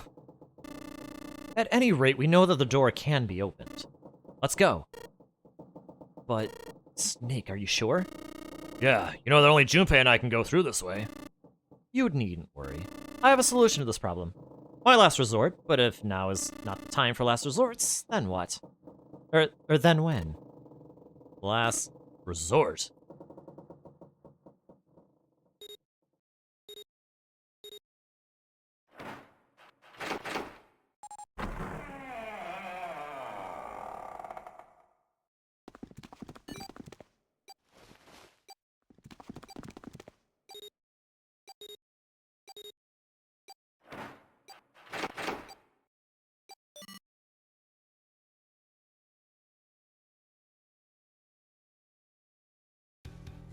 They did it! They went through door 9! Junpei, 7, and Snake ran full tilt in a long, straight hallway. They were headed for the stern of the ship and had no time for distractions. As they ran, 7 spoke. Gotta admit, you really surprised me there, kid. I couldn't figure out how the hell you were gonna get out of that one. How are you gonna do that right off the bat? As I told you, it was a last resort. Had I used it at the beginning of the game, I would have come under a great deal of suspicion. I imagine most people would have taken it to mean that I was Zero. Once they convinced themselves of that, I wasn't optimistic about my chances of making it out of here alive, let alone unscathed. I felt it best to play my cards close to the chest, as it were. That way, if I were in a situation where there was nothing else I could do, I'd have a little trick up my sleeve. I'd just take my bracelet off. Snake's plan had been simple but effective. He'd simply removed his bracelet. How?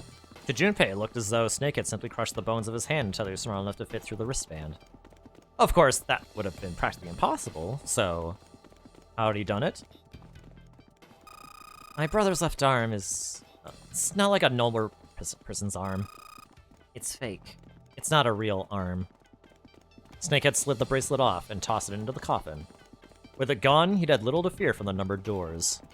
He'd walk through the door easily, without authenticated. He stepped out the other side unscathed, and began running down the stairs alongside Steven and Junpei. They kept running for a while longer, and eventually came upon a set of stairs leading downward on the right side of the hallway. They stopped and peered down the staircase. As far as they could tell, it went all the way to the bottom deck. There didn't seem to be any flooding. They nodded quickly to one another and jogged down the stairs. It took only a few minutes to make their way to the bottom deck. There was a single hallway in front of them, at the end of which was a single door. Junpei threw it open. Inside was a massive iron gate. A plate was affixed to the top of it. It read Incinerator. Incinerator? Oh my. That doesn't sound very pleasant. You see a lever near the gate, perhaps? Yeah, right over here. How did you know that? Well, I'd be happy to regale you with the story. I imagine it should only take half a day or so. Ugh. Junpei grumbled and gave Snake a dirty look and jogged over to the lever. He loves Snake so much. Yeah, Snake is super cool. If you pull it, the door ought to open. Got it. He pulled the lever down.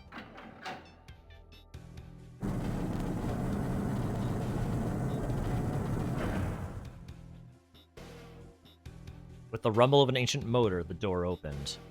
There was no need to hold back, no time to hesitate. They pushed their way inside. Standing in front of them were Ace and Lotus. Ace still held the revolver in his hand. It was still pressed hard against Lotus's temple. A small dark bruise had begun to form near the tip. Even from several yards away, Junpei could see that Lotus was shaking. She was terrified. But perhaps more interesting was what Junpei saw behind them. 9. Another number 9 door. But why? Why was there another one? The door stopped Junpei in his tracks. It simply shouldn't have been there. As his brain finally began to consider why, the whine of a warning klaxon filled the air, drowning out any thought. Warning. Warning. Emergency incineration command has been acknowledged.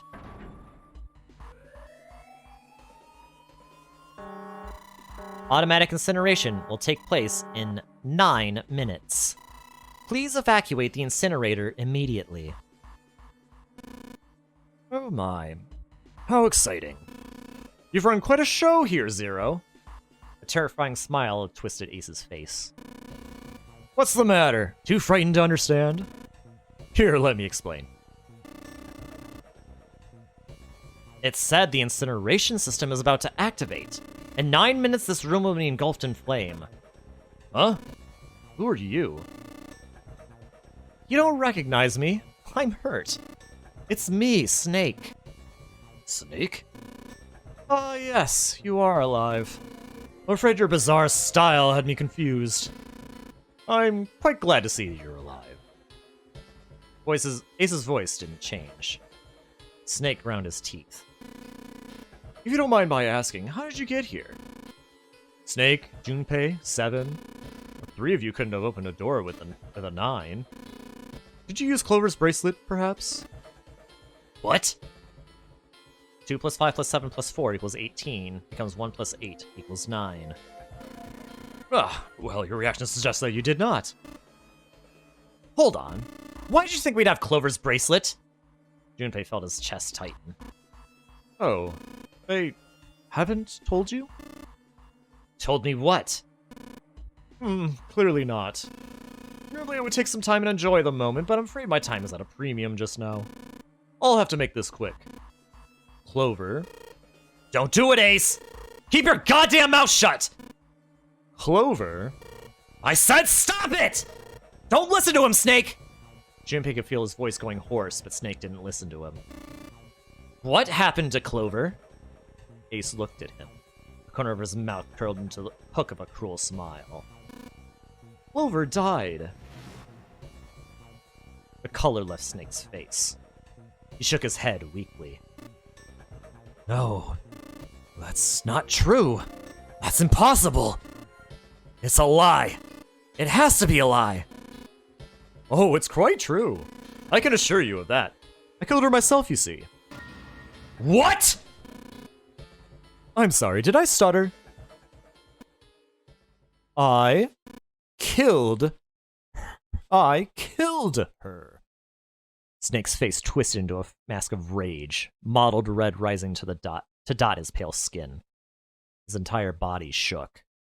He looked to Junpei, disturbingly like a demon. I would have rather died with less suffering. A bullet in her brain, perhaps, would have been ideal. Unfortunately, that would have made quite a bit of noise. Circumstances being what they were, I was forced to settle for the knife. The one the ninth man had, you remember? I believe I caught her just below the shoulder blade. It was rather lucky, in fact. My first thrust went right between her ribs. Her flesh was so soft. My knife slid in so easily. There was no resistance.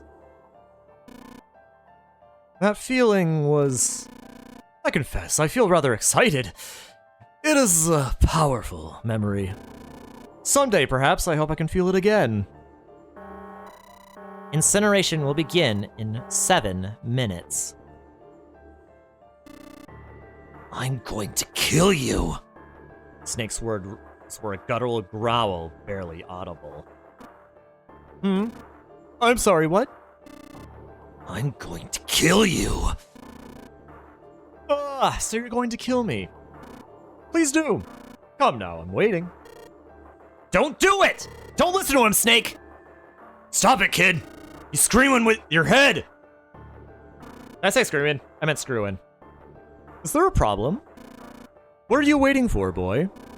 Don't you want me to send you to join your sister? Don't! Snake! Don't do it! Snake could no longer hear them. Snake could no longer hear anything.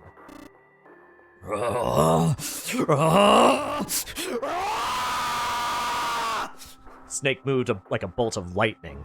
His scream echoed through the incineration chamber, full of rage and despair. Snake! Snake!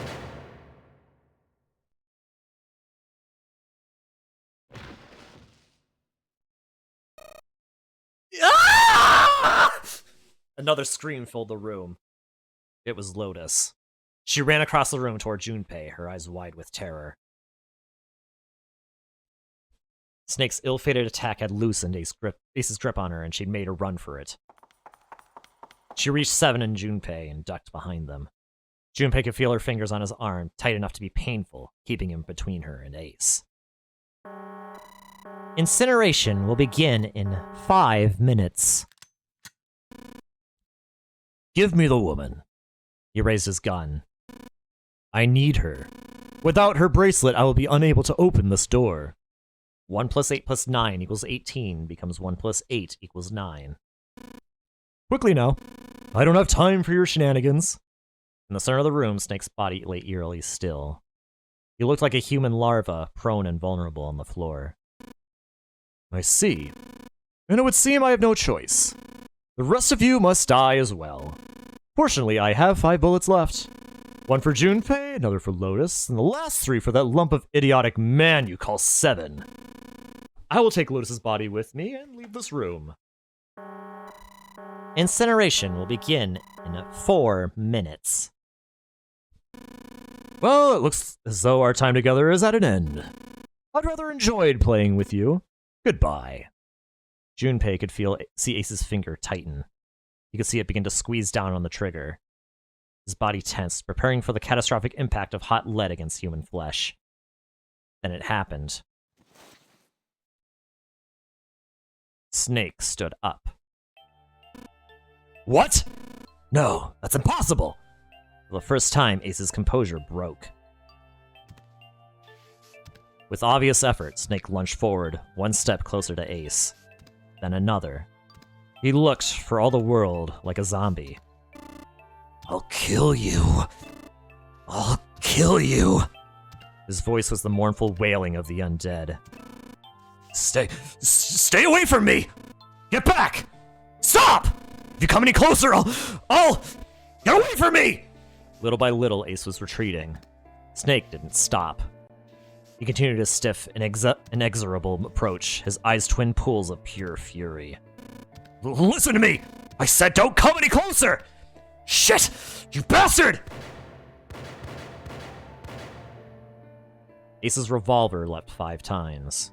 5 times, the air in the incinerator was split by the crack of a bullet. Snake's body twitched as 5 clouds of blood and torn flesh leapt into the air across his body. A fine pink mist drifted from his body and disappeared. Snake made a strange sort of choking cough. And then his strength was gone. His legs crumbled, and his broken and battered body slid to the floor. Incineration will begin in 3 minutes. You still wonder how in God's name Snake is able to do this. I know, right? Everyone would love to have you as a brother. I know, right? Snake is... Man, I love Snake. But Snake wasn't done. Even as the pool of blood beneath him grew, he began to move. He half crawled, half slid toward Ace. Man is literally too angry to die! One bloody arm wrapped itself around Ace's leg, and the other gripped his thigh with strength that should have been long gone. You son of a bitch! You're a monster! Get off of me! Let me go! Damn you! He kicked at Snake with his free leg, driving his foot into Snake's face, his arm, his shoulder. It made no difference. Snake refused to release him. Once a snake has ensnared its prey, rarely does it release it. This is it, Ace. We're going to burn to death together. What? Incineration will begin in 2 minutes. Ah! Damn it!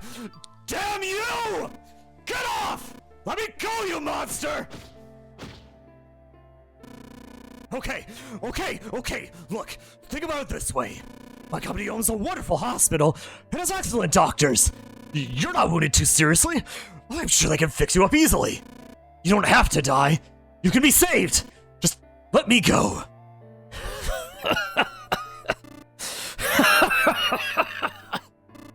Pathetic. Begging for your life. Then Seven and Lotus began to speak. Junpei could hear tears in their voices, and their words were strained. Snake, that's enough! You can stop now! Yes, he's right, Snake! You've done enough! Come on, Snake, let's go! Let's get out of here! You have to come with us! We have to leave together! Snake turned toward them. He coughed, and blood splattered across the floor. Then he smiled a sad sort of smile. I apologize, but I'm afraid I can't do that. You'd best forget about me. You need to leave soon. I'm going to take him with me. Shut up! Be quiet! I couldn't save Clover. My sister died because of me. Perhaps this will begin to atone for that. Perhaps in the afterlife, she can forgive me. No, go! Go now! You have to go! Incineration will begin in 1 minute. God damn it! Shit! We're out of time! We have to go! Seven ran toward the exit. Lotus followed him. But Junpei couldn't move. There were white lines down Snake's cheeks where his tears had washed the blood away. He was broken, body and soul, and Junpei felt as though half of his own heart had been torn out. His eyes stung, and he tried desperately to swallow to clear the lump in his throat. Junpei! What are you doing? You have to get out of here! No! Junpei's chest tightened, pulled taut by anger, misery, and a cold feeling of emptiness. Pure emotion surged through his heart, alongside the torrent of blood. He could feel it building, a tremendous wave growing taller and taller and taller. And then it broke, crashing down with thunderous force onto his shaken, unprepared mind. Snake! Snake! Junpei's rational mind was gone. He was driven by instinct now, and he launched himself across the floor at Snake and Ace. Or he tried to. Wait! Don't be an idiot, Junpei! He felt a hand grab him from behind. It was Seven. Before he had time to react, the larger man had pinned Junpei's arms to his side and was hauling him bodily back toward the door. No! No! I have to help Snake! Snake! Snake! Get off of me! Let me go! Incineration will begin in 10 seconds.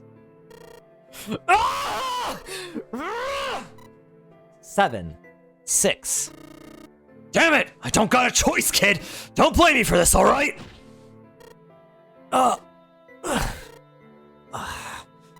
5, 4, 3, 2,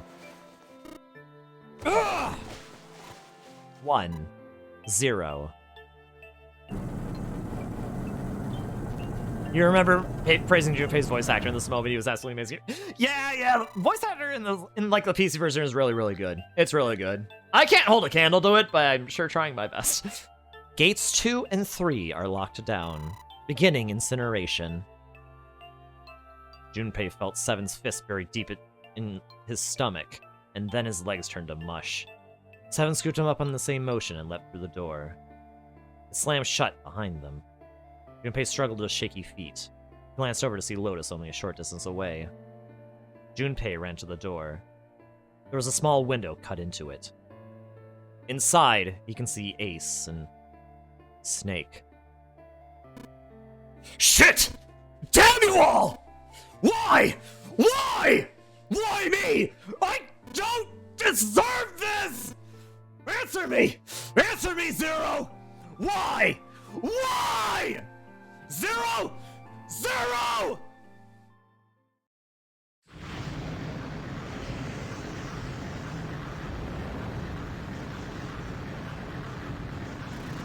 Zero!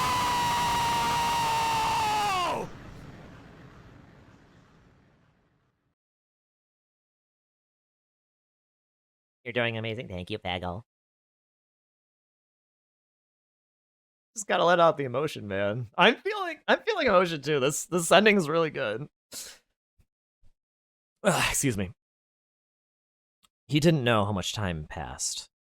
He didn't know how long he stood there in front of the incinerator. He looked to the side.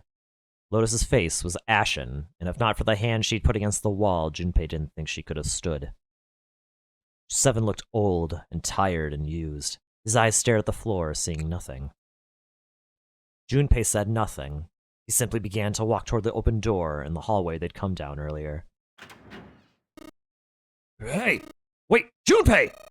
Junpei, where are you going? He blinked when their voices broke the silence. He stopped.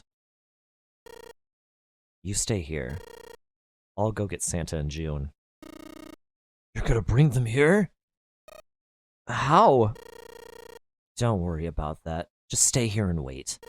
All right? He began to walk again. He looked over his shoulder and watched Seven and Lotus grow smaller and smaller. They stared back, unmoving. He wasn't sure if they could. He turned around again. He knew where he was going.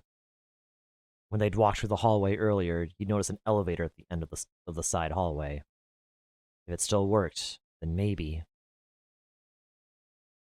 Before long, Junpei found himself in front of the elevator.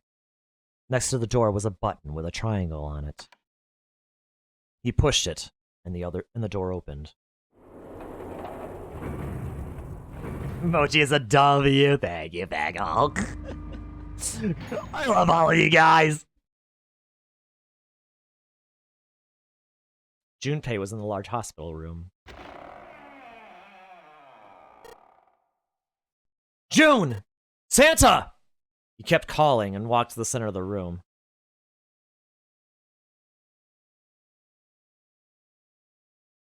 But try as he might, he couldn't find them.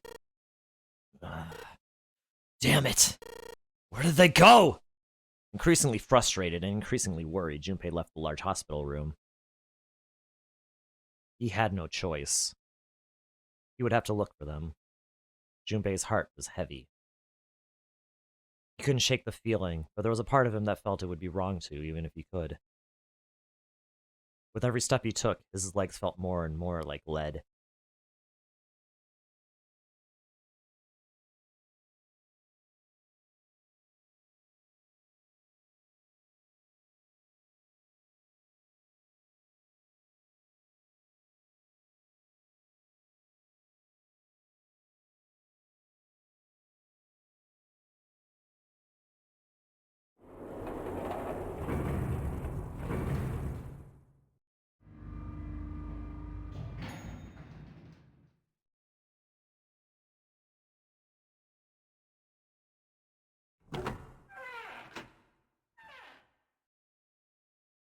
Sometime later, Junpei found himself at the chapel.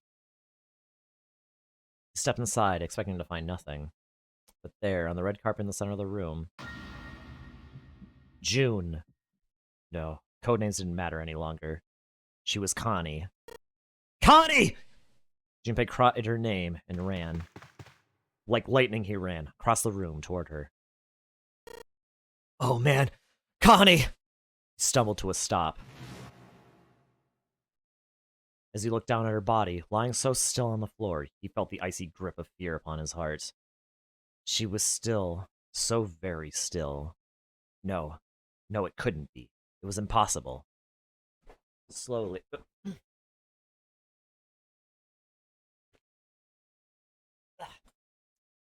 Sorry, I dropped something. Slowly, Junpei bent down toward her. His hands shook, and he felt very cold and very hot at the same time. He forced himself to look. Her back. Her back was moving. Slowly, it rose and fell. Relief washed over him. Connie! Junpei reached down and gently, very gently, lifted her up. Connie! Connie! Are you alright? Junpei. Her face was pale, and her lips were dry and cracked. Her eyes were blank and cloudy. They stared straight at Junpei, but saw nothing. Trembling, Junpei wrapped his arm around her back. She was cold. Very cold. Junpei tried to convince herself that it was only his imagination, but she felt as though she were fading away. You could feel his heart pounding frantically in his chest. Oh man! Connie! What the hell happened to you? You feel... Junpei... I'm sorry. Her voice was very faint. I might not make it. No way! No way am I gonna let you die! I'm gonna save you, I promise! Thank you, Junpei. Thank you so much for everything. I was really happy to see you again, Junpei. Really happy. Don't give me that I was crap! You're gonna be seeing me again lots more times! You just gotta hang on, alright, Connie? Junpei, did you know? You meant a lot to me when we were kids. I've liked you for a long time, Junpei. A really long time. Junpei's vision had gone blurry. It took him a moment to realize his eyes were filled with tears. He could feel a piercing of deep heat like in his heart like a white-hot flame. He looked down at Akane. Game over. There was a crack of static from above his head, and a voice spoke. 0. You son of a bitch! Will you cut that out? Would you cut that out? Can I be in the Jolly Spotters now? Where are you hiding? Junpei frantically scanned the ceiling for the source of the voice.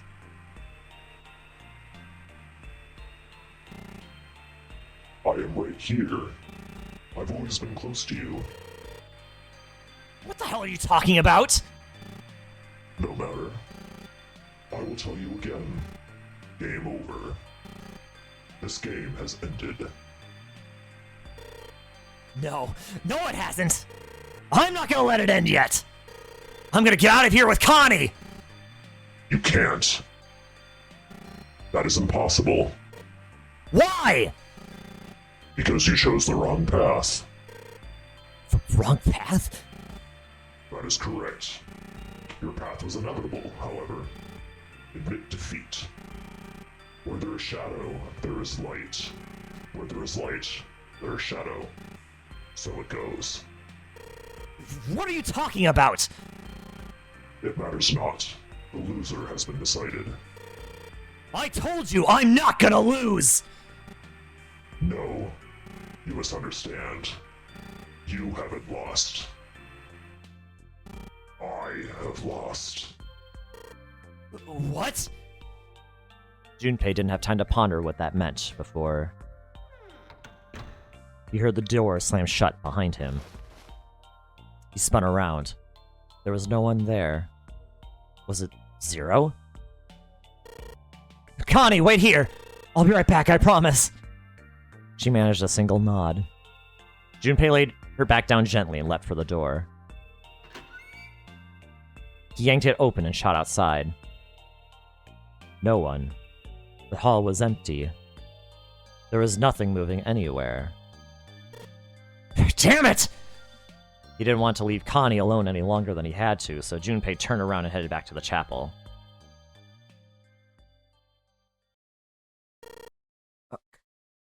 Connie?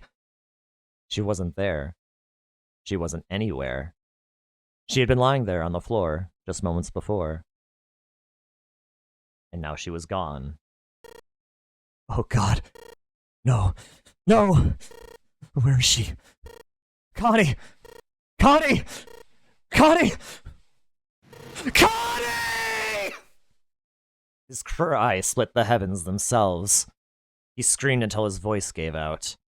Then he screamed some more. But there was nothing. No answer. His voice faded away, and all that remained was cold, unfeeling silence. That was when he noticed it. A strange smell, one he'd smelled before.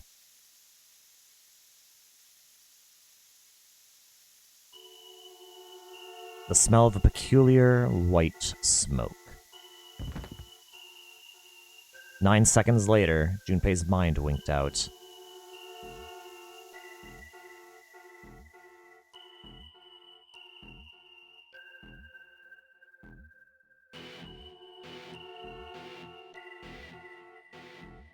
Alright, that's the safe ending, everybody! And yes, we need to see this ending to see the true ending. Why? You'll have to find out next time!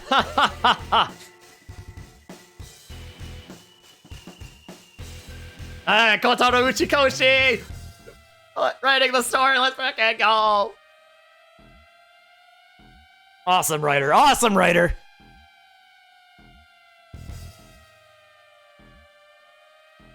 Next time on Dragon Ball Z. I was supposed to say that's the best ending. Well, it's not the true ending. You know? The true ending? Hey, this ending is awesome. It is awesome. And it's one of the required endings. So, like, it's the best ending in Peggle's eyes. Even though everyone died.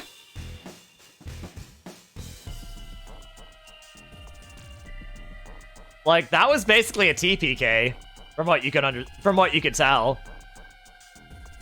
Because they ran out of time.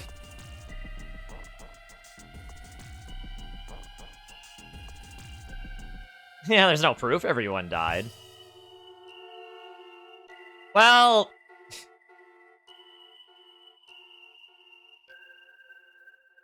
Well, I mean, if no one died... Well, if everyone didn't die, then, like, where was the danger? There had to be a danger, right? For inspiration? What was that Santa said in the engine room?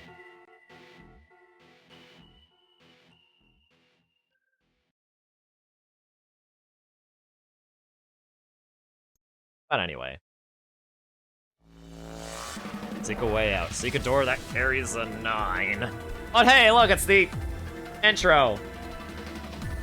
Kind of.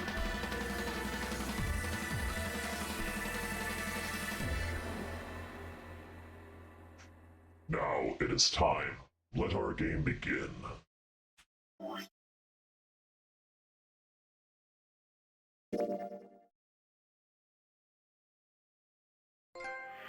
Alright, we get the safe ending. Gateway to the truth.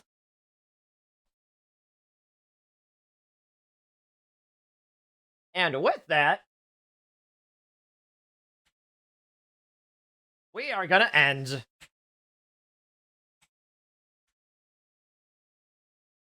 Still leaves you with so many questions that you're still confused at. Well, maybe I can answer them next time on Dragon Ball Z.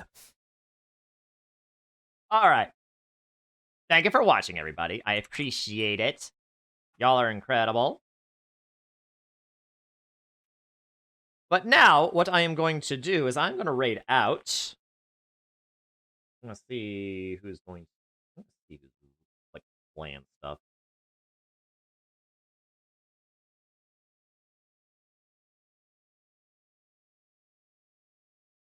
You know what? I'm going to raid Dan. Technically, this was a mature stream. So, you know what? I'm going to take you to a mature streamer.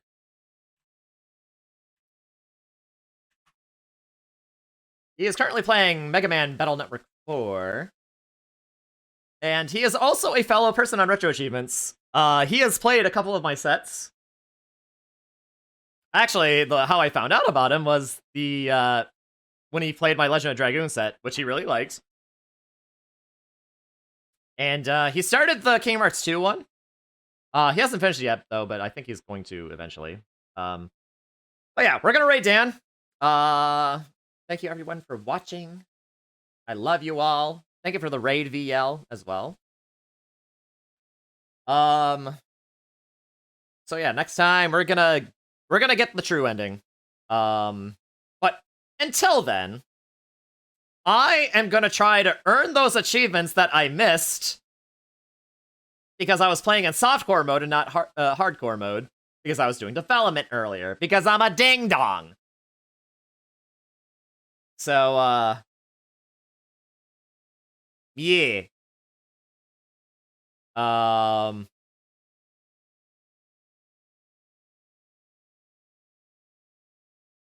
So yeah. Or at least I'm gonna try. I don't know, man. It's looking. It might be kind of hard for me to do, considering I lost the save file, maybe, or I saved over it. But yeah. So okay. Take care, everyone. I'll see y'all next time. Bye bye now, toodles.